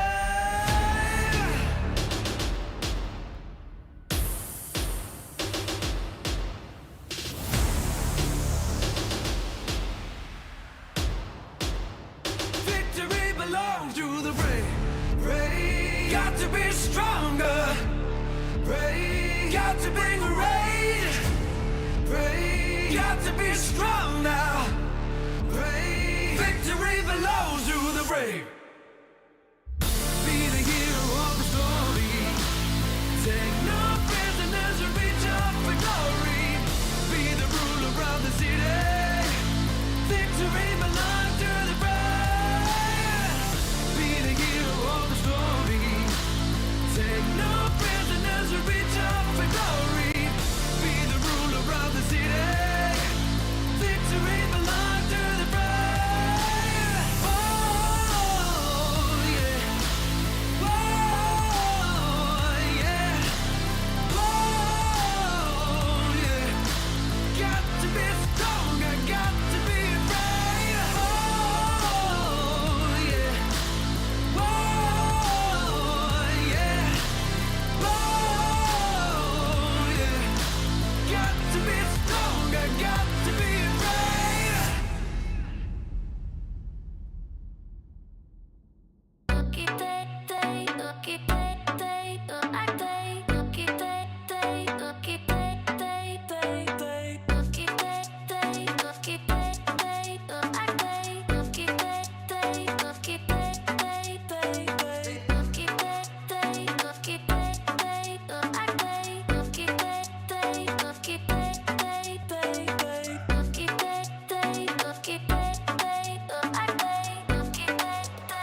And we are back again here at the Challenge Group Stage Snapdragon Pro Series Season number 3 powered by Samsung Galaxy.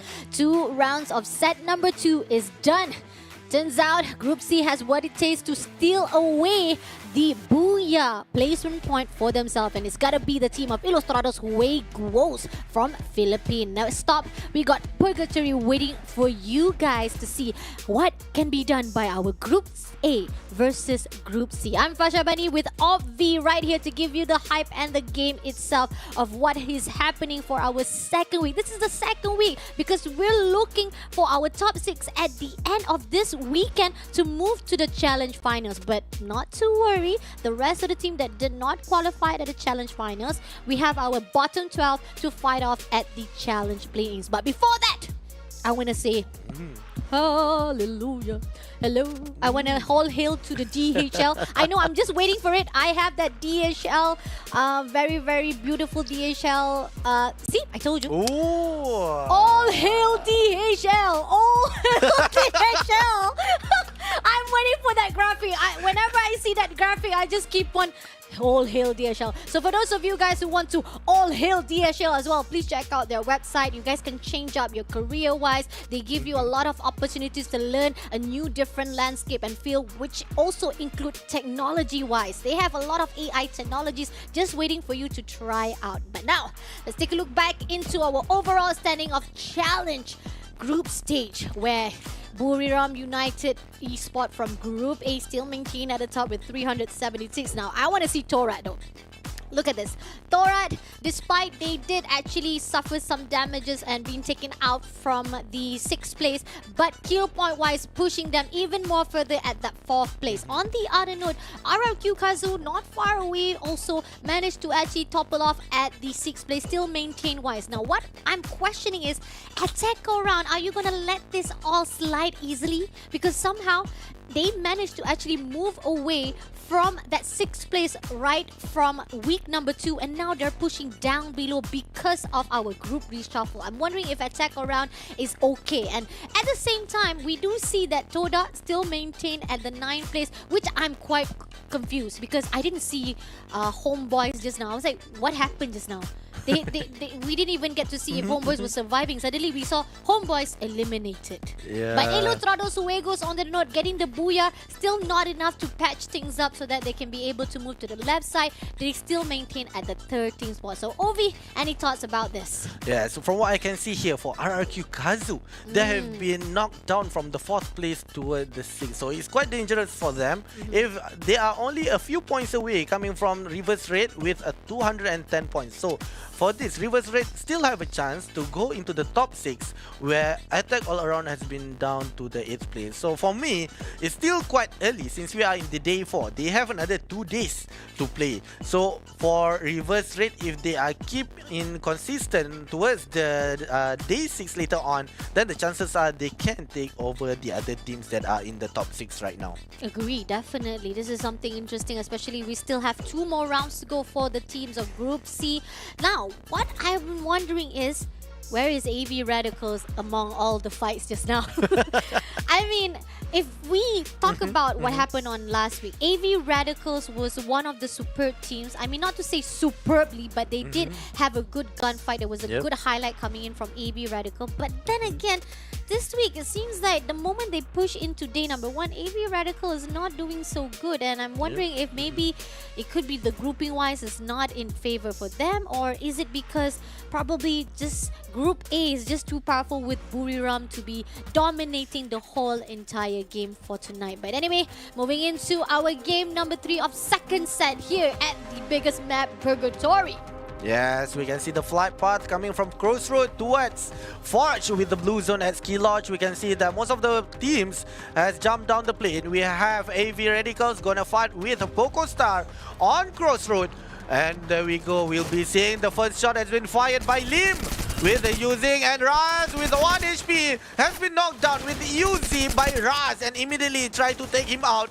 But Poco 18 there has been taken out as well. And the first blood amazingly has been given to AV Radicals, and Mercy as well has been knocked down Double and been taken kill. away. Twigs is right now being revived by Return. How they try to assist their teammate. A good teamwork for AV Radicals is in this early game. Wow, amazing. I like this. Seriously, AV Radical tying up the notch with the team of PocoStar. I know for a fact PocoStar has a really good run throughout our week, and now Ras is being shot down. Seems that Ras will be pushing away, moving from the side of Return as well as the rest of AV Radical. It seems that he's going to actually crouch it out, and I think that PocoStar will know that this is going to be a signal for them to just back off, man. Seriously, you got to take away, find another opportunity. But it seems that Return is returning some of the shots to Lim as well. Raz is right in front of him. He's not shooting down, but Twix on the other note knows the information. And right here, Return gonna actually shift his own focus to another side of PocoStar. But Raz meeting off with Roos. So Raz versus Roos. Let's see how it goes right here. Raz trying to shoot down for flank on the right. Roos maintain on the left side. Attack around being actually wiped out on the 12th spot, but maintain with the PocoStar right here. It seems that Raz suffers some damages, 91% left. Trying to shoot down through the window, but doesn't see him.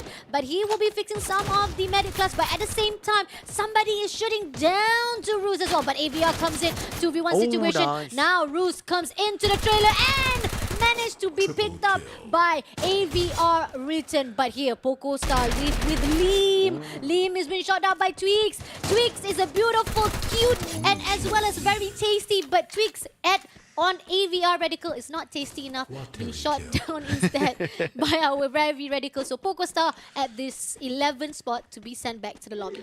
Yes, and we can see the AV Radicals right now having the highest kills in the second minute.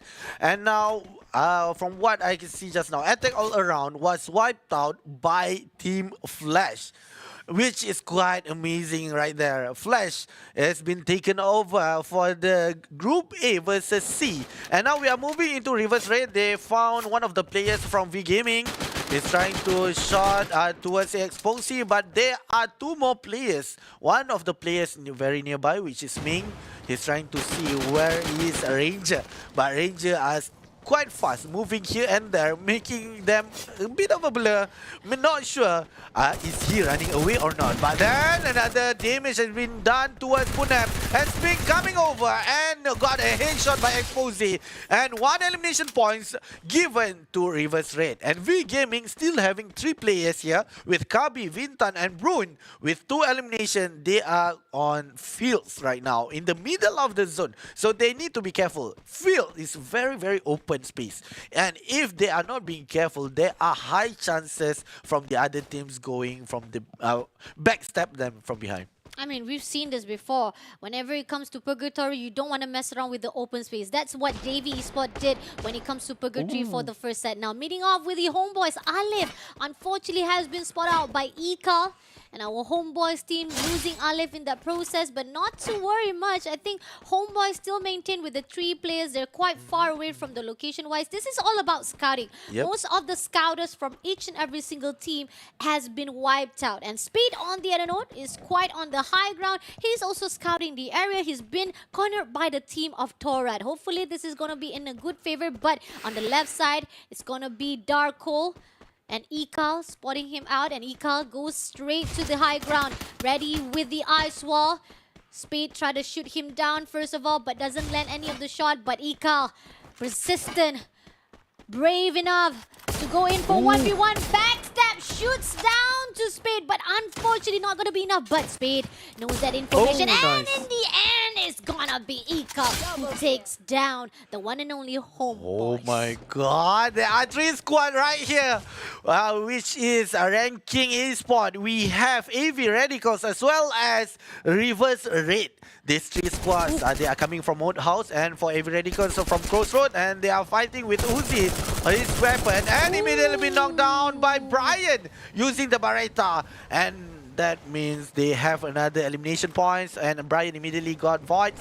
But Return has been chased by 2 of the players. Half of his HP has been knocked down, but Exposy immediately opened up an ice wall. And Spring taking the advantage.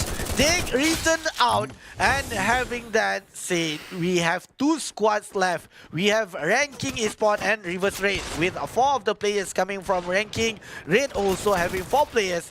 There will be evenly matched. So Are they gonna wipe out for the other teams or not? And Jacket is only the players left on the downside of the hill and immediately been taken out. 3 players from Ranking Esports on top of the hill. One of the bomb has been hit, half of his HP towards Exposy.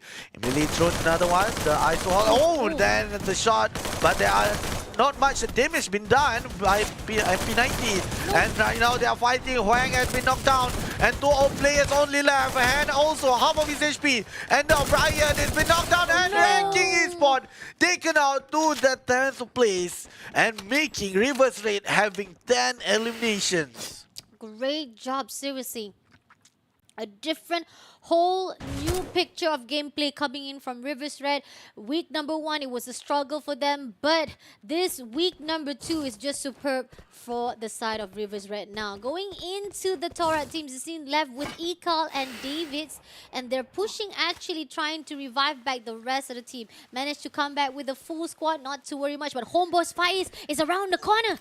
Faiz, ready. Oh, but spotted out the baby. The revival-wise, and it seems that he's also been spotted out by Torah. He was too focused on the roof. Instead, he's been shut down by the one and only Torah. Quite a sad indeed for Homeboys. But for Darko, now he can loot the weapon that's been given by the enemy team. And now 3 of the players coming from Homeboys. We have Spade, Jambal, and for the other teams, Alif. And now trying to go in. They are trying to block Thorat from going into the zone right now. But they need to be careful because we have V Gamings coming from down below. If they are being noticed, then they are fighting for them. And right now, for Alif is being troubled, but North has been knocked down with Ekal. And with Davids and Darko, Davids with only 5 HP left, he got another player knocked down from Homeboys. But my God, for Thorat, that lucky shot making the team Homeboys gone out from the game. But they cannot breathe easy right now because V Gaming are coming in with only a few HP left for one of the players from Thorat. They need to be careful. Davids right now immediately open the ice wall. We have Darkol goes inside trying to revive his own teammate. And now with 2 of the players from V Gaming immediately taken 2 of the players from Thorat. This will be some troubles towards Thorat with Darkol using Barretta trying to cover V Gaming. We have 3 players rushing towards him. If he's not being careful, then the chances are they will be losing 3 of the players. And 1 of the players is just being revived. So there are no weapon to assist him. Darkol with only 100 coins, he cannot do anything. He can only run towards the ski lodge down below. But we can see that V-Gaming Bruin is trying to control the zone, is trying to make sure that one of the players from Thorat will not go down and goes through the back door. Now let's see, today is still surviving Darko. Nice! Lovely quick scope with that sniper. Now he's trying to do the same to the next V Gaming player, but at the same time Bruin managed to take down North and making the one and only Torah to be sent back to the lobby, and that is the end for Torah. Such a shame to be shut down by the V Gaming, but nevertheless great survival. Now pushing into the Buriram. Last previous game fight, it was quite a sad situation for Buriram. So let's see if they will be able to do another damage here on game number 7. Leading off with the flash on the shoot down through Artemis. 1 shot, 2 shot. A beautiful shot indeed. At the same time, get high. He's getting high with a kill point. And wiping out the last man standing for the flash. Making the team flash sent back to the lobby by Buriram. Yes, and we can see that on a few games before, we can see Flash taking Buriram on the early game. And now Buriram have taken them over and making sure that they stay on that place only. And now Buriram with 3 players left, they are going into the zone. We can see that the zone is towards Ski Lodge and it's very much open. So it will be more dangerous for the rest of the team here. And we can see that RRQ are already inside the zone with Illustrators Vegos. We have V Gaming as well, very close by. But Reverse Rate, they are being watched by V Gaming. And there are a few shots going towards Reverse Rate. But AV Radicals is right now just chilling there inside the zone. And here we go, we can see Reverse Rate is having the highest elimination right now with the fire around the logo. Alright, let's see. They're gonna rotate around Bruin with a long range shot, giving him pressure. Really good backup coming in from V Gaming. Shooting down to Ben. Oh, but in the process, he was taken out by Boon Jame. Now Kabi comes along for the close combat. Let's see if he can actually goes in for the ice wall. He's trying to spot out the players inside the ice wall, but doesn't manage. Now he's gonna throw some Trogan here, but he suffers some damage. 60% left. He will be shut down by the one and only Expose. But Rivers Red is not done. Got 2 more players to go with the V Gaming 2 players. Grenade being thrown out. Bruin comes in into the close combat. But at the same time, Sean is right behind. Rivers Red will be shut down instead to be sent back to the lobby by the V Gaming. Oh, they are consistent from 2 rounds in a row. Yes, and now we're moving on to Buriram. They'll be met with AV Radicals. They are waiting quietly inside the house, but then the first shot has been fired by AV Radicals, and now making sure that Buriram has been noticed. Twix has been knocked down and immediately been sent out. One Void joining the teammates, and right now 2 of the players left. Wasana joining. Get High already been knocked down, but Wasana is trying to assist and he's holding the charge buster. But AV Radicals immediately knocked down and taken out to the 5th place by Buriram. And now Buriram having the highest elimination points with 8 kills. And with 4 of the players still playing, we're at the 4th zone with 30 seconds left for the zone 2 shrink. This is interesting. 4 more teams to go. The only team that didn't manage to survive with the full squad is going to be V Gaming. The rest is with a good potential of full squad manpower. Let's see if they will be able to do so. Zone-wise goes out to RRQ Kazu. I haven't seen RRQ Kazu maintaining a good position because every time they're going to go in for the gunfight, they always lost. But here, focusing on Buriram versus V Gaming. Wasana trying to spot out Kabi right inside that ice wall. And then go in for a jump, closing in. Get High also sticking together. He dashed straight away to Kabi, but he doesn't spot out. He will be able to take down Kabi first of all from the side of V Gaming. V Gaming, it seems that Vitan using the vehicle to move away from the rotation-wise of territory Buriram, but instead comes into the territory of RRQ Kazu. Is this a good hello or this is going to be a goodbye from the side of V Gaming? Throws grenade as much as possible to the V Gaming, not allowing them to go into the zone safely. Ice wall is the barrier for themselves, but now Alpine comes in, the rusher from the side of RRQ. Can he make it done? Unfortunately, Bruin is hiding off inside the ice wall. But at the same time, 2v1 situation, Bruin will take it out by Razor, and now left with only 1 player left for the team of V Gaming. Is going to be Vitan right at downside, hiding off at the ice wall, but the damage-wise from the outside zone is giving so much pressure. I think RRQ Kazu doesn't even gonna be bothered with the V Gaming because they know for a fact V Gaming is gonna struggle to go into the zone. And now it seems that grenade being thrown out. Tan managed to be taken out. By the same time, he also takes advantage to shut down Legolos, and that's gonna be a revenge-wise coming in from the side of RRQ. By looking for a strategy, but the zone is eating alive, and V Gaming will be shut down instead because of the outside zone. Yes, and now moving towards the other side, we have Buriram fighting with Illustrator Suegos. We have McRory on the outside. On the 5th zone is quite hard indeed for him to survive. And with that, we have only 1 player, McRory, with half of his HP. He's quite close towards RRQ. And now Get High is trying to hit with M249. And immediately got the kill. Illustrator Suegos is been shot down to the 3rd place. And with 4 players remaining, for both team, we have RRQ from Indonesia and Buriram from Thailand. Both of these players are evenly matched for me. And now we are seeing for Wasana is trying to push in, but we have Daz watching him over. And Abai immediately opened the teleportation, trying to hit Wasana using Woodpecker. But 3 of the players coming from Buriram, but immediately he went back. He won't. We make sure that the player won't have any advantage. And Daz are still watching. Moshiko using his sniper, trying to hit to the players. Daz has been half of his HP.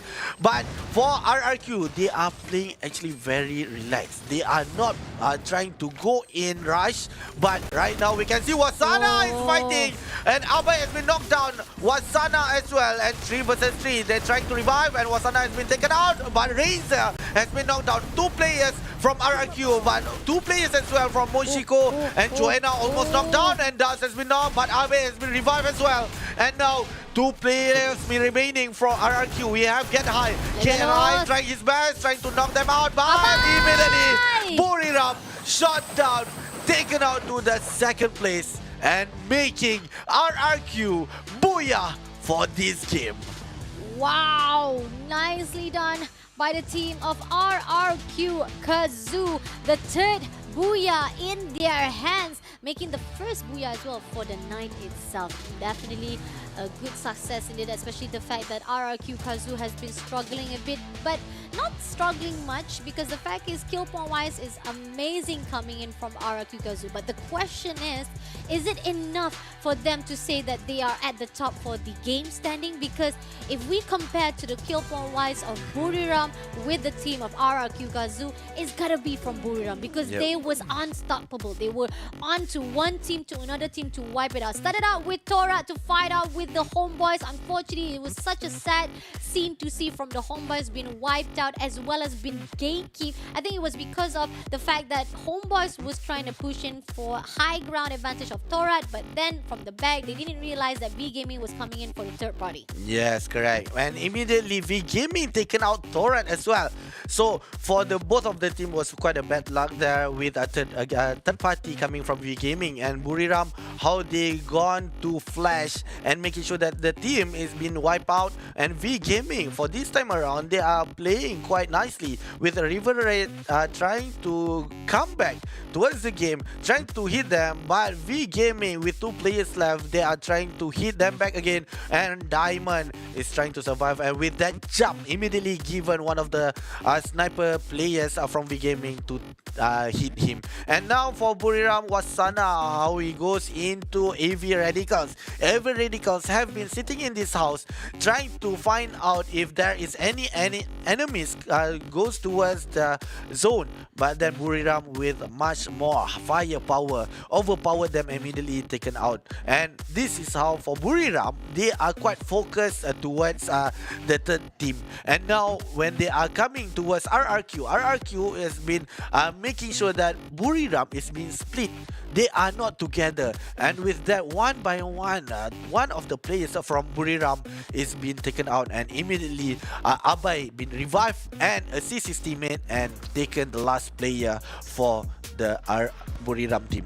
I love the part where Abai was already using the teleportation to go to the front, but then the moment he feels that 2 of the players from the Buriram try to push in towards him, and he knows that this is not going to be so good, he pulls back again. And that's it. That's the good part about RRQ Kazoo, right? You know when to strike and you know when to pull back, and that's how it is. You got to find the balance. And I think most of the time when Buriram wants to go in for the close-in combat, which I am surprised that RRQ managed to trample, and this is what we were questioning. We were wondering if there's anyone from the Group C will be able to dominate towards the side of Buriram, because they have been doing well with the kill point wise. They have been supporting each other very well for the gun power, but unfortunately at the end of the day, once 2 teams meet off 4v4 situation, in the end it goes down to the RRQ Kazoo for a great rotation, great positioning wise, and definitely heads up to Abai as the one who rushed out and goes out and legal off. Though that was amazing coming in from both of the teams from RRQ as well as the team of Buriram. But shout out to the RRQ Kazoo Indonesia getting the booyah for themselves. Yes, correct. I do like that gameplay though, because when Buriram was fighting with Illustrator Suegos, we can see that from the map, RRQ immediately goes towards Buriram. They know that they are still having 4 players left, and they are making sure while they are quite taking their time to take Illustrator Suegos, one of the players already been fighting with RRQ. Yes. So that's where for RRQ, they've been playing quite smart for this game and making sure that Buriram split their attention towards 2 teams and making sure that they have been split up as well. Agree, definitely. A good highlight. The first ever booyah been taken out by Indonesia. Finally, Indonesia flag being raised up. I love it, seriously. The only flag that I haven't seen so far tonight is the Malaysian team. Unfortunately, we only have Group A one team, which is Homeboys, and I'm still questioning because the whole entire 8 rounds of Homeboys fighting off with Group B and Group C, I see a lot of struggle from Homeboys. There are certain times, yes, amazing job for the survival, but unfortunately, Homeboys is still having a lot of struggle to actually push in. But now, let's take a look on the game summary of our game number 7. We're about to close in already our game tonight, guys. But now, 74 kills throughout our game 7. I gotta say, this is impressive. Seriously. I mean, from all the kill point wise we see from the teams wise, there was a lot of 60 kills, there was a lot of 70 kills, but this one is 74, almost par with the 77 kills that was put out at game number 3. But nevertheless, we got highest kill coming in from the Rivers Red Diamond. We got Glue Breaker by BRU Joanna, and the highest assist coming in from the BRU themselves as well, which is Moshi. Yes, and we can see that the total knockdown for this time around is 93. If I'm not mistaken, the highest for tonight is about 101. So it's very close. And for this, with these stats or this summary, we can see that they are trying their best. And from Group A versus Group C, the third game is the game that they really let it out. Agree, definitely. Now, let's take a look on the Booyah team itself, the loadout that been put out for the RRQ Kazoo. Same technique. Definitely, you do see that Tatsuya will be the meta, the most popular character to be put out for the loadout wise. And again, it seems that you compared to week number 1, we do see a lot of gunfights. For our week number 2 is more for the close and mid range. Last week was all for the snipers, but tonight it seems that, not to say that there's no sniping, there's a lot of sniping, we see a lot of headshot as well, but when it comes to our Booyah team, they always go for the close combat OV. Yes, correct. And we can see that they try to rush out the enemy, and by using Tatsuya as well, it helped them to get close to the enemy behind the lines as well. And with Legaloth using A124, there are not many of the team are using it, but with that lock skill, it assists the teammate that are rushing in as well. And we can see the 3 of them are using Trogon. Trogon, I think the meta right now is Tatsuya, Trogon, and one of the player is using bomb. Again, the meta of all rounds is gotta be the bomb, the cluster grenade. Now, we got the kill points wise. Booyah wise, yes, amazing, but 4 kills coming in from Legaloth, and then 1 kill from Razor, 3 kills by Deuce. Compared to all the Booyah teams that we've seen throughout our 7 rounds, I gotta say this is the least kill point that was collected by RRQ Kazoo. But nevertheless, not to worry, kill point wise, at least like we have already said, you gotta find the balance between kill points as well as placement points. So for RRQ Kazoo, I gotta say a good win for tonight is definitely pushing in for the placement point. That's it. That's pretty much it. Almost close enough to go to the double digit. But other than that, I gotta say RRQ Kazoo, if they keep this up, they still will be able to maintain that top 6 though, obviously. Yes, correct. And according to the kills here, and with them getting the Booyah, there are chances they are having 20 points with 12 placement points. So it's good points coming from them, since the earlier 2 games they have been a bit bad turnout. And now for Buriram, we have 9,613 damage, placed number 1 from the top 3 teams, followed by V Gaming 8,900. Amazing for V Gaming right now from the top 3 teams again, with followed RRQ on 4,124 damage. And we can see the headshot as well.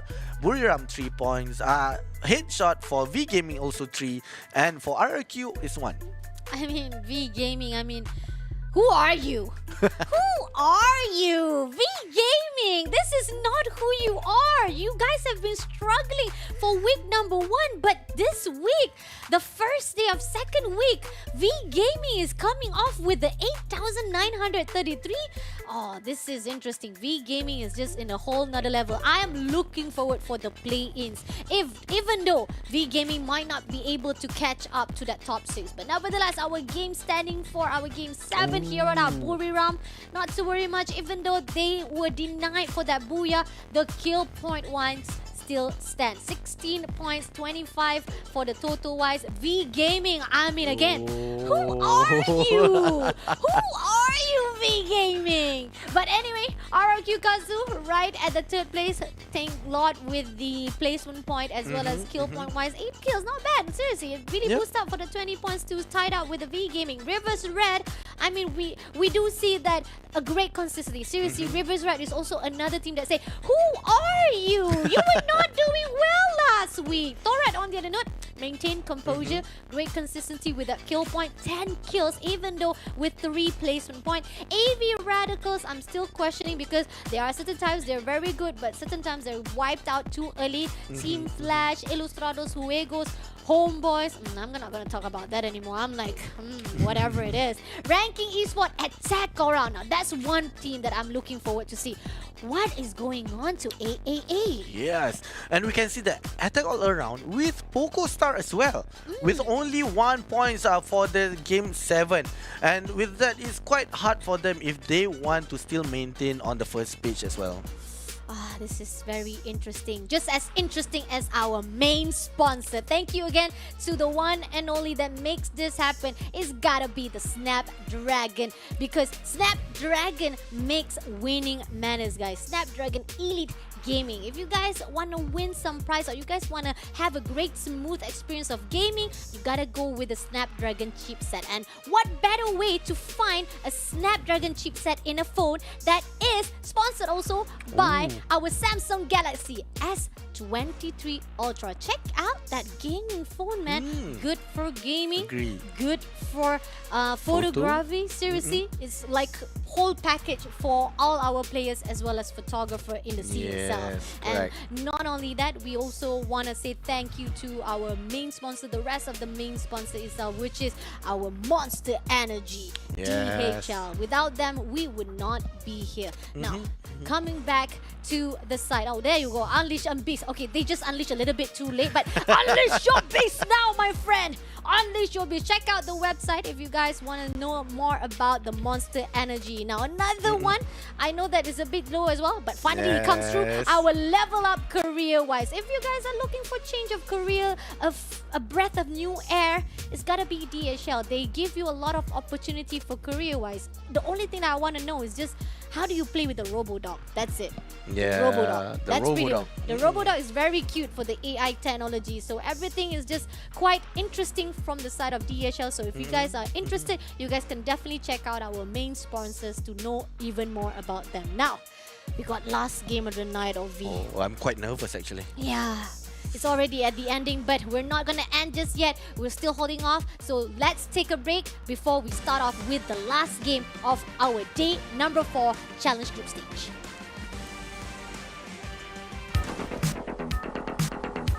Battle Royale. It's time.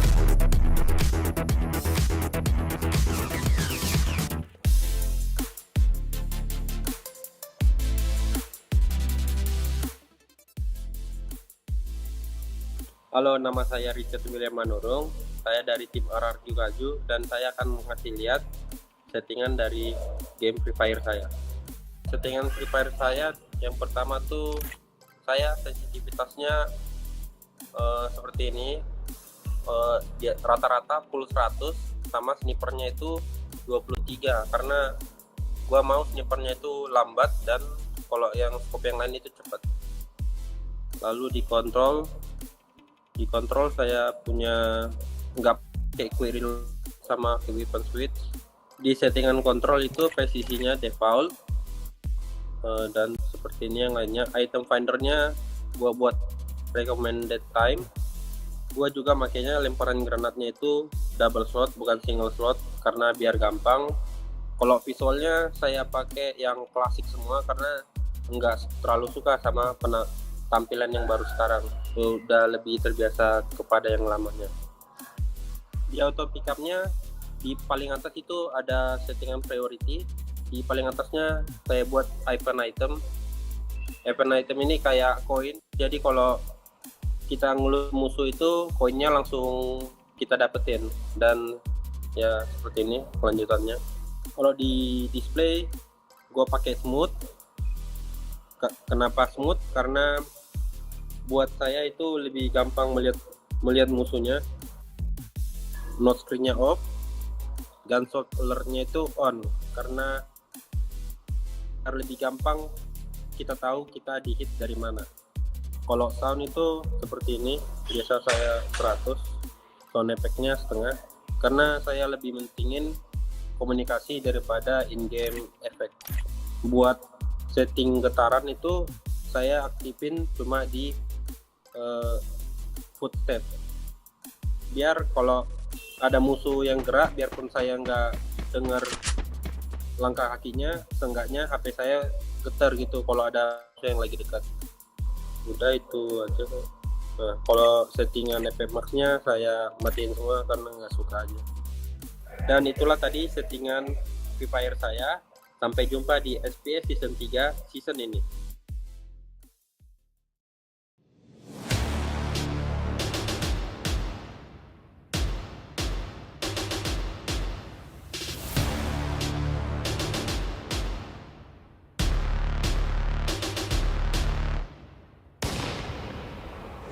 Long nights, sharp daggers, cold steel, blood dripping down the wall, blood rushing down the hallway. Ooh, yeah. Take my hand, walk with me. I'll show you silver and gold. I'll show you rubies and pearls. Welcome to the brave new world.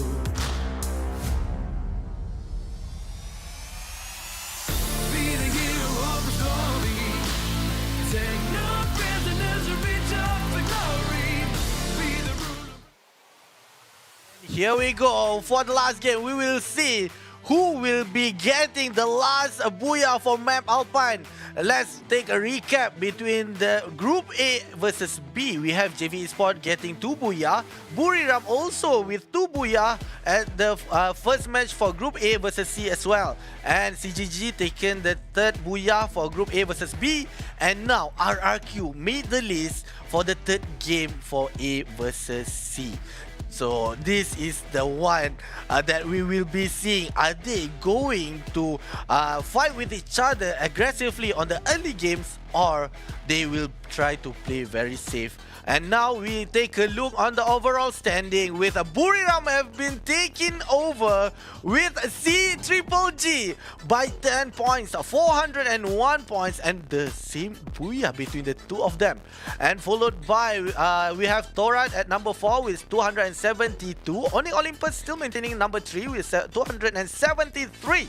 And RRQ, Kazu has been shot up to the 5th place, 247, meaning that JB has been pushed down towards the 6th place here. And reverse rate, they are very close towards JV Esports with only 11 points behind. But for attack all around, Fasha, I'm not sure what happened to them. They are losing points for the 3rd game in a row here. I mean, it's quite sad though, because like we have already talked about, they only have 4 rounds tonight, and at the moment when they have the chance to actually maintain that top 6 from our day number 4, it turns out they couldn't keep up the momentum they put out from week number 1. Now, here's the thing, this is need to be highlighted again. I want to shout out again and again.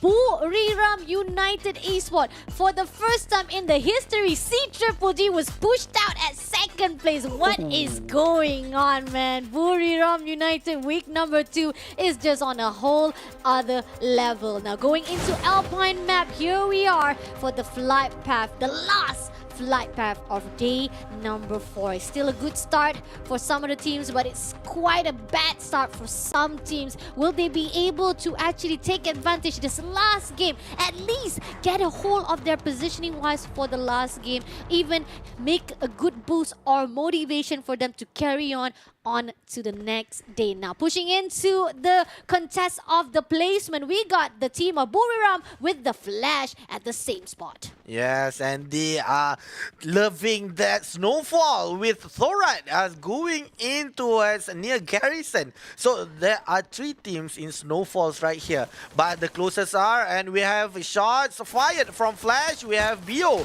trying to take one of the players. Wait, Joanna, only a few of his HP went down, but Artemis are coming from above, got Joanna, but then Bin has been taken out and holding RGS there, but Joanna also been taken out, and now 3 versus 3. Wasana is trying to shoot, but I'm not sure where, and now he's giving Artemis the half of his HP towards Wasana, and he's been trying and knocked down one of the players, but Moshiko as well has been knocked down. They are trying to find Shin. Shin is the only players left, and been knocked down, wiped out on the 12th place on the early game by Buriram Esports right here.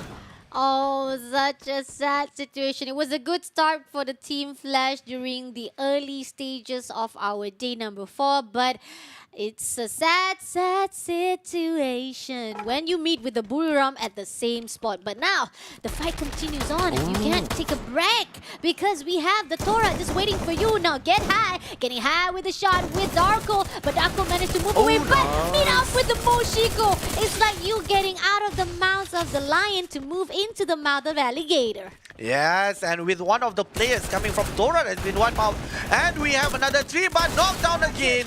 And now Ikal and North have been taken out, and we have another player coming from Terra has been taken from Buriram, and with that only one player left from Terra, which is Darkol. Darkol immediately tried to get away as possible from Buriram. He's been revived, and now he's been going towards Garrison. He's quite safe. There are no teams around, so he can safely looting there and most probably revive his teammate again. But now we are moving towards the other place stadium. We have 3 teams here. We have Homeboys, we have AV Radicals, and as well as Ranking Esports. But Fires has been knocked down, goes together with a Speed. AV Radicals trying to move, trying to see where are the other players. We have Jambal and Alif. Jambal is going to the second floor, goes towards Brian from Ranking Esports. For Ranking Esports right now, they are only left a few, and Jakit immediately go out, and Jambal trying using MP40 trying to shoot him, but immediately being covered by Jambal, and with the ice wall it's quite hard for the other team to shoot him down, and with a lot of ice wall within this room immediately make it all confusing. And with that, Twigs have been taken, one of the players again, and immediately Homeboys been sent out to the 11th place, and Ranking Esports amazingly they were at that house and they got away safely. 2 of the players get away safely. We have Hoang right now hiding behind the house, and but return already smell him. But Void almost been knocked down, but immediately been rushed. But 3 of the players trying to get Hoang. Of course, 1 versus 3. He tried his best, but he cannot overpower 3 players coming from AV Radicals. Ranking Esports still surviving with 2 players. We got Brian just moved away from the scene of scenario. On the other note, we do see that Han is quite far away. Now moving into V Gaming, meeting off with the Poco Star, trying to do a shot from the window side, and it seems that Bruin meeting off with Raz. Let's see if the 1v1 will be good in favor. Raz dash away to Bruin, gonna shoot down to Bruin first of all for the opening wise. Now meeting off with the rest of the V Gaming, goes from the window, chasing after that one player, trying to break the ice wall. He chases after 2v1 situation. V Gaming is not in a good favor. Ranger managed to shut down Poco Mercy, but in that short of time, Raz managed to revenge himself as well. Yes, and that left V Gaming, 2 of the players left, Kabi and V-Tan.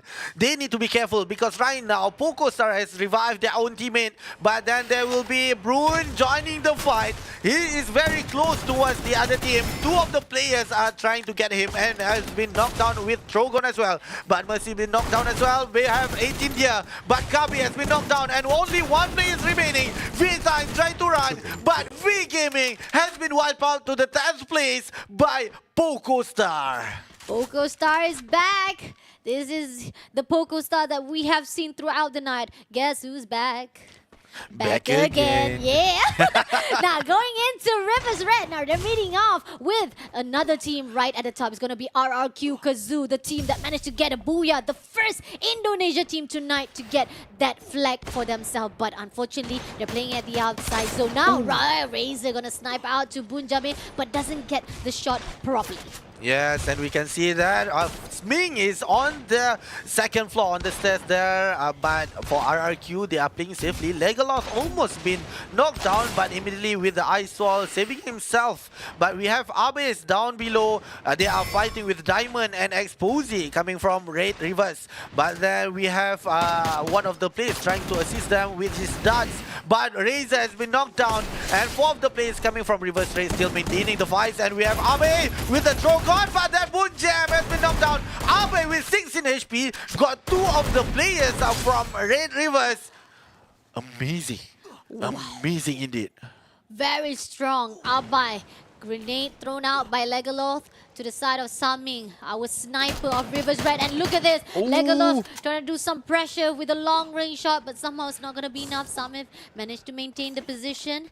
And Legolas knows the information wise. Will RRQ Kazu go bring the fight to the last man, or the second last man standing for the Rivers Red, or will Summing survive it out while waiting to be regrouped with the one and only Exposy? But at the same time, has been spotted out by Abai. Abai goes for the rush. He said nobody gets left behind, and this is what we're talking about. Rivers Red, 2v1 situation. Flank comes in from the side of Dudes first of all, and with the backup of Abai to shut down Summing. So now Rivers Red is left with one more player to go. Yes, and the amazing thing is they were wiped out 3 of the players, but for the last man standing just now, they immediately revived Exposy. And with that, Reverse Raid still playing within the game. RRQ is conquering Dock, making sure that there are no players left within that place. But if we see here during the map, is going to Militia towards No Fall. So the chances are the zone going most probably nearby Forest Raid. But don't take my words for it. Let us see. For Heavy Radicals, quite close on Thorat as well. They are moving from a railroad near to Garrisons. They are going into Garrisons actually, from the way we see with Buriram inside the zone as well. Heavy Radicals, they are waiting for Poco Star down below. But we have 3 players from Poco Star. It's like they already can smell. There are another team is here. They are listening. They are smelling as well. And Pogras have got the shot, half of the HP, and the bomb coming from his teammate as well as the player from Avery Radicals quite hectic as well. But now Avery returns from inside, trying to get back a little bit with all the bombs, glue weather all over the place, making the ice wall being broken down one by one. And the bomb has been hit. Ras has been knocked down with the grenade launcher by Drogon from Return, and immediately taking him out. Every Return with only 1 HP left. He's been knocked down, but Poco and India immediately taking him out. 2 of the players from Poco Star with the Lim trying to revive. Ras has been knocked down. 8 India still fighting with the Drogon, but he was knocked down. And Lim using launcher, but he was looting at the wrong timing. And Twix got the last player. Poco Star has been wiped out to the 8th place by AV Radicals. I stand corrected.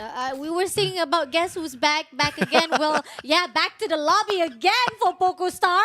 What was going on just now? AV Radical, the one who has always been losing those gunfights, suddenly has the better upper hand for the rotation-wise, and unfortunately, Poco but then the fight continues.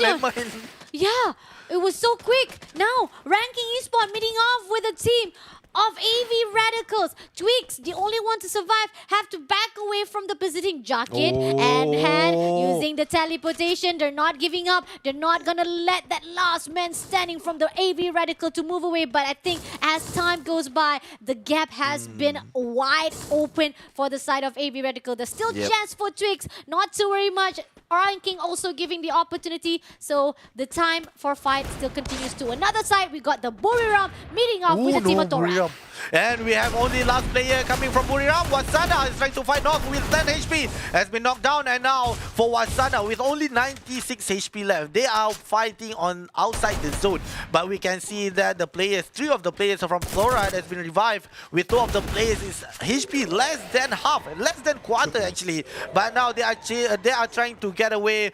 Goes to the zone. We have North trying to use the car, but it's been knocked down by Wasana using AWM. And with that, they have the Thunder elimination. even though Buriram, only Wasana is the only players left, he still can maintain some pressure towards Thorat. But Thorat right now is the gatekeeper, is watching. Is Wasana going in towards them, or he will be trying to find another place? Now here's the thing. The teleportation is right there. Yep. If Wasana takes the invitation been put out to Thorat's side, he has to fight with two players right in fight. And I think Wasana knows better not to actually take that invitation. We're Yep. going to do a long rotation wise. TR on the other note, our Thorat has been spotted out by RRQ instead. Despite they were having struggled to fight with another team, now they're going to push into another side of the location, which is the team of RRQ Kazoo. Legaloth is now gonna use the motorcycle. Abai right in front, spotted out the Ilustrado Huegos, but at the same time, Abai has been shot. This is not a good positioning, but Abai wants to do the same return favor to the side of our IJ. Haven't spotted out the team. Backs away, regroup with the rest of the team to fix up the health point, but at the same time, the team of RRQ Kazoo is not gonna give up. The location-wise, give the potential to the RRQ Kazoo. Yes, correct. When with McCrory has been headshot by Abai, and now they are trying to take him out. We have three of the players coming from RRQ trying to rush in, and they are fighting McCrory with only half of his HP. They are giving some pushback towards RRQ. RRQ now they are trying to go, but Abai has been knocked down. But now IJ has run away from the place. But right now near them is our ranking Esports. And ranking Esports has been shot towards them, and Chang's only one fourth of his HP left, and Huang using Pharma's chip level 3, and they have been using the teleportation and went down and immediately got the kills by Huang using Trogon. And now for ranking Esports, only left Brand 2. Brand 2, the only players, 93 HP, 17 knockdown, taken out not by ranking Esports but by RRQ, and Thorat as well has been sent out to the lobby by Buriram. Oh, and AB Radicals also been shut down by Ranking. Two teams been sent back to the lobby. Ranking Esports getting that 10 points for themselves for the elimination. They are on fire, but right in front is going to be Buriram. And it seems that Moshika knows the information. He backs away to regroup, going in through that teleportation. But at the same time, attack go round. We got Keroro has been spotted out. And Apai comes in for the third party. This is going to be a sandwich between Buriram with RRQ. Is it the end? Is it the end for the attack go round? It seems that attack around also been shut down. Now left with 4 more teams to go. It seems that Keroro has been spotted out just yet. He managed to score away, but Buriram is the one who's been taken out by the Ranking Esports. RRQ comes in long to fight it off with the Ranking Esports. Han has been shut down, but in the process looking for Huang. Huang was taken out as well in the process. Now it seems that Brian will be the only one to survive for the Ranking Esports. Has back away, but no! RRQ Kazu comes in, but no! But 2v1 situation. Ranking comes to be shut down by the RRQ for the revenge wise. But at the same time, we only left with the one and only Keroro. Legaloth runs to the side of the stone, doesn't spot him. He thought that he's hiding behind this building, but no, Legaloth, he's inside through that stone right there. Oh, it's the Legaloth, nice one! Legaloth, what are you doing? But this is going to be exposure. 3v1 situation. Deuce comes in. Ice wall as a barrier. Now he's trying to shoot down to Deuce. 2v1. Can he get it done? But unfortunately, Execoron will be the one to be shut down by the one and only RRQ Kazoo. The second booyah for tonight. Yeah, a great shot indeed by the attack all around players, where one of the players from RRQ standing still, but immediately given away or a notice towards the other players from RRQ where his position are. And these are the teams that have gotten the booyah. RRQ, congrats to them, coming in from Indonesia.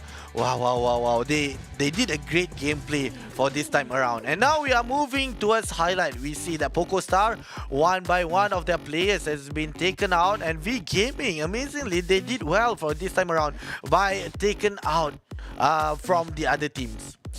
I mean, shout out to the main leader, the IGL of RRQ Kazoo, Legado. It's like, I'm gonna let me being sniped. He knows for a fact, like no matter what, people are gonna take advantage of that. I'm like standing still. Who doesn't want a free kill, man? But that's just saying to Carrero, come and shoot me, my friend, because my other friend is coming in to say hello to you. And I just love it. Great job coming in from RRQ Kazoo with a good backup, with a good response. Very fast reflex indeed, just to help out with a good satisfied or justified death that Legolas do to sacrifice himself. Now coming back to AV Radicals, this is interesting. I cannot expect that AV Radical was the one to shut down PocoStar when the fact is AV Radicals has been struggling. PocoStar was the one who managed to at least get close enough to the Booyah positioning wise, but then suddenly for the gunfight it was not enough to fight it off. IJ on the other note, it was a good fight indeed, meeting off with the team of ranking, but at the same time they were cornered out by the team of Buriram as well, so that was sandwich that was so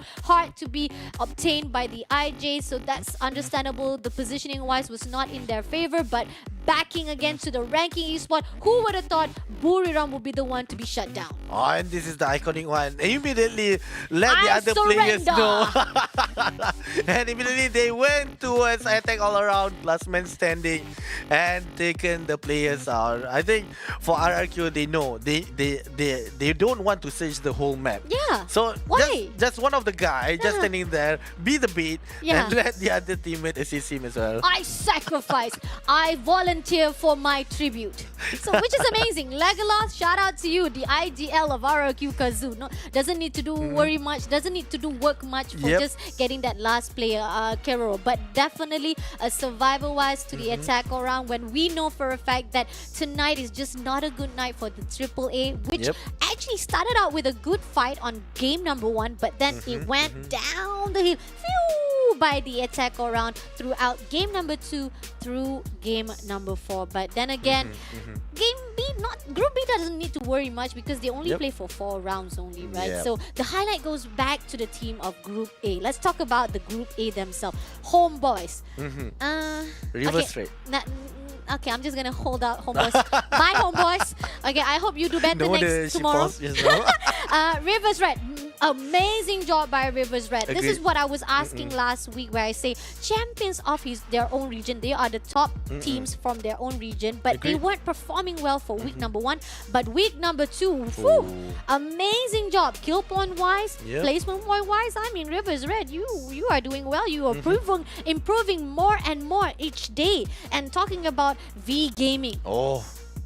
V Gaming and Team Flash just flashed before my eyes, and these are the two teams are at the bottom right now. And I mean, not to bother about saying a miracle for them to go to the top 6, but to get a good highlight here at the challenge group stage. Now that's something to be hold off, and hopefully it will be carried out to the challenge play-ins as well, because that's the one place for them to redeem themselves. Another team that we want to talk about is PocoStar as well. Another team that's at the bottom but had a massive highlight for themselves tonight as well. Buriram, I don't need to talk much. I mean, like, they got a lot of booyahs tonight, man. I mean, what else can we talk about? They are fearless, and they broke the history of the night. They got Triple G. Are you aware that you have been chased by the BRU? It's quite amazing how Buriram on the first 4 games, they are quite not aggressive enough. Although they are not aggressive, they got 1 booyah. But then with the Group C, they are really taking over the games. And they are playing for 8 games today. Meaning that they are playing with consistency. They know for CGG within the first 4 games. So I think that's where they did not put much pressure, but towards the other game, they let it all out.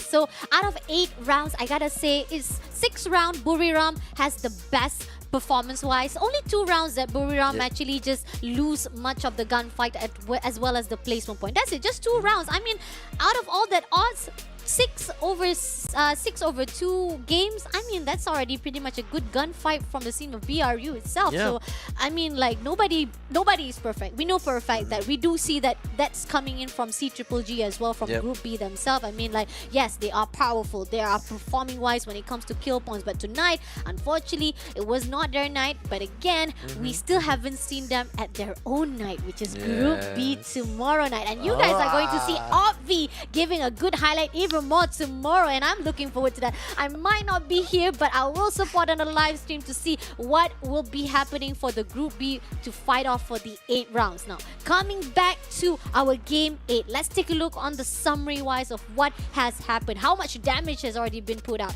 Okay, again, it's back again to down below. Turning down, depleting from the 70 kills to 69. And then we got highest kill, which is BRU Wasana with the 9 kill points. Glue Breaker, only 3? Glue Breaker? I mean, okay. Oh, that's so low. Yeah. I thought it would be higher. Yeah. Yeah, because I think they put a lot of glue during the war in River Raid. Yeah. But now it's only registered 3, meaning that most probably each of the player gotten 1. Yeah. Out of all the I saw.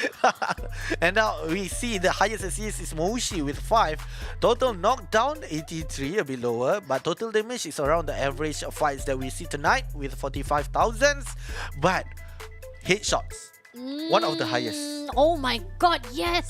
One of the highest from all entire 8 rounds. Amazingly. I mean, impressive coming in from all the teams. Definitely the last game of the night, it's giving out or yelling out sniper for the win. Now I want to check out the loadout. Look at this. Just the same as we see previously, the RRQ definitely potentially as well as more putting out the priority to the close combat when it comes to the gunfight of V. Yes, but the amazing thing is Legolas. He's the only player using rifle. Yeah. Compared to the other players, Razor, Darts, Abai using a shotgun and Charge Buster. Trogon and Charge Buster. Yes. Only for him, he was using rifle. And if I'm not mistaken, it is a parafal. So it is quite an amazing thing that how Legolas assisting his teammate from quite afar, making sure that they are still being covered when they will try to rush in towards the enemy line. Coming into the kill points, definitely Abai deserved this. I mean, like, I've been talking about Abai. I don't know if I'm butchering his name. Is it Abai or Abai number 2? But nevertheless, he has been the rusher. He has been one of the most performing RRQ Kazoo from week number 1 to week number 2. I mean, like, highlights to him from week number 1. He was the one who clutched it out, wiping the whole entire squad of IJ. 1v4 situation, Abai gets it done. Definitely, he has the potential. That's why he is the MVP with 5 kills. We got 4 kills by Dudes, 2 kills by Razor, and 1 kill by Legolas. Yes, and with that also, with 5 kills, he got the total accuracy of 18.2, followed by Darts. Darts having the highest among his teammates by 30, which means that Darts, he is assisting towards the other teammates, and each of his shot has been hit towards the enemy bodies. Amazing job indeed by the RRQ Kazoo. Little by little, we see their good improvement now. Going to top 3 for our game number 8, RRQ with 6,251 damage. Not far behind by BRU with 6,541. But ranking Esports. Now, this is a team that we did not shout out most. Because the fact is, when it comes to gunfight, ranking Esports was superbly. I mean, like, from all of the 3 rounds that we're fighting off from game number 5 to game number 7. This is the only rounds that I think ranking Esports have pushed in a lot of kill points. This is where they managed to go in for a lot of engagement with 3 headshot from RRQ, 2 from both Buriram as well as ranking Esports. I think top 3 wise, amazing job from all of our top 3 teams. Now this is the game standing for our game 8. RRQ Kazoo with 24 points, Buriram with 20 points, ranking Esports at the 3rd place, tying up with that 20 points. AV Radical, little do we know, despite they are struggling, but at least at the end of the day, they still managed to get 15 points for themselves. PocoStar also, even though they lost to the AV Radical in the process, they still at the top 5 and top 6. We got Attack Around with 11 points as well. Yes, and followed by Thoran on the 7th place, 8 points. And IJ, 7th, Homeboys, V Gaming and Reverse Red. For the 4th game for Group A versus C, quite tough for them on the last game. Only 3 points that they have taken home, but Team Flash with only 1 point here. And we can see with that, the team, what are the overall standing is quite nerve-wracking right now. Let us see, Buriram immediately made the gap 30 points away from C-Triple-G with 421 points. C-Triple-G 391, Thora 280, Onyx 273 with 2 points from RRQ Kazu 271. But on the 6th place, JV Esports was quite a bit far, about 22 points, 239. Reverse Rate followed very close with 231, Attack All Around 215, Team Flash 199, and 1 points only by Ilustrados Uegos 198. And PocoStar, we can see from the 16th at the early of this day, they are moving up to the 11th place. And Toda, they have been pushed from the 9th place towards 12th with 195. They are still having more points, but they are pushing down as well because of the other teams are doing much more better. And Span with the 13 at 192, Ranking Esports 171, AV Radicals 166, PE Sport followed by V Gaming and Homeboys at the last place. V Gaming immediately taken 17th place. They are doing quite good for tonight, and they are not falling down towards the last place. I mean, this is funny. The thing is, when we started out our day number 4, we had Torat, Onyx Olympus as well as RRQ Kazoo was switch up from one point to another placement point. But then, at the end of the day of day number 4, they're back again at top 4, 5, top 3, 4, 5. I mean, it's like nothing has changed. The only thing that's changed is just our top 1 and top 2. Again, this is just a fight between C-Triple-G as well as Buriram, saying that who's the better Thailand team?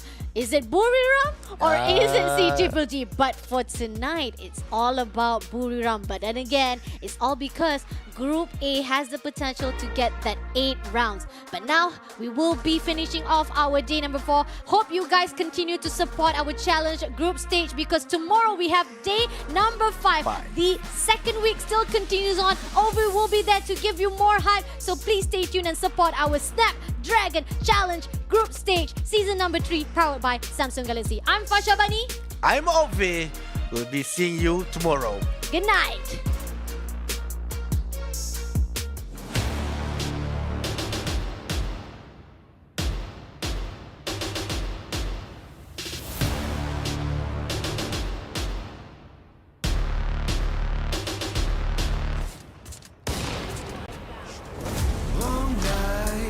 Sharp daggers, cold steel, blood dripping down the wall, blood rushing down the hallway. Ooh, yeah. Take my hand, walk with me. I'll show you silver and gold. I'll show you rubies and pearls. Welcome to the brave new world. Quadra kill.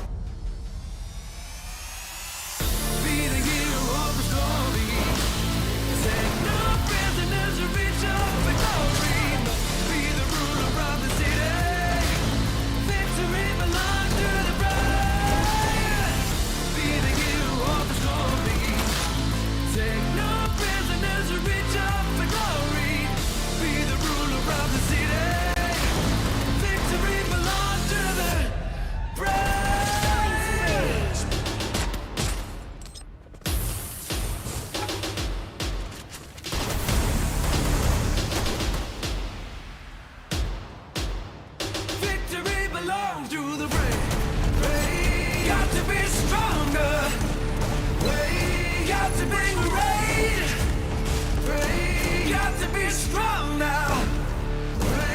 Victory belongs to the brave.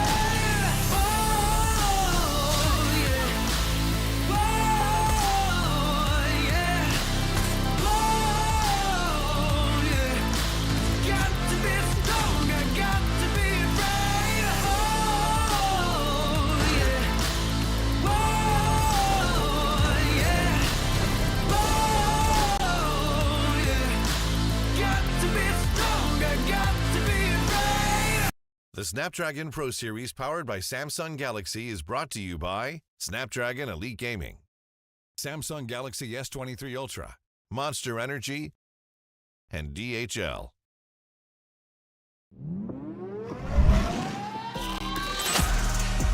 Ternyata Orgun damai dengan dia punya break green dan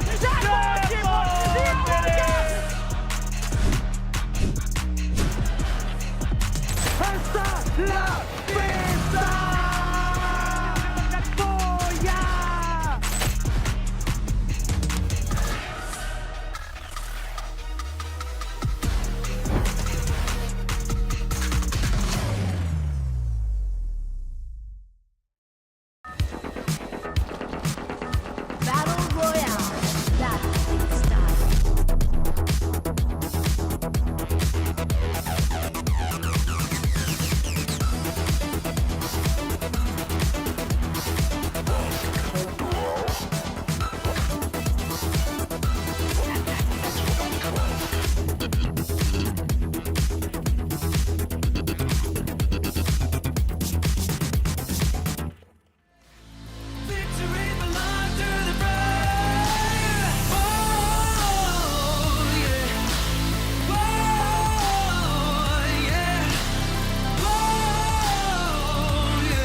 Yo, NT.